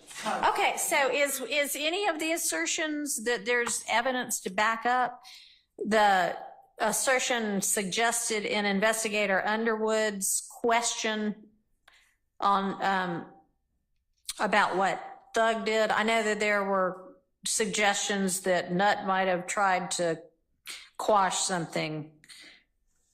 Is it just pure speculation that if he did in fact do that, that Thug said F you?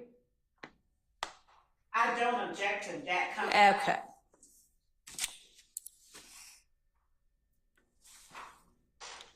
All right, so 1 through at least 4, the answer no is out by agreement.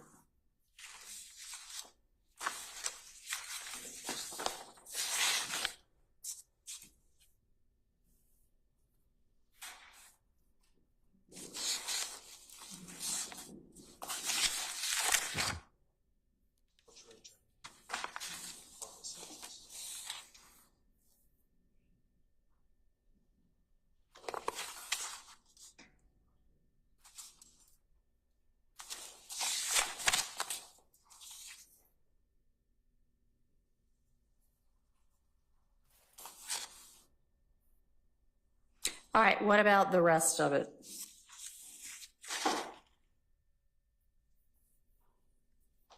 Beginning, Woody called Shell Kell, Nut's hanging with Thug. And Nut really doesn't get involved with this. Your Honor, my major opposition to this is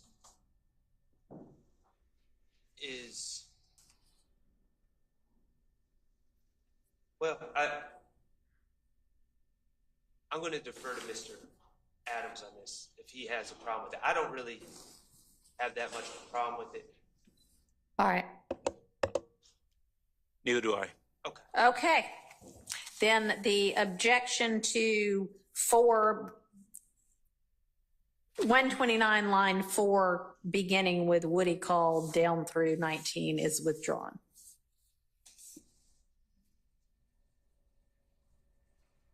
Thank you. All right. And, Your Honor, Yes. I would endeavor to establish a foundation before I made any kind of proper or ask flat out that kind of question. Okay. I mean, As with the rest of it. sounds good. Okay, moving to item 71, page 235.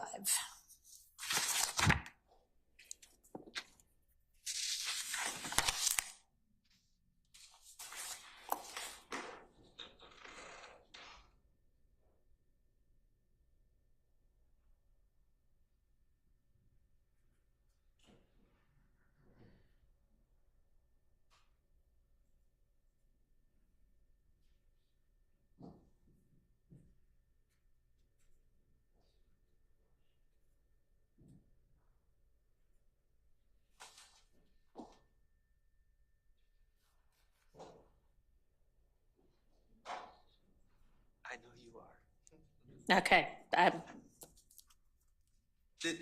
This is where I think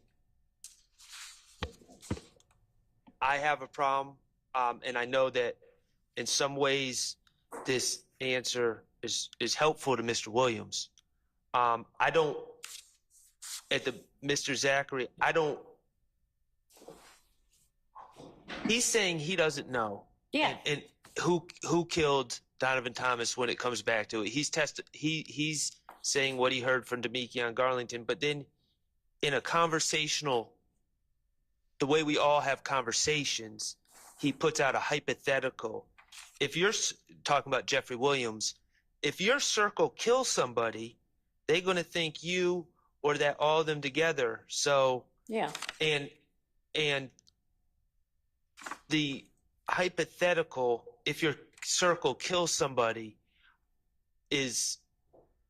I don't think it's appropriate to have that hypothetical thrown in there because it assumes my client's killed.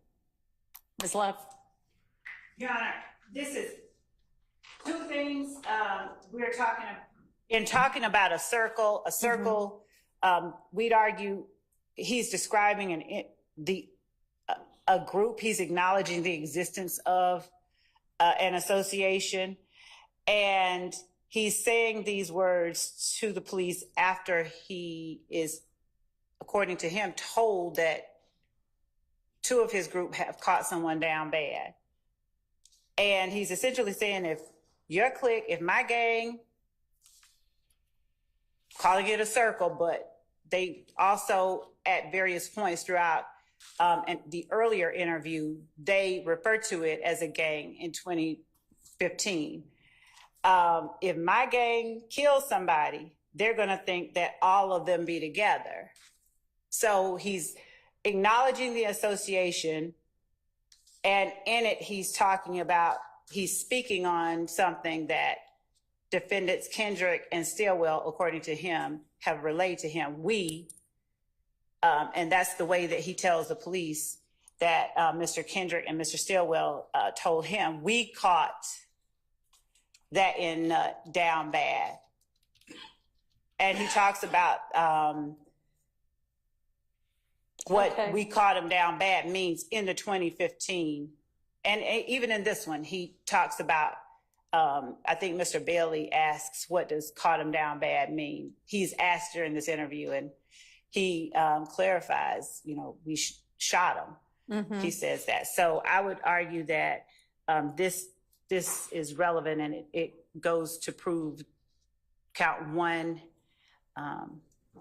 at the very least. And that's it. All right, so because that's just his circle, if Mr. Zachary gets on the stand and says none of these people hung with each other, you can cross him on, well, you called these people his circle before. Okay. Okay? The rest of it, out. Okay.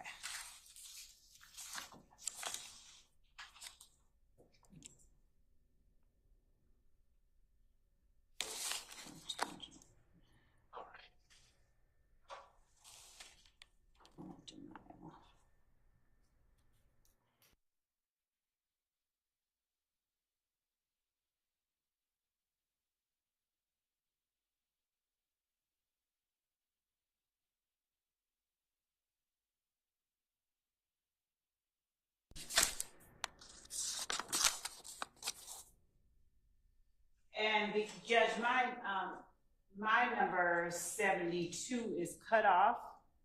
So is it 239, 20 lines 23 through 24? I think so. Yes. Okay.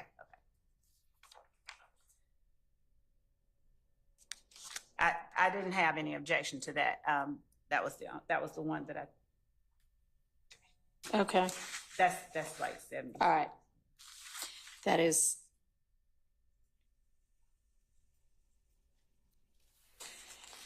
$72 out by agreement. All right, moving to 245 through the top of 240, the very top of 247.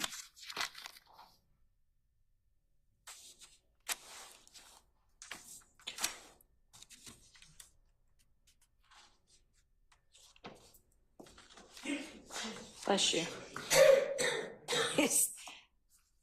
Miss Love. So Seems inappropriate to come in. Right now, yes, right. There's obviously going to be discussion about what he's given and all of that, but right now, I agree. I don't have any objection. All right. To that. Thank you. But Yep. up to, and I'm just not objecting to all of what's on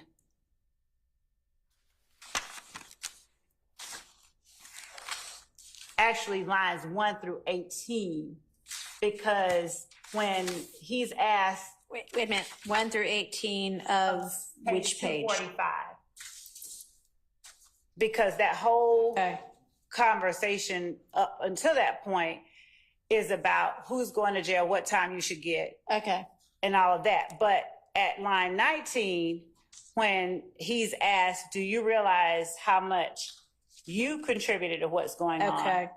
Mhm. He's acknowledging some things. Okay. I mean, he's pled guilty to these charges. But- I mean, I don't really foresee him. Okay, well, this is only if he says, "No, I had no involvement." Then if she presents the guilty plea and he says, "I only pled guilty because I just wanted to get out of jail and I had already served enough time," then she can say, "Well, I mean, it's also because you actually did them, huh?"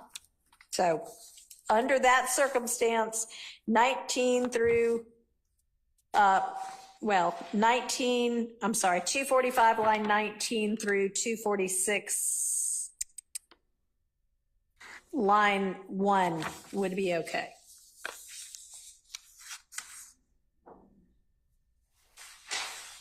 And as to lines 2 through 14, depending on how he testifies. So, Mr. Zachary at first pushes back on the getting guns for them, but he was also convicted of straw purchasing. Yeah, and he's busy saying, "Yeah, I did it. I was young and stupid, but I did it." So, okay, So actually, it goes down to 18. all right. So that's 3 through 18 potentially. Yes. Okay.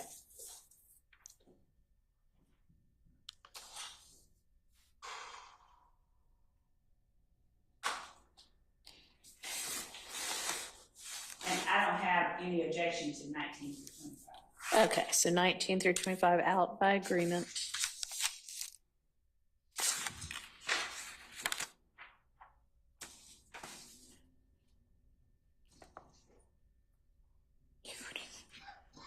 So would that go all the way It to does. line, okay, so through 247, line 2. Okay.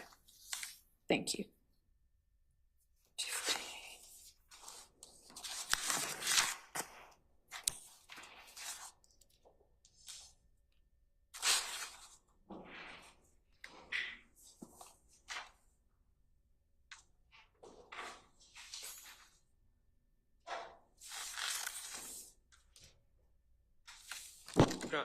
And you're under 74, the next one is, would fall under your previous rulings about Demikion's statements Okay. to Mr. Zachary.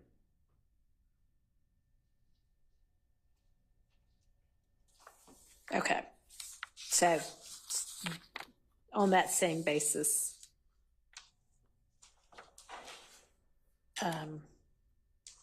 that part would be in.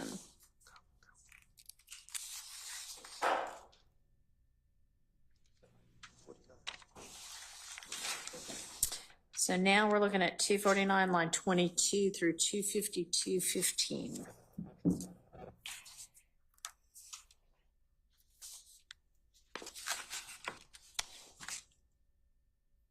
I don't have any objection to 22 through 25 on 249.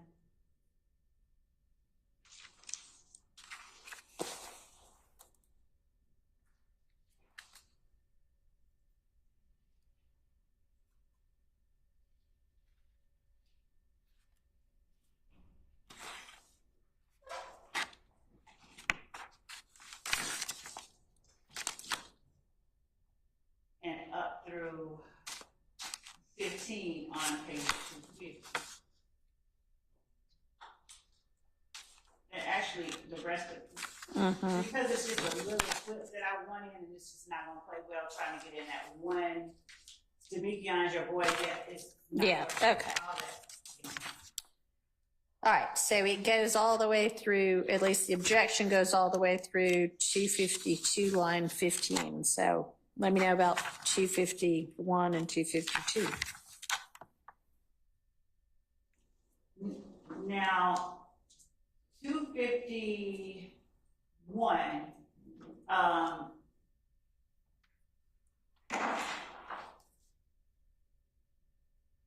again, only assuming that, you know, he makes some assertion that makes the fact that he's sitting right there with his attorney relevant when he's doing a proffer. Okay. Okay, so And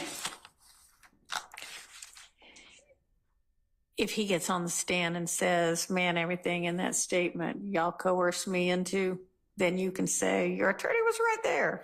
there's no reason, I mean, I don't, Okay. absent a reason, I don't object, absent. All right. So it, but otherwise, you are good with. Okay, so what about all of 251? And then on to 252, line 15, which may. All of it, rethinking how I was looking at it, I don't have. Okay, all right. So that is out by objection with the one caveat that if he says, you can't believe any of this because I was being coerced, then we can say, didn't you have an attorney with you? Okay. And also, Judge, I'm not, there is a portion of 252 that wasn't objected to. I haven't voiced to the court the two areas that I would argue need not come in. Because I think that we should, for clarity, just go through what has been requested by the defense, but I'd like an opportunity to. Okay, so we are now at the end of the defense's requested redactions, exclusions as to this statement. So if you think that there are things that the state believes should not come in, now would be your time to present those.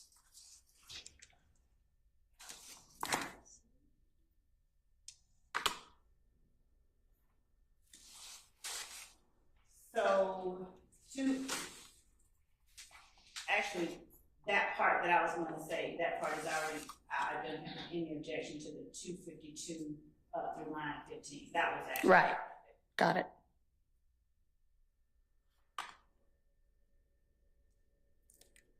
And then so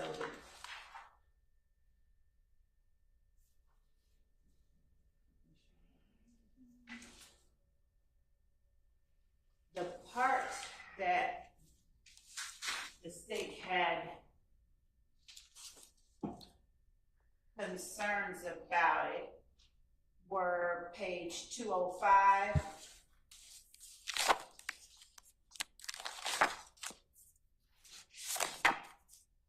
Page 205, where Dennis says, who you believe has something to do with it? Just Rudy by himself, and Zachary says, yeah, think about it. And then Dennis says, but they had to know what is their motive, what would be driving them to participate in it, and Zachary says, Rudy. Essentially, now it's him saying, I think, despite what Mr. Kendrick and Mr. Stillwell have told me, I think this. I don't have I would argue that it is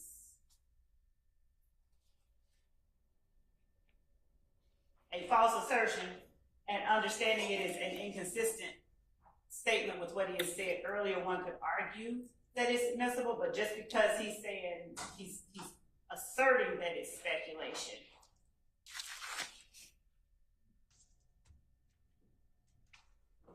I don't follow you. Are you saying that 205 lines, I guess, what, 4 through, I don't know, 1 through 23? No, it was 7, I don't know, 11, okay. Well, 11 starts with by itself, so there has to be some reference to Woody before then. 9. Okay. And maybe the indiscernible part on 8 is where he mentions Woody. You might want to go look back and look at that or listen to that. But okay, so he's saying, Zachary is saying, I think this was Woody. Let me go.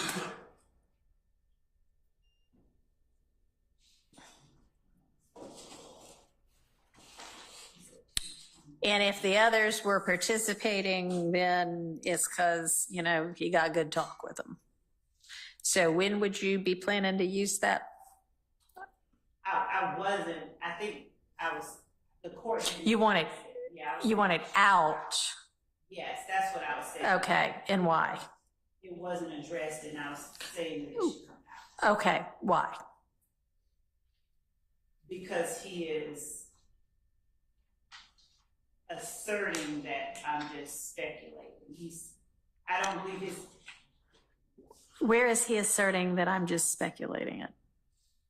When he says, oh, who do you believe? Okay, so this is like, here's what I think. So, I mean, yeah, it's relevant if he's saying these two people told me that they had involvement. that's where I was. Yeah, okay, so I'm thinking this is not redactable unless, yes, okay. Any other parts? No, that was. Okay. So we've gotten through the April 13th, 2017 transcript, that interview with Mr. Zachary. Let's take a bathroom break. Be back in about 12 minutes at 3:30. Yes, sir. Okay.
All right, before we dive into what I think is going to be our task for the rest of this day, which is going through the other statement, the 20, I don't know what date, what is the date of this?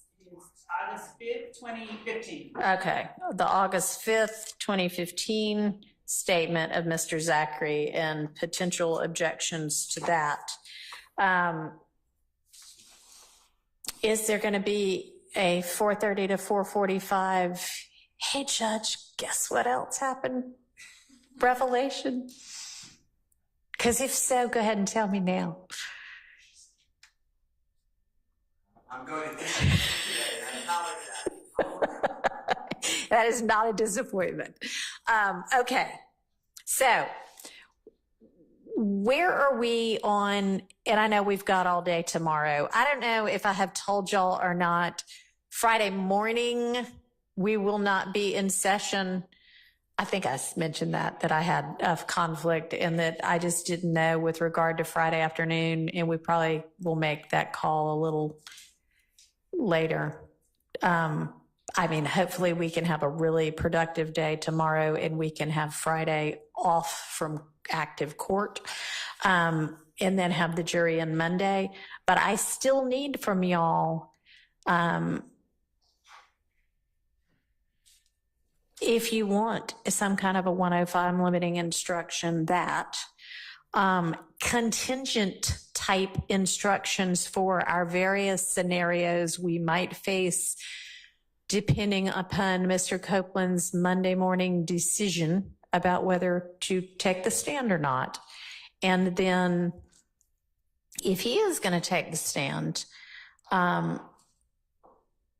think y'all had said everybody's happy with, well, not happy with, but everybody is in agreement that what he then said on June 7th, 10th, and 12th prior to the motion to recuse is fine and is in.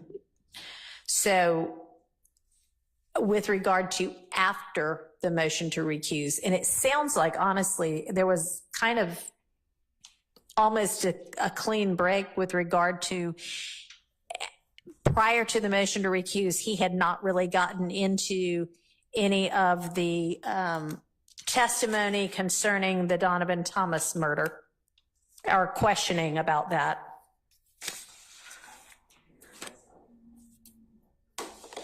And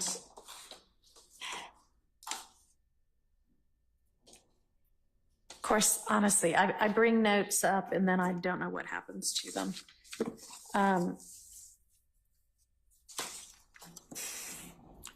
What do I do? Remember, I need to read notes. I know.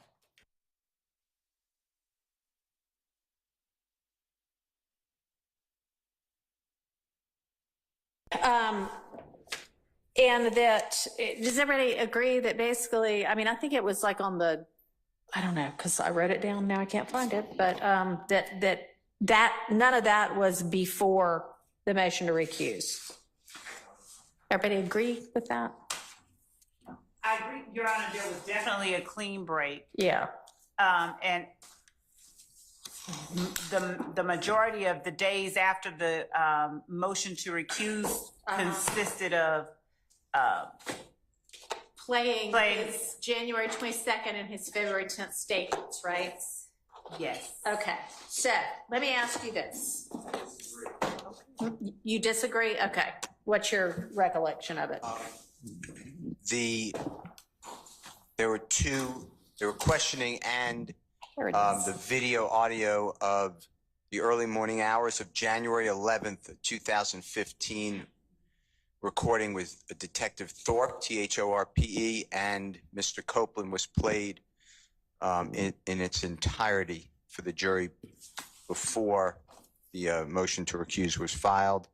And then there was a second audio video, January 20th, 2015, that was also played. After.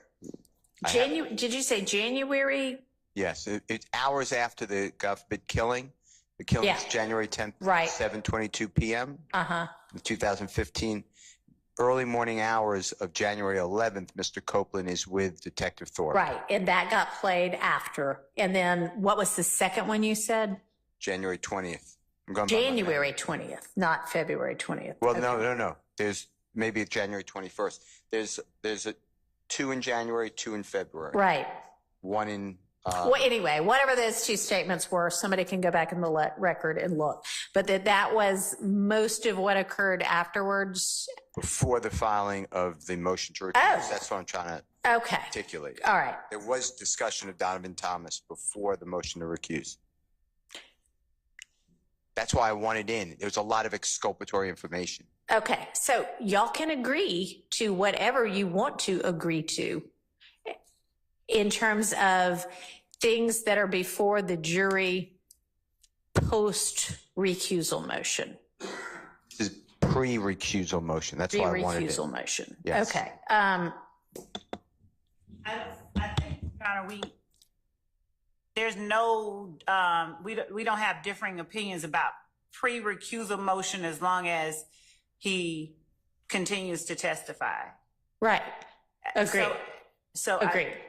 Yes. So whatever is, if he continues to testify, whatever has already been tackled pre-recusal is fine. And you are saying that part of that, there was at least one, maybe 2 videos played pre-recusal. That's true. Okay. And so those videos, y'all, was it like the entirety of it, or? I mean, it seemed to be most of the day's transcript was video played. But but then video was played on the 17th also, which was post-recusal, right? Yes. And that was maybe, I thought maybe that was January 11th and February 20th.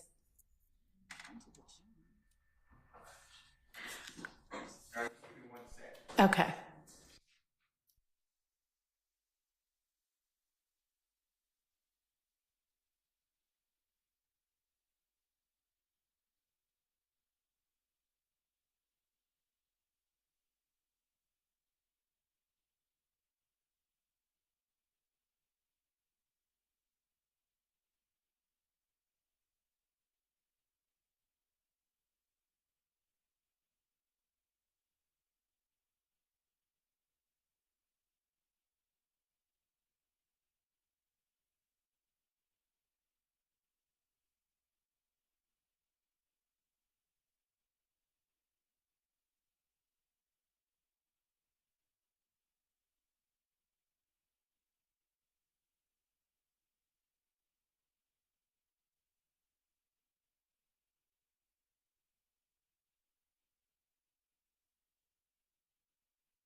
Those were played prior to recusal motion. Yeah, now I'm asking about afterwards. I mean, I'm asking about before and after, I guess. I thought on the 17th, which is obviously after, that the January 11th and February 20th video statements were played. I believe that is correct, and I'm making sure. That was my memory. My memory was that the full video, she plays portions of videos prior to that 17th of the last. Right, but some little snippets, right. But the full videos were not played, and that was what we had discussed internally and I thought that was what we came to, that the full videos were not played until after the motion for recusal. Okay. And the questions that led to them. So there were questions, and then there was the playing of the video, the ruling. Okay. That's true. January 11th was played, and January 11th And February 20th Yeah. were played on 6/17. That is true. Okay. There were snippets before that and discussion before that. All right. So, in general, in terms of an instruction to the jury, a couple of different things. All right. Yes, the January 11th and February 20th videos were played post-recusal motion. The contents of the January 11th and February 20th videos are not going to change. Are y'all proposing that we have the jury watch the entirety of those again, simply because they watched them after the recusal motion? And I'm just asking that because I'm trying to figure out the logistics. And y'all can huddle on that if you want and give me an answer tomorrow. But in terms of thinking through how we instruct the jury and how we handle this, that is an issue to be considered and for y'all to come up with an answer about, okay? And then, is there, other than those two videos, however y'all want to handle those, is there other testimony, questioning and answer, testimony that y'all want to come to some sort of a stipulation about? And yes or no, either of those is fine. Just, I need to know how to deal with it. And then if no, then is the instruction going to be, was there anything substantive about the Donovan Thomas murder prior to the motion to recuse? If there really wasn't, then I can say that we're doing everything about that over again. But if there was, then it needs to be a more nuanced instruction. So y'all, I would really like those by tomorrow so that we can discuss them. And okay, because, all right, okay. And then it would be nice to have the 105 proposed limiting instruction by then as well. But I'm certainly not going to give it before I get a proposed one. So that's kind of on you, Mr. Harvey. And Your Honor, Yes. we had addressed in writing and will, if necessary, if the court tells us to address in writing again, that a 105 instruction in a RICO case is not appropriate, but we'll. So if you want to you don't have to refile the same thing. Just point me to when and where it was filed. But what yes, I know that everything gets to be considered that is alleged as an overt act in furtherance of a conspiracy, a RICO conspiracy, and a RICO count. What I am contemplating instructing on is something to the effect of, everybody here is charged in count one. Anything you hear that's an overt act can be taken into consideration when considering whether the state has established guilt as to count one, as to each of these individual defendants. With regard to, whatever count it is. If we're talking about the Donovan Thomas murder, that evidence can only be considered as to the people charged with it when determining whatever those counts are, 2, 3, and 4, or whatever they are.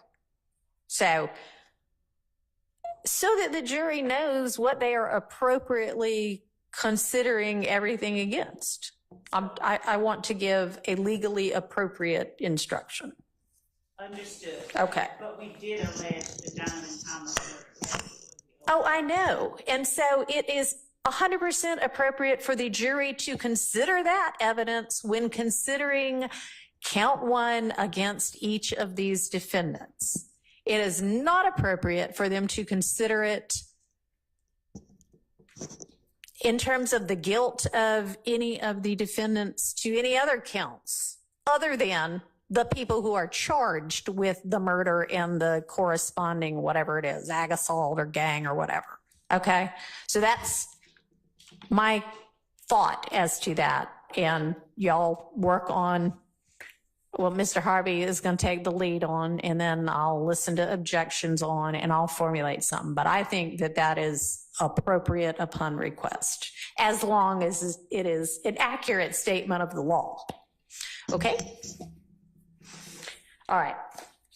So that all being said, let's now turn back to the scintillating task of how to redact this statement.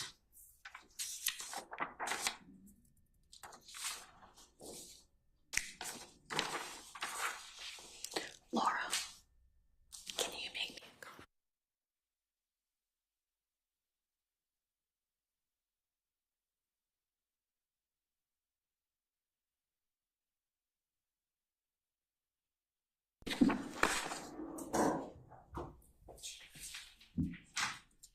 Ms. Love, I asked for my stapler back, Mr. Atkins, and it is not back yet. So I may not land it to y'all again. Yes, Your Honor. Thank you for letting me borrow it, Your Honor. Okay.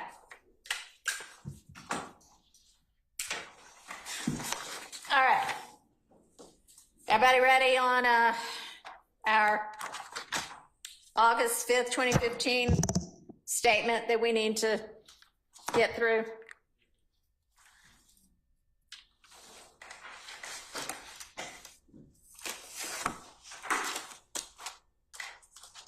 I'll take the silence as a yes. Yeah. Okay. All right. All right. So, Mr. Shard, if you could do us the favor of making your proposed redactions another part of the record somehow. Yes. Would you like me to put like the heading, the title of the case, and style of case on it? I mean, make it look official. I didn't file them in, obviously. You know, it can just be a notice of filing, and you can do a cover that says notice of filing of, you know, whatever, and then just attach this. Is Yes, fine Sean. with me. I'm not really that particular about how it gets done. I just want it to be a part of the record. Yes, Sean. Okay, thanks. All right, item number 1, page 24 is where we start. So, Your Honor, Yes, in regards to the state's position here, yes, it is not, we are introducing this kind of like what the court alluded to earlier. It is important that the YSL members believed it was Ifgang. Whether Right. Ifgang actually did the shooting or not, what happens immediately after this is okay, they get in the car and go and do retaliatory shootings. right, So it's the fact that they believed it was Ifgang, whether in reality it was or not, which came from Summer Good, who is Cordelia Zachary's, at the time, girlfriend. okay. Oh, and let me ask, actually, are there any of this list of 43 items that the state agrees should be redacted? Yes, Your Honor. Yay. Tell me what those are.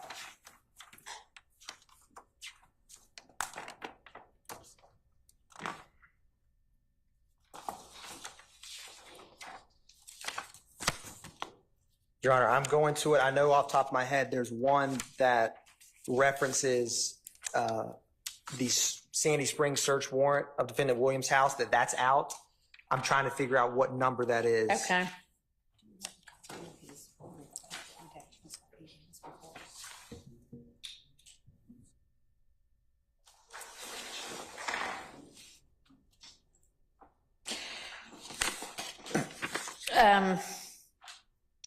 Mr. Shart, do you happen to know which item number that was? Sandy Springs search warrant?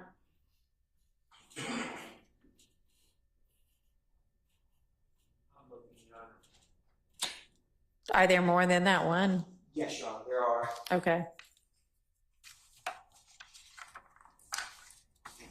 There's also one where, and I'm finding this number, Your Honor, but there's a line where Mr. Zachary says that defendant Stillwell is hot-headed.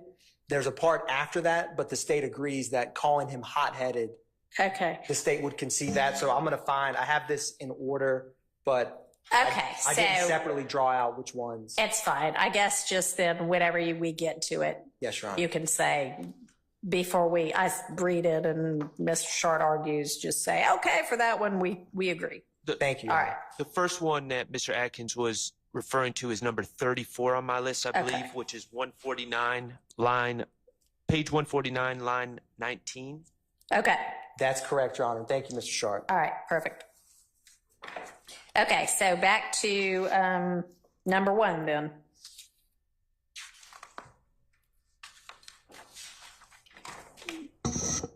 Yes, Your Honor. So as articulated, the state's position here is it's important that they believe that Ifgang was who shot at Demekian at Club Crucial, because after that, Cordarius Zachary, Antonio Sledge, Demekian Garlington, and defendant Stillwell, they get into a vehicle and go and shoot 1428 Adele Drive, 1903 Drew Drive.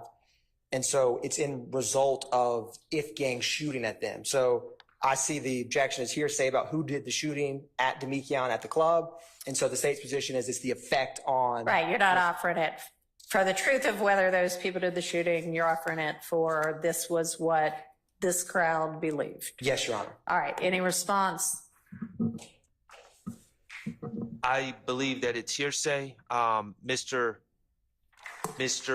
Zachary was not present. I heard what the state said. My stance is Mr. Zachary was not present at the club when Demekian allegedly got jumped, and he wasn't outside the club when shots were fired. So any information about what happened outside the club that day was something that Mr. Zachary does not have firsthand knowledge of.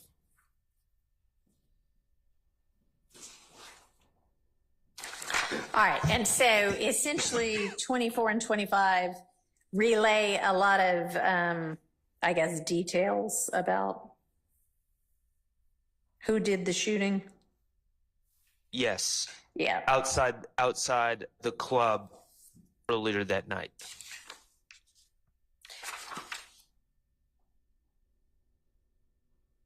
All right. So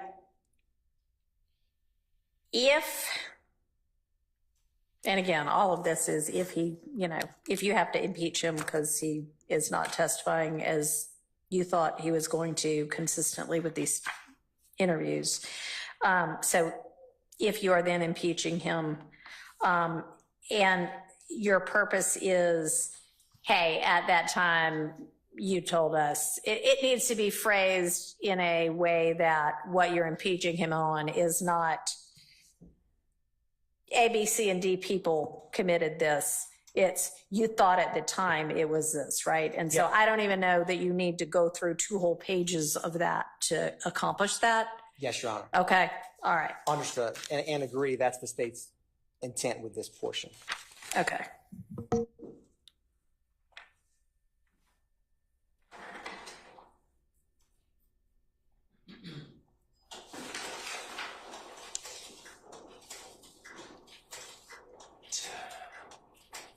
And y'all, I'm making all of these rulings prior to us coming back with these witnesses on the stand in hopes of there being an understanding by everybody what comes in and what goes out, and us not having to take it up while the jury's here.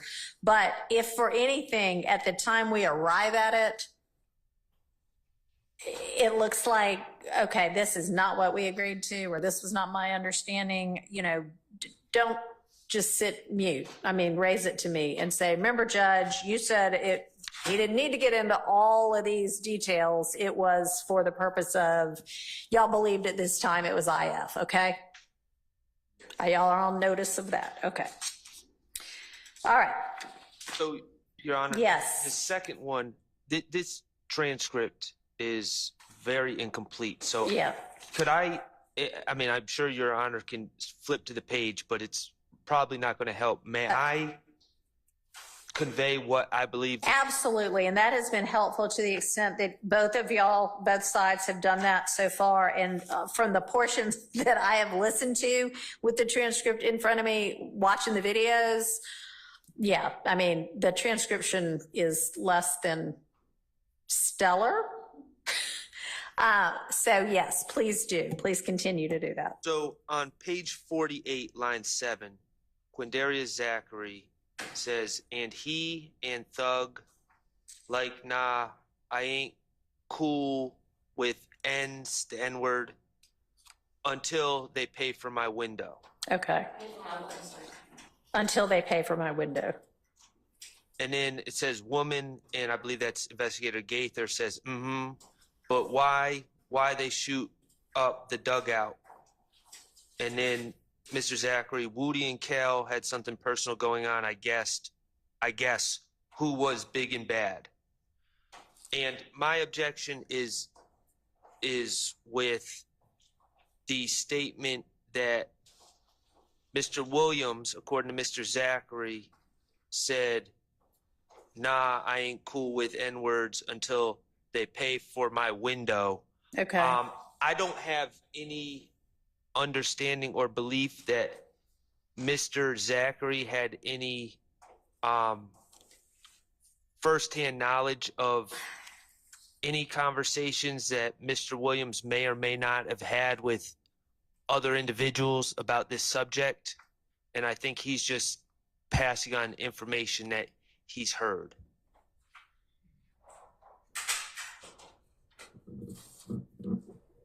Your Honor, the state's response here. So just to give a little context to Zachary, at this gambling house, Zachary says, I was inside. I didn't have a gun on me that night.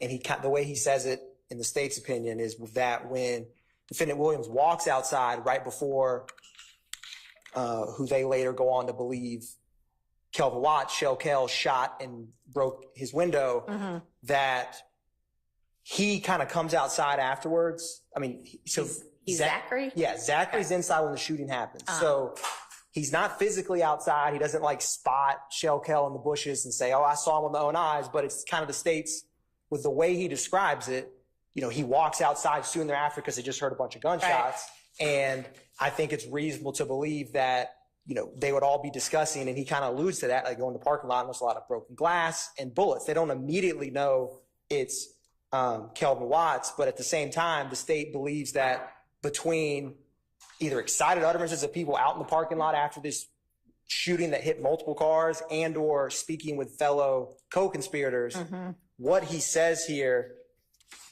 and this is relation to something else that comes up down the road where a female who Shell Kell ends up confiding in, Zachary classifies it as flexing, like bragging about doing the shooting. Right. That's how they end up believing or thinking that he did that, to confirm that. So when he says here, you know, he's explaining about Defendant Williams' reaction to the window being broke, I think there's reasonable assumptions, I believe, that given his personal being there, interacting with this individual at a regular basis, and also the key part that Kelvin Watts is the half-brother of the deceased Donovan Thomas. And so I'm not saying that the murder of Donovan Thomas was 100% related to this broken window, but it is, you know, relevant in that sequence of events and escalation of shootings in the state's position. So with all of that said, the state feels that this is not as speculative as it may first seem. All right. And you've got evidence somewhere else that Zachary walks outside while the, you know, aftermath of it is still going on? In this interview, Your Honor, he ends up saying, so everybody's walking him to the car, him being Defendant Williams, then hears gunshots still going off. And so he says, I'm still gambling. I didn't have a gun anyway on me, so no sense walking him out there. So Zachary tells the police in this same interview, I was at the gambling house. And then he says Then gunshots go off, and then everyone runs out the door. Everyone in there with guns ran out, started shooting. So like he kind of alludes to after this gunshot, everyone in the house ran outside to include himself. If he says everyone with guns ran out, that does not include himself. If he just said he didn't have a gun. So is there something more? So, Your Honor, he also goes on to state that a bunch of people he's inside the gambling house. He said he posted a bunch of pictures, Instagram photos, and he says,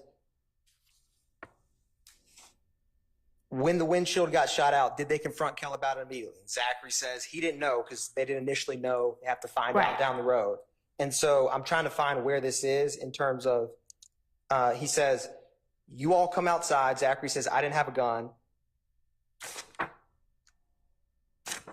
And so there's other, I guess, evidence, so to speak, in some of Copeland's interviews, taking aside what's in evidence right now or not with what we're redacting, he describes this gambling house incident as well. And so for purposes of, in this hypothetical universe, but Mr. Zachary is going to testify after Copeland. Okay. And so the state believes that with the combination of, I can't find in this moment, Your Honor, where Zachary himself walks outside, but he does state in this interview that there was a lot of gunshots. It was chaotic. People ran outside. I think it's fair to assume he walked outside at some point shortly thereafter, didn't just stay gambling after they shot up. And he interacts with these people on a nearly daily basis or frequent basis, that this shooting of the window is something that gets referenced by multiple interviews. Yeah. So it's the state's position. I don't have like a definitive piece of evidence where he's like,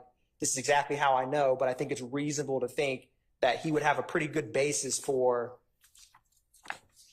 what he says in this specific clip that we're arguing about. Okay. And also, when he says a part of this as well is Woody and Kell had something personal going on, he interacts with Mr. Copeland, who his nickname is Woody. And so I think he would have a foundation to know that Kenneth Copeland and Shell Kell did not interact well. And I'm not even honestly sure that when he's saying that Thug says, no, I'm not cool with them till they pay for my window, that he's necessarily, that the assertion is necessarily that is what Mr. Williams voiced to anybody that night out in the parking lot. It's just.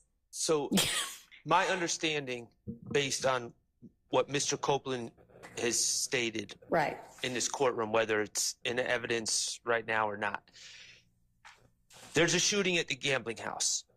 Shell Kell was not initially thought to be the person, and then later has pillow talk, and he's thought to be the person. I agree that Mr. Zachary was present at the gambling house per his own words. But this conversation about I'm not cool with people until they pay for my window never is alleged to have happened that night. There's a subsequent conversation with Mr. Copeland, and Mr. Copeland is apparently there, and Mr. Watts is apparently there, and allegedly Mr. Williams is on the phone with Mr. Copeland. That's Mr. Copeland's testimony. Mr. Zachary, to my understanding, has nothing to do with that conversation. So he's just passing on hearsay that he would have heard from Mr. Copeland, presumably, but I'm speculating. Okay, well, even if it's hearsay, I think this would come in under the, what's your theory as to why this comes in? If he hasn't heard, if you can show that he at some point heard or overheard Mr. Williams saying, they can pay for my window and then we're cool, not until then, great. Yes, Your Honor. Point that out. Otherwise, it is hearsay. What would the exception be? So, Your Honor, the exception here would be, or at least the state's argument is that,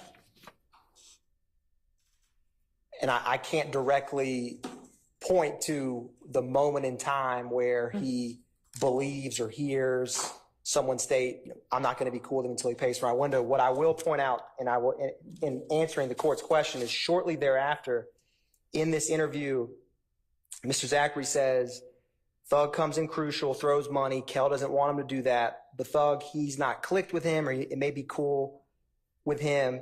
He didn't like them. They shot at his window. So he later on in this interview states it definitively that like he doesn't like them. They shot at his window. Okay. And so the state's position is that for an exception, and again, I don't have direct evidence of which individual told him this, but the state's just given this event of the window being broken repeatedly being brought up by either defendants or co-conspirators in relation to this, and it being a somewhat significant event that it's reasonable to believe that this is either a co-conspirator statement that was made or something that he has a good faith basis to believe that defendant Williams does not like Kel because and what Mr. Copeland says on that is basically Kel's like, I'm not paying for the window. And so it kind of ends on that note. Yeah. So I don't have a definitive moment in time, but that's the state's position on that in terms of Zachary making that statement. All right. Okay. I mean, yeah, I would think that this could come in under 801D2, maybe E or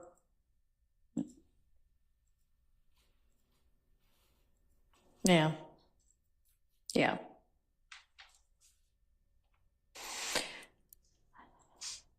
Or A, really. Okay, so that is going to be admitted over objection. Yes. Number 3, Your Honor, is Mr. Atkins kind of leads us to number 3, which is the conversation that he just referenced. Mr. Zachary, and you don't get this from the transcript, but he says, I'll start in the top of page 49. Zachary says, you know how they do, Kel wasn't like Thug coming crucial, giving out, throwing stuff. Kel didn't want them to do that. And then Gaither says, right. And then Mr. Zachary says, yeah, Thug wasn't. He ain't click with them like he didn't like them. And then Gaither says he ain't like Kel shot out his windshield. And then Zachary says they shot out his window. My objection to this is that he's testifying to the thoughts and feelings of Mr. Williams, who Mr. Williams likes, who he doesn't like, and to the mind state of Mr. Williams. I don't believe that that's appropriate.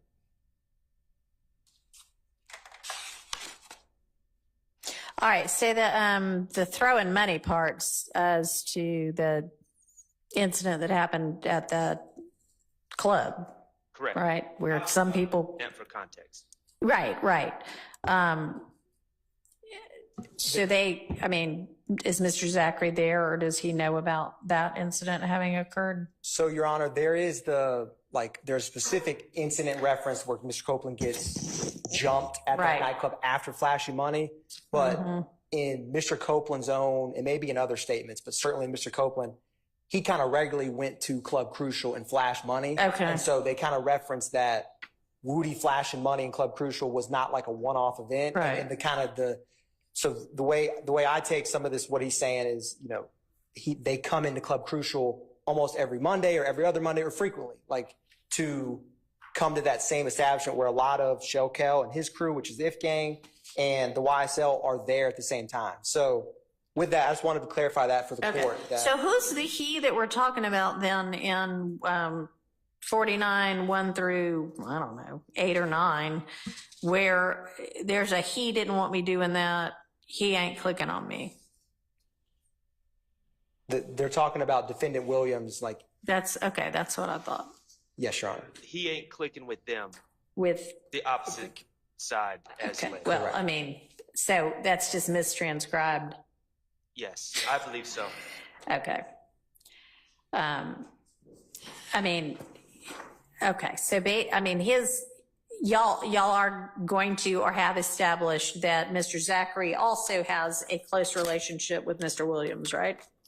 Yes, Your Honor. Okay. I mean, he's got a basis to know those things. So overruled.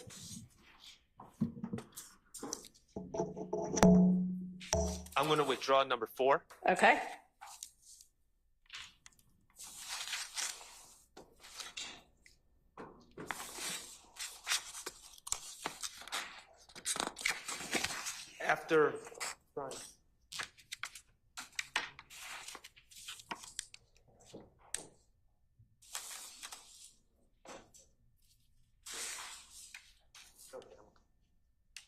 After consulting with my colleagues, we're going to withdraw number 5. Okay.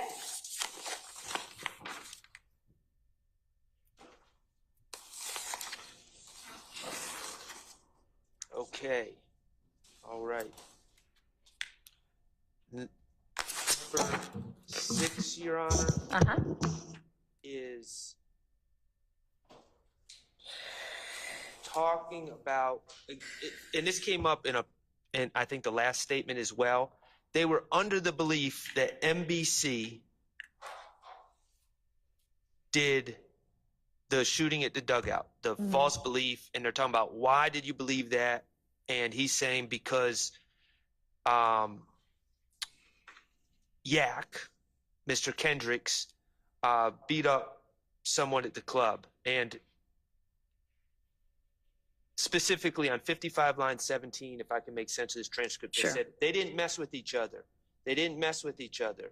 So it was already tension in the air, but they waited until the boy Yak, he had gotten into it with MBC and MDC,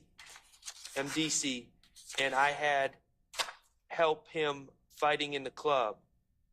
So y'all got into it, some guys with MDC. MDC is down with who? They from Bankhead. And then they say, so Ms. Gaither investigate. That's what I'm saying. It's like they not really with. And then Mr. Zachary says, if gang, and Gaither says it's just them themselves. Okay. So this has nothing to do with. All right. It's just bringing up a fight that Mr. Kendricks apparently got into, allegedly, that led to the mistaken belief that MDC was behind the shooting of the dugout. All right. So, Your Honor, the state's position with this part is it has a couple relevant portions. One being state has to prove association. And the fact that Zachary is defending, he's like, I get in the fight too with the MDC, which is the most dangerous clique, a gang on the west side in Bankhead at that time. The state's not going to be belaboring the point about this one fight and trying to cast anything improper character-wise or what about a fist fight in a club. But the point of this is that they defend each other. And that's a big part of the retaliatory shootings. This is a fist fight, but the fact that he jumps in and protects him, and also the way he describes this in the state's position is, he says, like, Detective Gaither, Zachary's like, they're from Bankhead. And Detective Gaither's like, that's what I'm saying, they're not really with If Gang. And Zachary says they're just their self, like they're not a part. So he has some familiarity with street gangs and who is clicked up, so to speak, with who. And so the fact that he's talking about and he's saying like, to me, there's a we and an us. There's not much else that I've seen in this case file about MDC, but that part is important. Okay. Another part about it that's contained in this, I believe, is this gets down the road to where how they learned that Shellkel was the one who claimed or did shoot Defendant Williams' window. And so he says he ran his mouth to a female who goes by Gucci Red. And so again, the key part of this is that's how they end up believing that Kelvin Watts did the shooting, because they initially thought it was MDC because of this fight.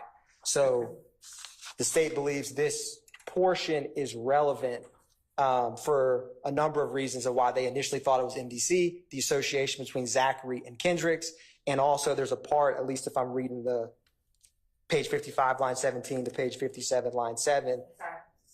My apologies, Madam. 17. To page 57, line 7 includes what on its face seems hearsay. Like they learned about this from this female, but it's it's important that they believe it was Shellkel who shot the window. And I think we've made the decision as a defense that we're not going to fight the hearsay about it being Shellkel and how that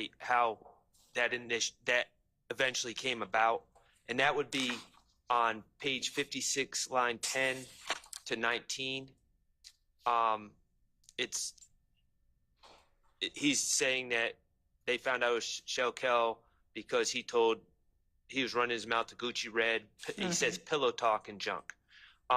So I don't have a problem with that section.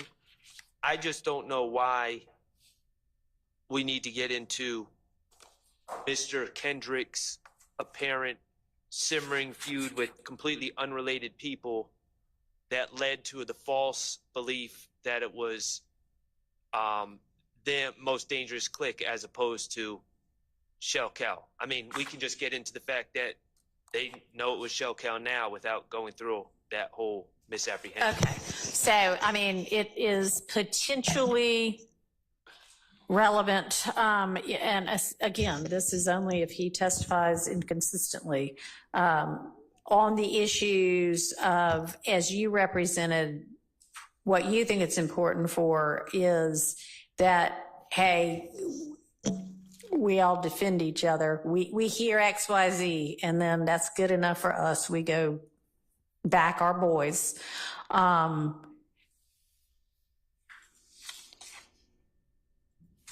And what was the other thing you said? I mean, I think it can come in for that. And then, as to, they've withdrawn the objection to how they end up finding out it's somebody else. So, okay. Yes, Your Honor. And so, again, as I said with regard to the very first one, this does not mean that you then have license to play these whole 3 pages. You just need to make the point in the part that would make that point, okay? Understood, Your Honor. All right. Okay. So turn into item 7 on page 59.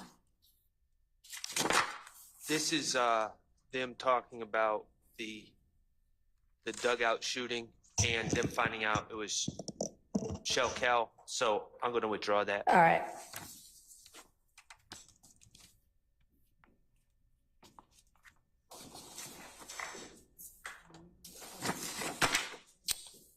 All right, item 8 is bottom of 60 through middle of 64.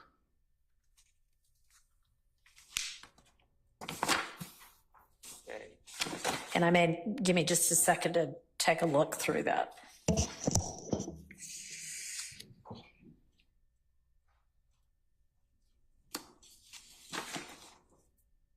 I forwarded it to you.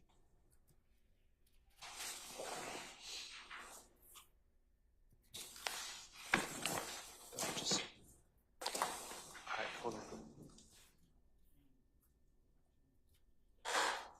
Okay.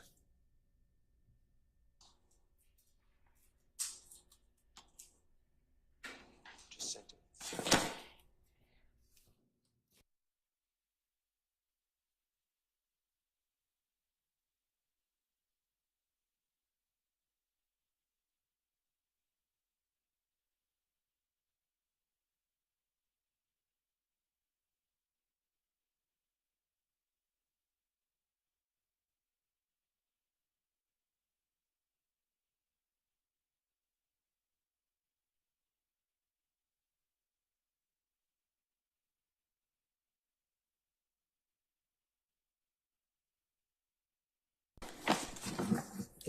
Your Honor, this may be a portion that if the court has any questions, listening to it may be of assistance, because there is some scrivener's errors a lot in this portion. Okay. Do you have it queued up? I am, Your Honor. We're getting queued up right now to play. As a general proposition, this is my understanding of what Mr. Zachary is saying. Speak into your mic. Mr. Zachary is saying throughout this process that my client told him some information. Okay.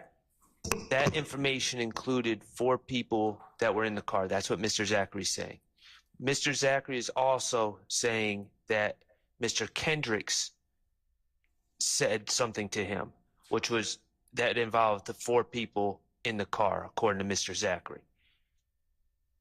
Later on, he goes into more detail, and this is starting on 63 line 8.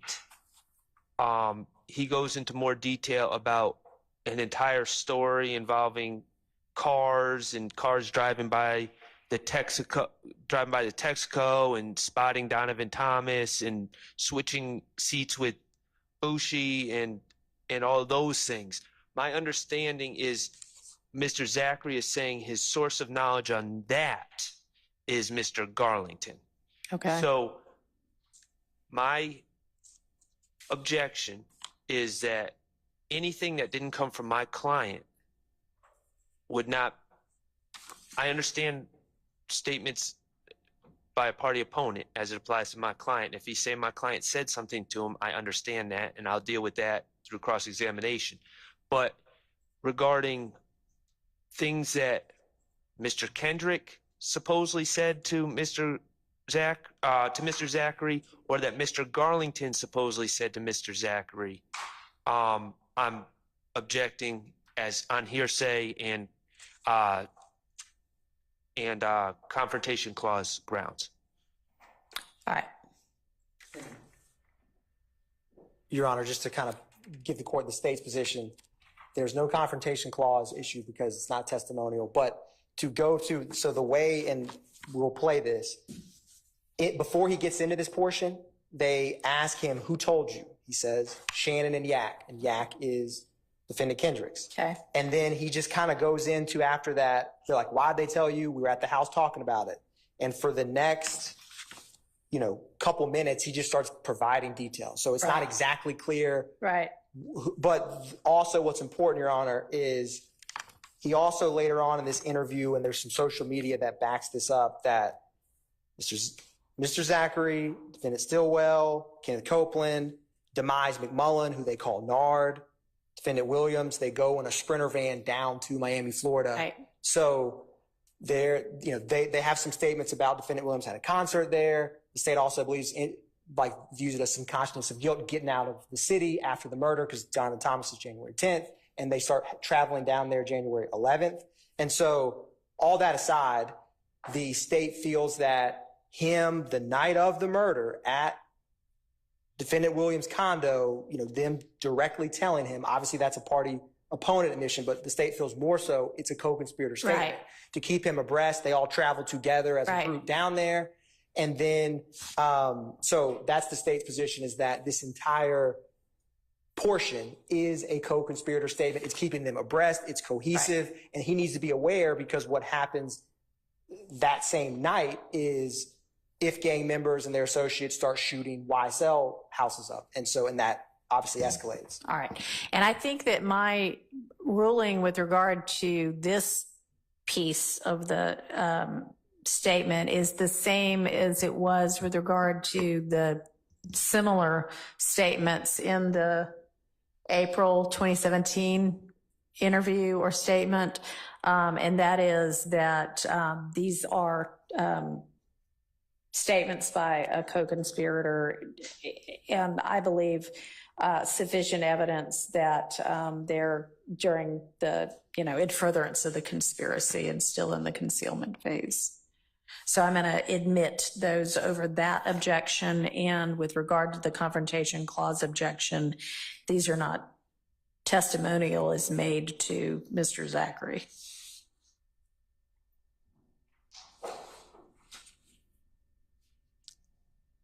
Okay. So item 9. Item 9 honestly would fall under the same Same, okay. ruling that you just All right, thank you. So item 10 is on page 66. Your Honor, I believe this is just a single line of Detective Gaither asked Zachary, did Woody, Mr. Copeland, have anything to do with not being killed? And he says, nah. And the state, it's listed as speculation.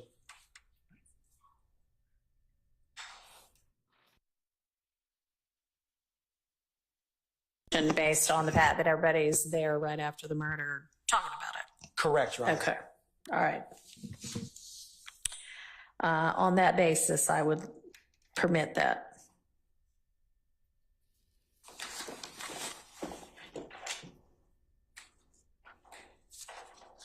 All right. Item 11 is bottom of 66 through mid 69. An objection is hearsay. Is this going to be the same concept or something different? It is. Same. It is, but within it, so I will, over my objection, I understand. Yes, and I understand you still have an objection to it, but. Now, I will point out on page 67, line 18, they say, why not? And Mr. Zachary says, I don't know, they just, like, I guess they just wanted for them to do it instead of Moontook and Woody. So he's speculating. All right, let's strike 18 and 19. And that page. Page 67, 18, and 19 is speculation. And then Gaither follows up like they wanted to do it themselves. Oh, okay, so 18 through 25, really, right? Well, and then he says, not to get them a name. He's speculating as the reason why they just wanted to get a name for themselves. Okay. All right, so. I'm looking at my notes. Line 2 on page 68 says, nah, like to get them a name. Okay. Okay, well, yeah, that's also speculation, unless you have some basis for it being something other than that. So, Your Honor, the state's argument on this portion is when he's talking about getting a name, it's very integral from the state's position of how gangs work in terms of trying to move up in rank. Yeah. Later on talks about so the state believes that his quite frequent interaction, he does state it speculatively. I'll be upfront with the court about that. But I do believe that in terms of they ask him why, and the court may say, hey, Mr. Atkins, it's speculation, it's out. But my argument on this is that his frequent interactions and, there's evidence that will come out either through impeachment or some other way that he has participated in crimes with them and is familiar with who he's speaking about. His thought process on motivations or what was going on in terms of like a gang context is appropriate. That's the state's argument. All right. Now, I believe the state has, I know that they've called experts, and I believe the experts have touched upon people, quote unquote, the term that the experts like to use is putting in work. And they've talked about that. All right. The state, I'm sure, is going to argue that. So I'm not saying that, obviously they can do that, but they can make that argument. But for Mr. Zachary to affirmatively say that's why other people did something. Sure. Okay. Let me make a ruling with regard to 67:18 through 68:2 that if you cannot get this in as speculation as to why XYZ people might have done this murder. But what you can do is if you ask Mr. Zachary, is a way for people to move up in a gang to commit crimes, and he says no, then you can ask him about that particular concept. And him having said before, well, you know, not with regard to a specific crime, but you're being asked about a crime and you're saying, well, maybe it was to, okay, understand, everybody understand? Understood, Okay. Your Honor. All right. Let me write myself a note on that.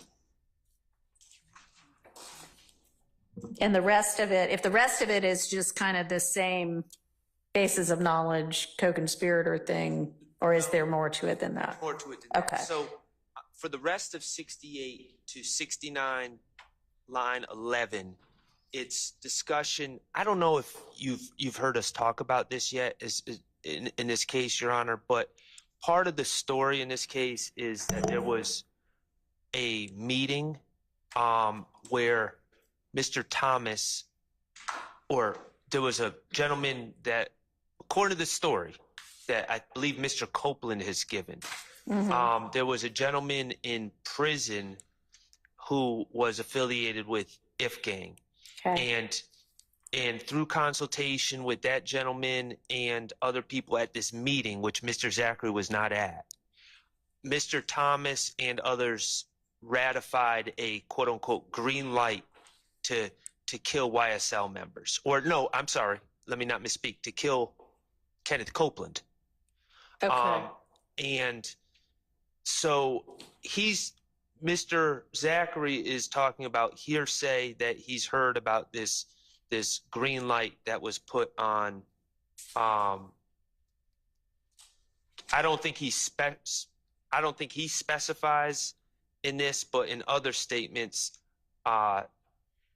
it's said to be Kenneth Copeland, I believe. But he doesn't specify. He just says he put a green light on line 10 on page 68.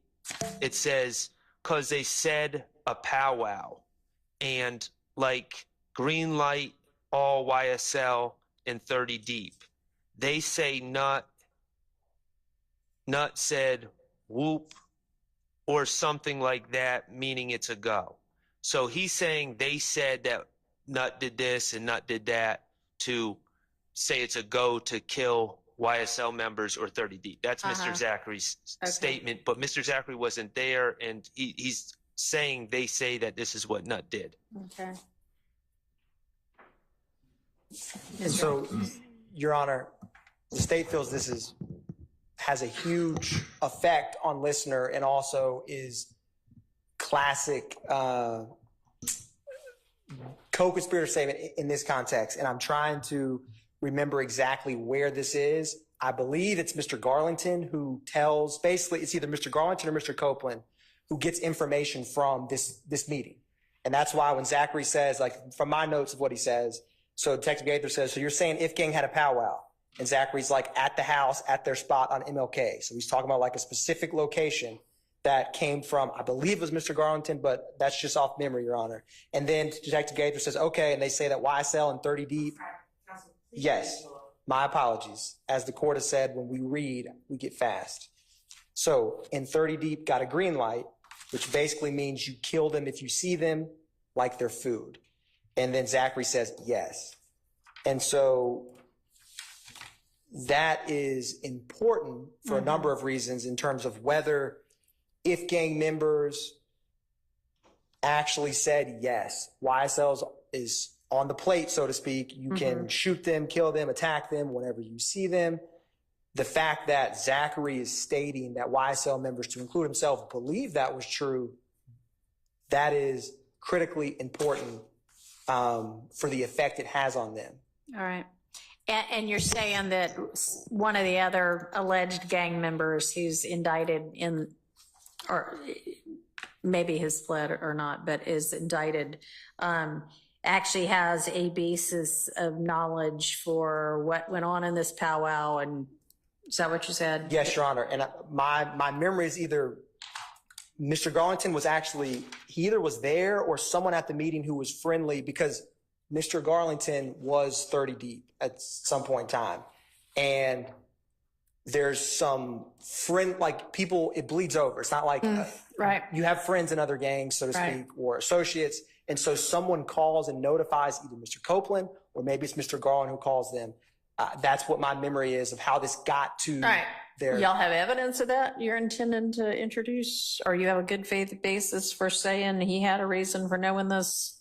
Yes, Your Honor, and I will find where that All is, right. what interview statement, but yes. Okay, well, I mean, assuming, go ahead. It's my understanding, it's Mr. Copeland that introduces this concept. Okay. I don't believe Mr. Copeland was at this meeting either. It's entirely unclear to me, and I may just be misremembering, but I don't believe it's ever established exactly how Mr. Copeland knows. But Mr. Copeland is Okay. the other person that spoke about this, not All right. Mr. Garlington. But Mr. Copeland relays to, Well, I don't know. We don't know that. well, he knows it somehow.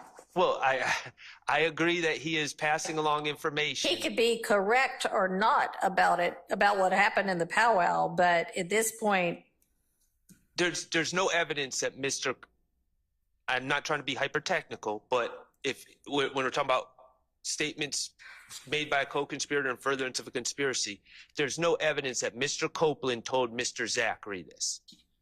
okay, but as I understand the state's position, they're not offering this for the truth of what happened in the powwow. They're offering it to show that the alleged YSL gang believed that it was, open season on them, and that had been authorized by the IF gang.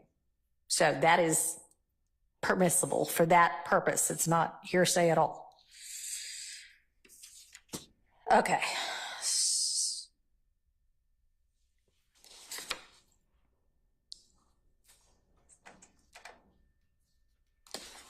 Your Honor? Yes. And this is something that's probably going to come up later.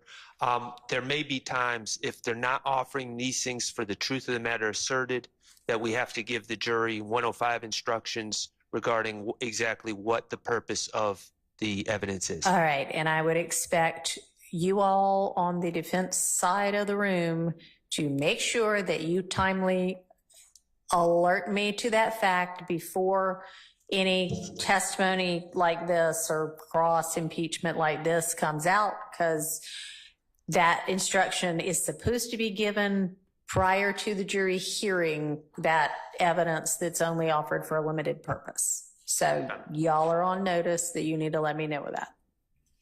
If you forget, then I can always notify them later, but you still have to raise that to me as well. Yes, Your Honor. All right. Thank you. Okay, we can probably knock out a couple more of these before we wrap for the day. So item 12, which is bottom of 70 through most of 71. Yes, Your Honor. So This would fall under your rulings about Mr. Garlington. Okay. All right. Then that would be in if that's the only objection. All right. All right. Now we're moving to page 81.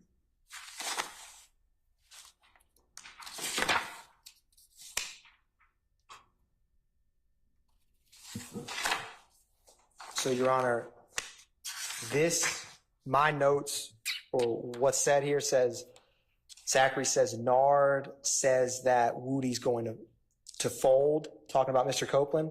Okay. I'm like, what do you mean? I may have started this a little bit before, but I wanted to read, it's just two sentences.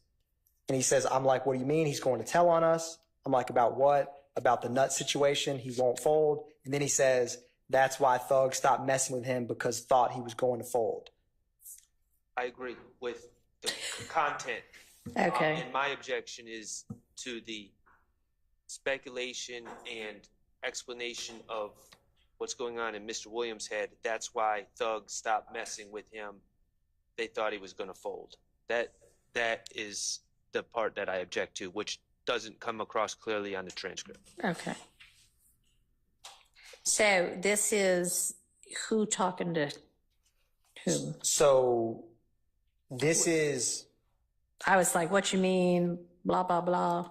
Who's having this conversation? So Mr. Zachary first is mentioning a conversation he had with Demise McMullen, who told him that he believed Mr. Copeland was going to fold. Okay. And then Zachary also states, I think Zachary actually then, after he says Nard thought Mr. Copeland was going to fold, he thought he was going to tell on us. I think Zachary just starts saying that's why Thug stopped messing with him, because he thought he was going to fold.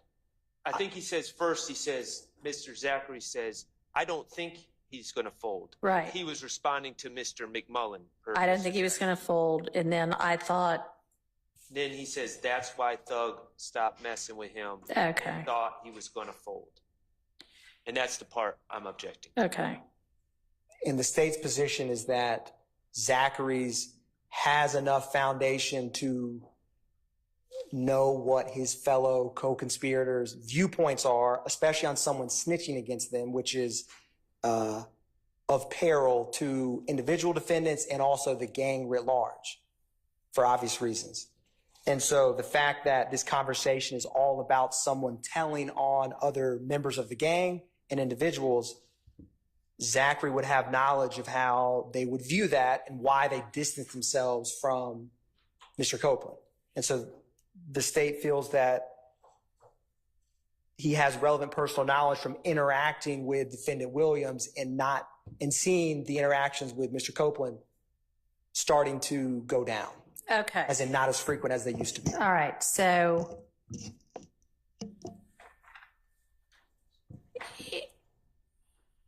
and your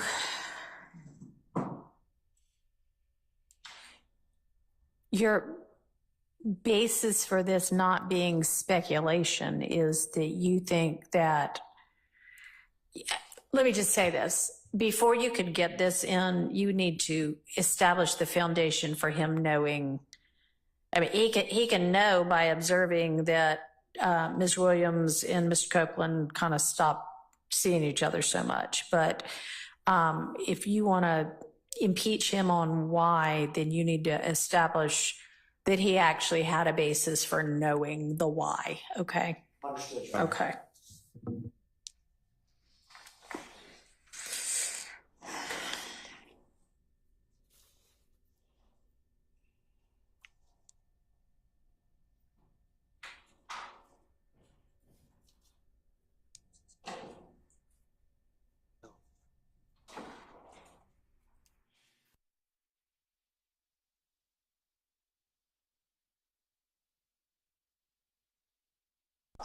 The next one is the one that the state, at least a portion, agrees with Mr. Sharp. Okay. So that line that says, yes, Shannon's hot-headed, the state agrees that that should come out. How about him? All they want names for themselves. That's all they want, names for themselves. And this is similar to the court's earlier ruling where I had asked about moving up in rank. So, Okay. So you could use this as well to say, didn't you tell us already? They want names for themselves. Yes, Your Honor. But only for that, and the hot-headed part doesn't come in regardless. Yes, Your Honor. All right. And then Hang on, give me just a second to jot myself a note. 122.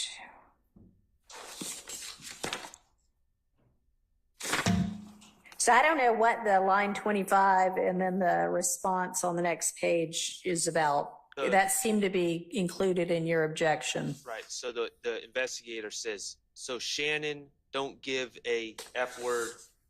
And then Mr. Zachary says, oh, hell nah. So that, I object to that as well.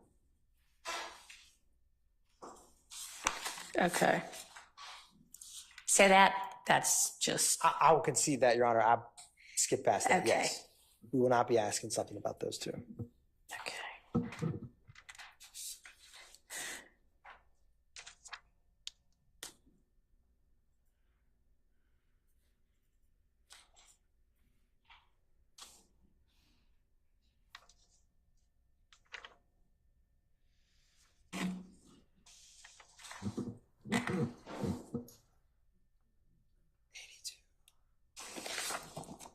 Your Honor, the next one, it says, Mr. Sharp says irrelevant discussion of Bentley selling Right. drugs. Bentley being OG Bentley, who's Kelvin Treadwell. Right. And so I wanted to read, because I think it's a little bit cleaner, what's said in this portion. So I have Detective Gaither says the guns possibly on Bentley's spot. Hang on, let me figure out where Yes, you sure. are. So this is 82. 83, right? Are we back on 82? I might have had a typo. I had page 82, line 25. It's 80, 83, line 25. 83, line 25 is, so that was what you were reading now, Mr. Atkins. The guns possibly at Bentley's spot on Oak Drive. That's the beginning. That's before I object. Okay. Thank you, Mr. Sharp. All right. And then Mr. Zachary says, yeah. So they're talking about Bentley's spot on Oak Okay. Drive with the guns, but Yep. then they move into selling drugs. All right. Yep. And Your Honor, the state's position of why this is relevant is that on page 12 of the preamble to the indictment, the state sets forth that part of the purpose of the RICO enterprise is the sale and distribution of drugs. Okay. Furthermore, there is in both Mr. Copeland and in Mr. Zachary's statements, they speak and reference that after the murder of Donovan Thomas, OG Bentley basically had like a spot, either a trap house, a drug spot, something Right. where he on Oak Drive. And so when he says, so Gaither asked the guns possibly on Bentley's spot on Oak Drive, that's what she's referring to. And then she's like, what kind of drugs does he sell? And Zachary kind of goes into detail, dope, crack hard. And she's like, nickel and dime are rolling in it. And Zachary's like, both. And so for one, it's relevant for Zachary to have knowledge of one of, even though Treadwell was not indicted, the state's position in Detective Gaither and Detective Dennis' testimony through an earlier act where his vehicle was used to do an attempted murder of Dexter Montgomery, which was Act 36. It's very relevant, Zachary's knowledge of Kevin Treadwell dealing drugs. And the state has to prove the existence of both the criminal street gang and the RICO enterprise, which are sort of part and parcel of the same. And so the state just feels that this is very relevant, given there's also a number of drug charges on this indictment. Right. So it goes to count one, the RICO is the state's position. And Your Honor, nothing I'm trying to keep out finishes Mr. Zachary's alleged knowledge of Mr. Treadwell's house or whatever it is on Oak Drive. I mean, he's clearly saying it's Bentley's spot in Oak Drive before we get to the part that I Right. want to take out. So do you just not want it said that he sells crack? All the drugs. And this is why, Your Honor, Mr. Treadwell is not indicted on this case. Right. Nothing involving Mr. Treadwell selling drugs is listed as an overt act at all in count one. So we're just throwing in an associate. And there's no indication from this that Mr. Treadwell somehow kicks back money to Mr. Stillwell or Mr. Williams or anyone Okay. else. It's just Mr. Treadwell, who is associated with us through evidence that we know him. I think that evidence has come out that he's Mr. Williams' road manager at one point Okay. in his early in his career. But I don't know why we would get into his Okay. unrelated Yeah. criminality. All right. So if he's not an unindicted co-conspirator, if he's just an associate and there's no evidence that YSL is in any way benefiting from this guy Bentley selling drugs, seems like Mr. Sharp's got a good argument here. So, Your Honor, on the first point, and this was the act I was referencing, but just to give a little more clarity, there's individuals at a gas station, they think someone's trying to rob them because they're coming up close, and he calls Walter Murphy, who is a defendant who's pled, and Demise McMullen to come over and shoot with a stick, and they shoot and take off half of Dexter Montgomery's head. Kevin Treadwell, he's the he. Okay. Makes the call. Bentley, Kevin Treadwell is the one who makes the call. And then these alleged YSL gang members come to protect him and his drugs. Yes, Your Honor. And that's in regards to him being like, is he an associate, a member? The Detective Dennis and Gaither would classify Kevin Treadwell as a YSL gang member. Okay. Now, in regards to the drug proceeds, I do not have any evidence that some receipt or some conversation of I'm paying my weekly dues to the YSL gang from this drugs that I sell at my trap spot. I don't have that kind of evidence. But the state, so I wanted to answer the court's question. And in that incident, there was no evidence that these gentlemen were called to protect Mr. Treadwell's drugs. The state, I think, characterized it as just a senseless act. We were categorizing it as Mr. Treadwell believed that Mr. Montgomery and his associates were attempting to rob them outside of the gas station. But at that incident, there's nothing about drugs. All right. Unless you got more than that, Mr. Atkins, I don't think that this particular part, which is 8325 through 8410, comes in. One small request. You may. There's a part, and I need to get the line of it, where he says, Detective Gaither asked him, does he still drive that white Nitro? And Zachary says, nah, he let Nard F that up. Okay. I would like that part in because that white Nitro. All right. That is not a part that is objected to that's being excluded. That's line 12 on page 84. Thank you. All right. Sure.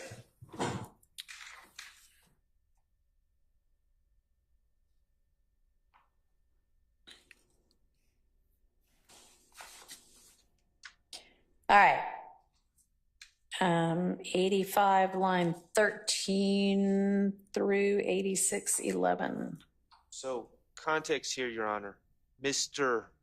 Treadwell is actually, at the time, I don't think they're still together, was actually in a long-term relationship and has a child with Donovan Thomas's sister. Okay. And so this is all a discussion about, there's a lot of speculation about what Donovan Thomas' sister knows and how she feels about this and how she feels about Mr. Treadwell, which I don't think is relevant.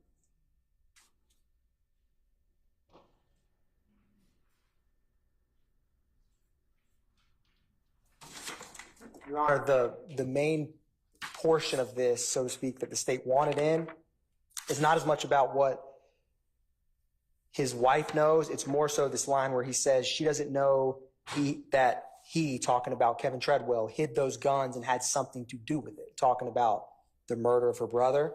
And so... Where is that? I will find the line. That's 86 line 1.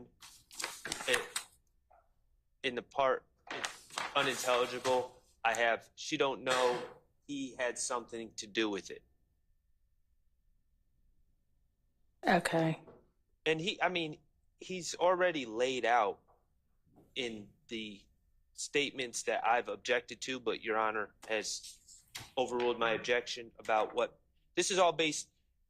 He had something to do with it is all based, from my understanding, is pretty clear. Mr. Zachary is saying that's based on what Mr. Garlington said to him, and that's been repeated several times throughout these statements already about Mr. Bentley getting Mr. Treadwell allegedly getting rid of the guns.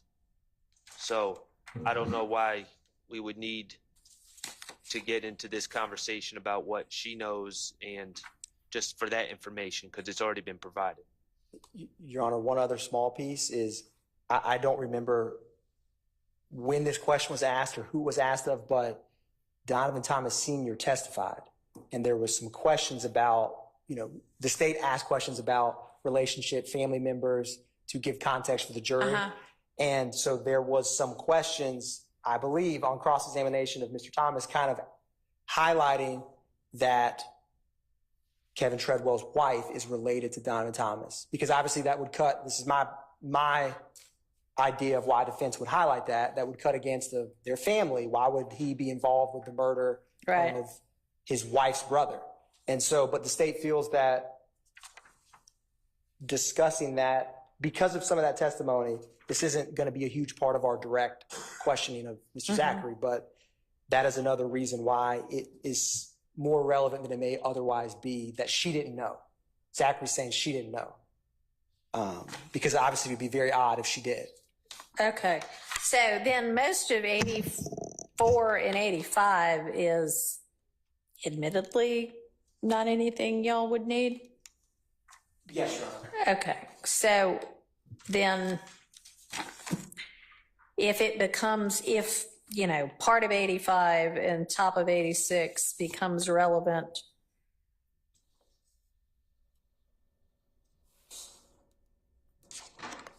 I mean,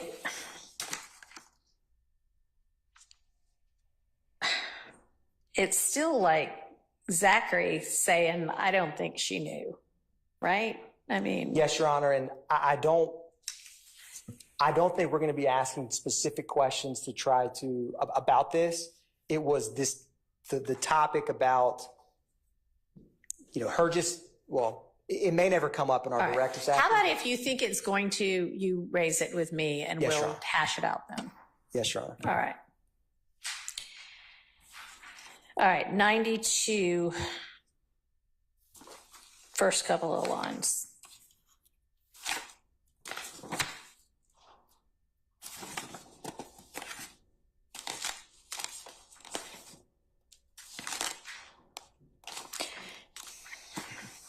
So, Your Honor, I have, and Mr. Sharp, you tell me if you have something different. I have Detective Dennis says, what he thought get you down there? What was Thug like? Zachary says he's normal. Detective Dennis says he doesn't give an F. And then Zachary says, he's like, why the hell did they kill Nut? That's when I guess they told him. Nut said it's a go. And then he says, Woody, talking about Mr. Copeland, is holding back stuff. He's kind of alluding to Mr. Copeland has friends. He knows a lot of people, so sometimes they're saying Mr. Copeland doesn't state everything with them. I'm going to withdraw my objection. Okay. And man, y'all weren't kidding about the transcription being less than 100% accurate. Okay. It is not this court reporter or my prior court reporter. I do not have any idea who this state used, but I will not disparage them on the record, Your Honor. like entirely off the record. Maybe next time y'all have a bunch of stuff transcribed, you give them like a list of key terms and names of people, and that would help them out a lot. Okay, anyway, totally irrelevant, but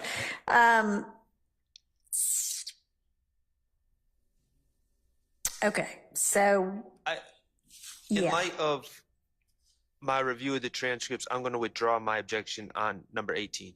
Also, okay. Because I believe that, not saying it's the truth, but I believe Mr. Zachary was there. Okay. All right.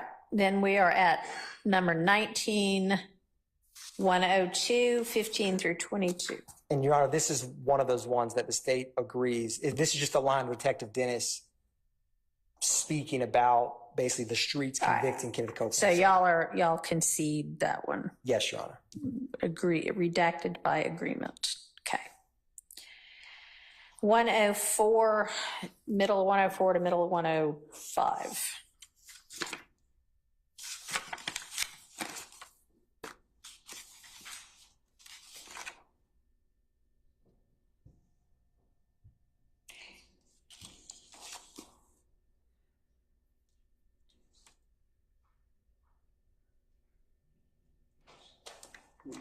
Your Honor, this is another one that we will concede. Its relevance is very limited. Okay. So Thank you. I will agree on this. Okay.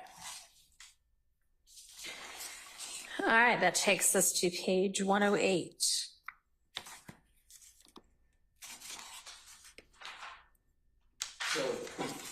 Your Honor, this came up in the 2017 interview.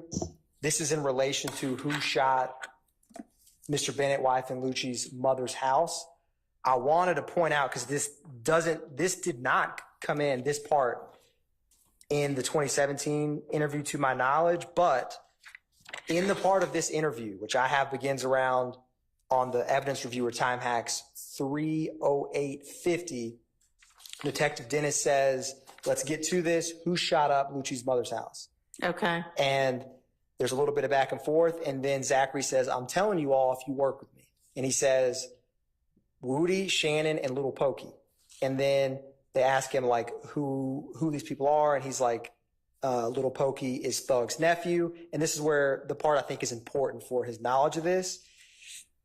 Gaither says the gun that you had that you got caught with, she's telling him about the ballistics from the gun that Zachary's arrested with, comes back to one of, because there was two shootings of this house.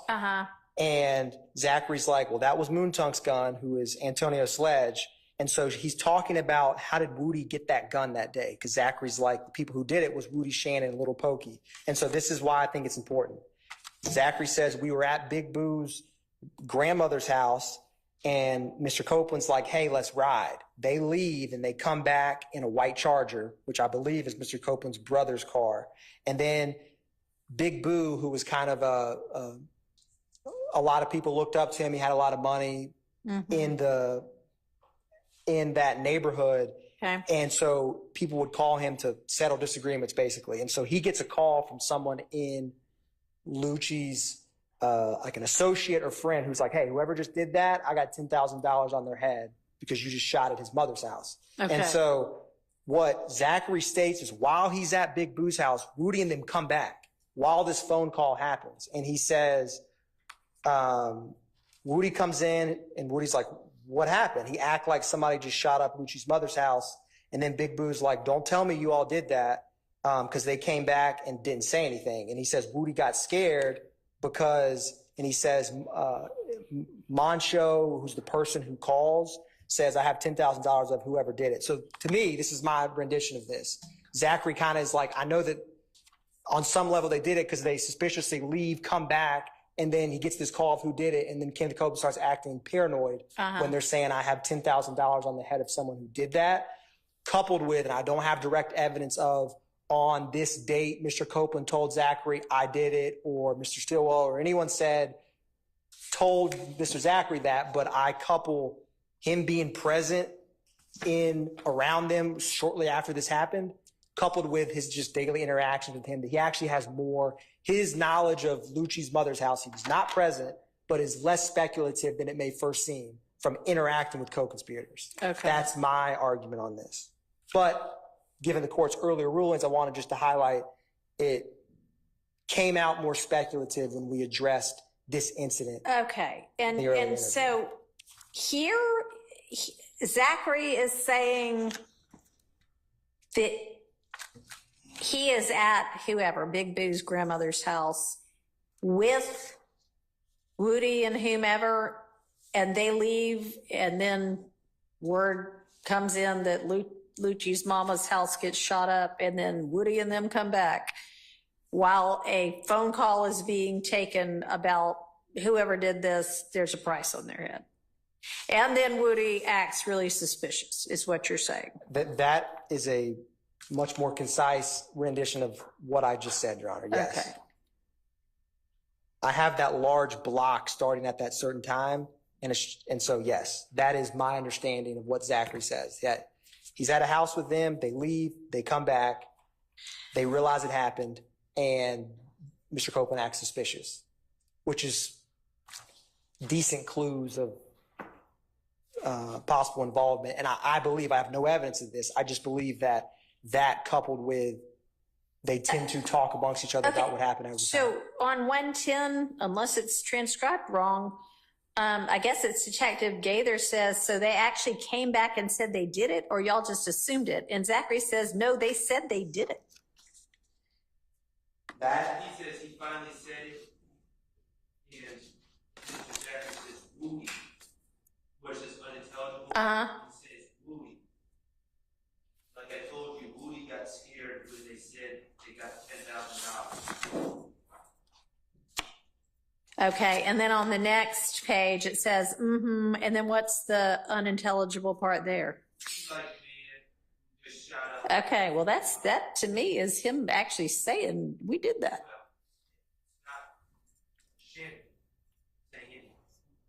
Okay, well, Your Honor. well, Mr. Copeland's not saying I did it, he's saying we did it.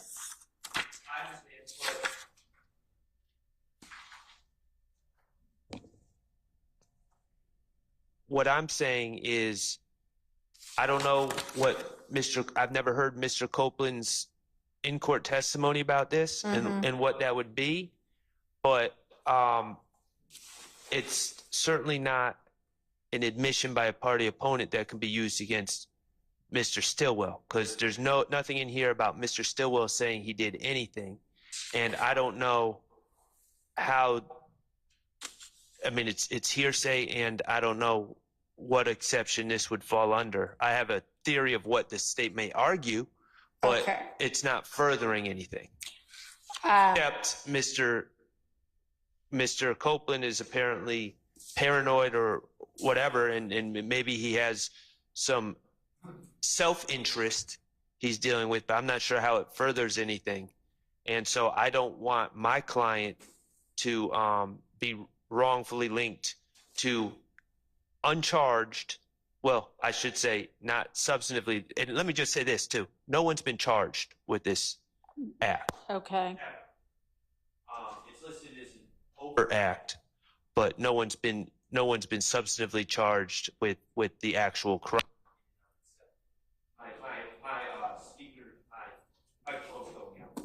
All right. So who all is, I mean, I get that Zachary is at the house, at the grandmother's house, and Woody is at the grandmother's house and then leaves and then comes back.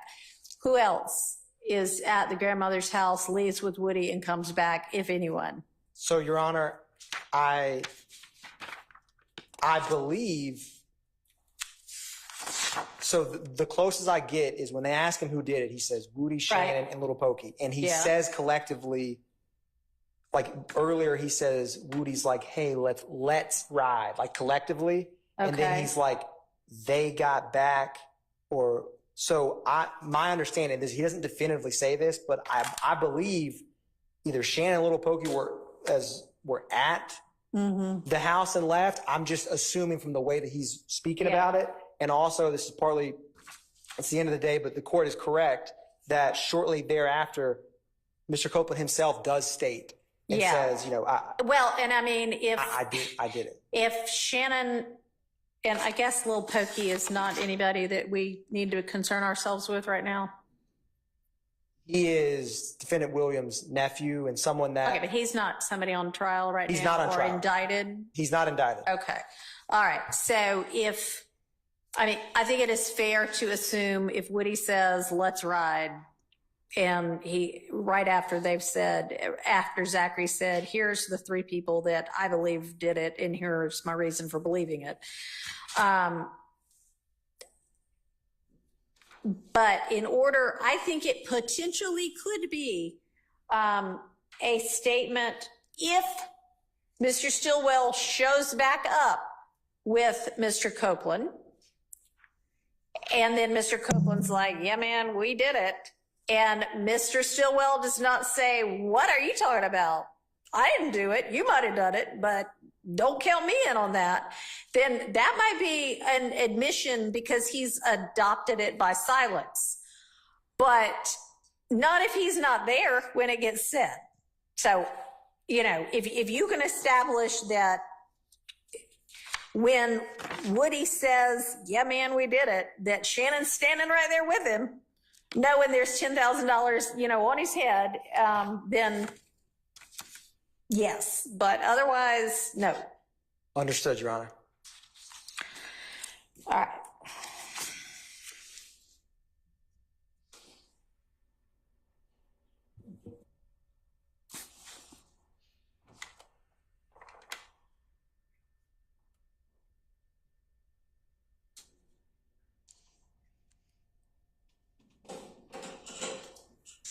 Your Honor, could I ask one small part on that? Yep.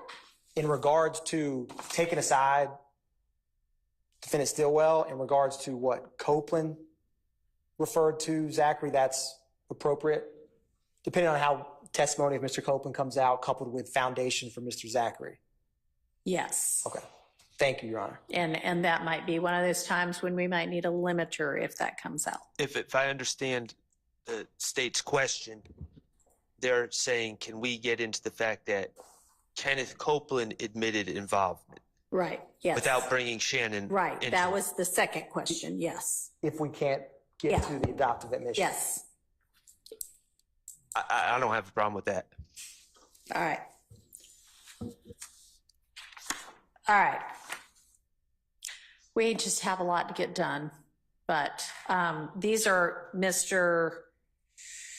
Zachary's only two statements that we need to get through, right? Yes. And we're about halfway through, I think. Yes. Assuming Mr. Copeland, to try to figure out scheduling, assuming that Mr. Copeland does not testify now, then y'all need to move to your next witness, right? Yes, right, yes. So, and I know Zachary's one of the next ones up. He may not be the very next one up, but is there another, witness that we would be hitting next week? Because after next week, the jury already had a week off, so we can do this delightful stuff that week, the week of the 19th, with regard to future witnesses. But are there other witnesses that, assuming Mr. Copeland does not testify, that we would reach next week whose evidence we have to hash out? Yes. Mr. Sledge is the other person that I, Okay. but his interview is smaller. Okay, can I go ahead and get that interview? And you have listed also a jail call, right? Yes. And then social media. And when can you get the more detailed information? This was supposed to be here today about at least these witnesses to the defense, not social media, but what? And they may have it, but if they don't have it, we need the detail. Yeah. So can we provide that to them before, like in the morning, or like? Do you have any of it ready right now? Because I know that your person working on it had been worried that he or she could not finish it all as to the first 30 witnesses, but surely he or she has accomplished the big chunk of it by now, right? So those were the exhibits that she was working on. So we had the court had instructed us about the exhibits. And so that is what that person was working on. And I was hashing out the pool of the 30 witness exhibits that we were introducing. All right, so how far along are you into that? Have you done like page one of it? I mean, I assume you're going in the order that you. So can I, will the court so may I send to the court or to defendants into the court by 9 o'clock tonight? So everything that I have compiled. Can you just send right now or in the next 45 minutes what you have so far? Because I'm sure that, what I suspect is that everybody would probably like to get some sleep, but that's not the reality of being in a trial. And so the sooner you can get them the stuff, the better. So let's not wait till 9. Let's, in the next hour, get what you've got right now over to them and me. And hopefully it'll be a big chunk of it. Okay, so, and then you need to send me, I assume the defense has a copy of Mr. Sledge's interview. Yes. Have y'all done this same exercise for Mr. Sledge to figure out what portions of it you need to object to? All right. No, I will say Mr. Sledge's interview is shorter. Okay. And it's really confined to the incident that he's charged with, Okay. which is the shooting up of houses he was charged with back in 2015 that him and Mr. Zachary pled to. Okay. It was taken after being arrested for that. Okay. So I'm thinking that potentially the defense might have objections to social media, the defendant interview, or jail call or calls. But I don't know that. Do y'all know what you're going to get them, the specific social media? All right. Yes, and Judge, just for a point of clarification, we were trying to include on it the exhibit numbers. That's what I was. All right. Well, that's wonderful. But okay. But if the exhibit numbers aren't perfect, fine, we can fix those. Is that what your concern was? Okay. No, my concern is more that the defense get the evidence you're planning to use, because they need to be able to contemplate it and figure out how they're going to deal with it. All right. So, which means that if we're doing the trial next week and it isn't a couple of days of Copeland and then a couple of days of Zachary and people who, there aren't going to be a lot of objections to, I mean, we need to have hashed out this with regard to all of next week's witnesses. Yes. And how are we going to do that? Who all do you think there's going to be objection about other than Sledge and Zachary? And y'all, I'm looking at this giant list of witnesses from the state and looking at the first ones. And surely y'all have looked at most of this. Do y'all think that there's another witness coming up soon that we're going to have a lot of this kind of detail to hash out for? No, well, I mean, you don't think so? Okay, great.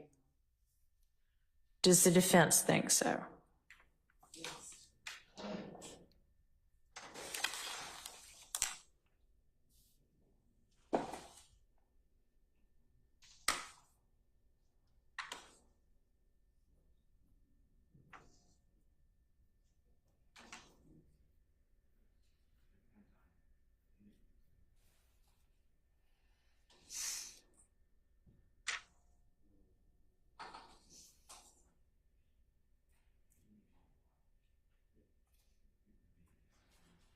So, Your Honor, so far, the state has seemed to be trying to introduce prior statements through the witnesses that are on the stand. Detective Thorpe and Michael Sprinkle, ADA Sprinkle, both conducted multiple interviews. I don't know to the extent that they're going to seek to introduce any prior statements through them, but that's the only thing that I can see. Mr. Sledge has a prior interview, right? But my recollection is it's very confined to one incident, and he doesn't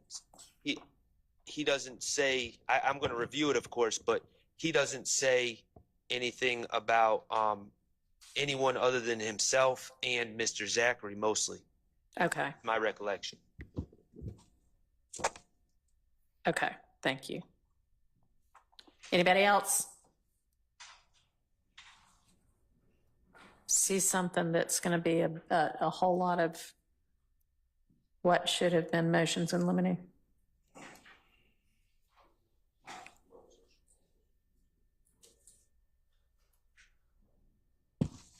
Your Honor. Yes. Trying our best to give you an estimate of what we think might be at issue. I'm looking, for example, at number 8, Michael Sprinkle. Yeah. So yes, we're aware that he conducted multiple interviews, but what we don't know at this point is what interviews it is that they intend to use. So we don't really know how to address that. We also don't know what social media items. I think we're going to have a whole lot more of that in an hour. Tell me this, Miss Love, assuming Mr. Copeland does not testify, what witness do you think we are going to be at by next Friday? Keeping in mind that y'all will be here at 8:45, the jury will be ready to go at 9, and we will work till at least 5:30 most days. I'm going to. With a break for lunch and a couple of bathroom breaks, and that's about it.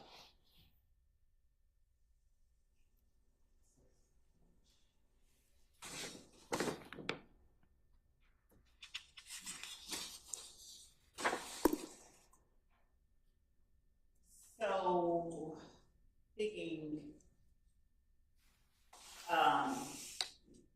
no further than, and when I say Agent Bernie, it's for these records that we have, not for the Okay, ones that. right, we talked about earlier, yeah. But we will get no further than Agent Bernie. Okay, all right, and so will what you send in an hour cover at least through Agent Bernie with detail about what the evidence is going to be? Okay, all right, okay.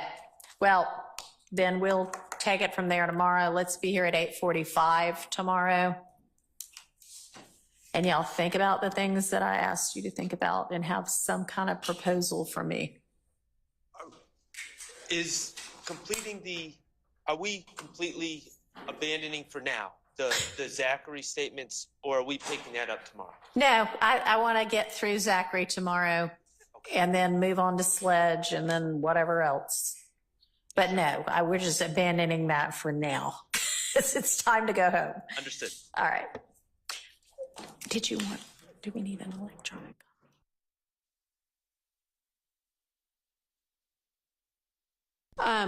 Mr. Atkins, could you send over an electronic copy of this transcript of the interview we're going through right now? Yes, Your Honor, I will. Okay, thank you. All right, we're adjourned. Excellent, thank you. Give the original.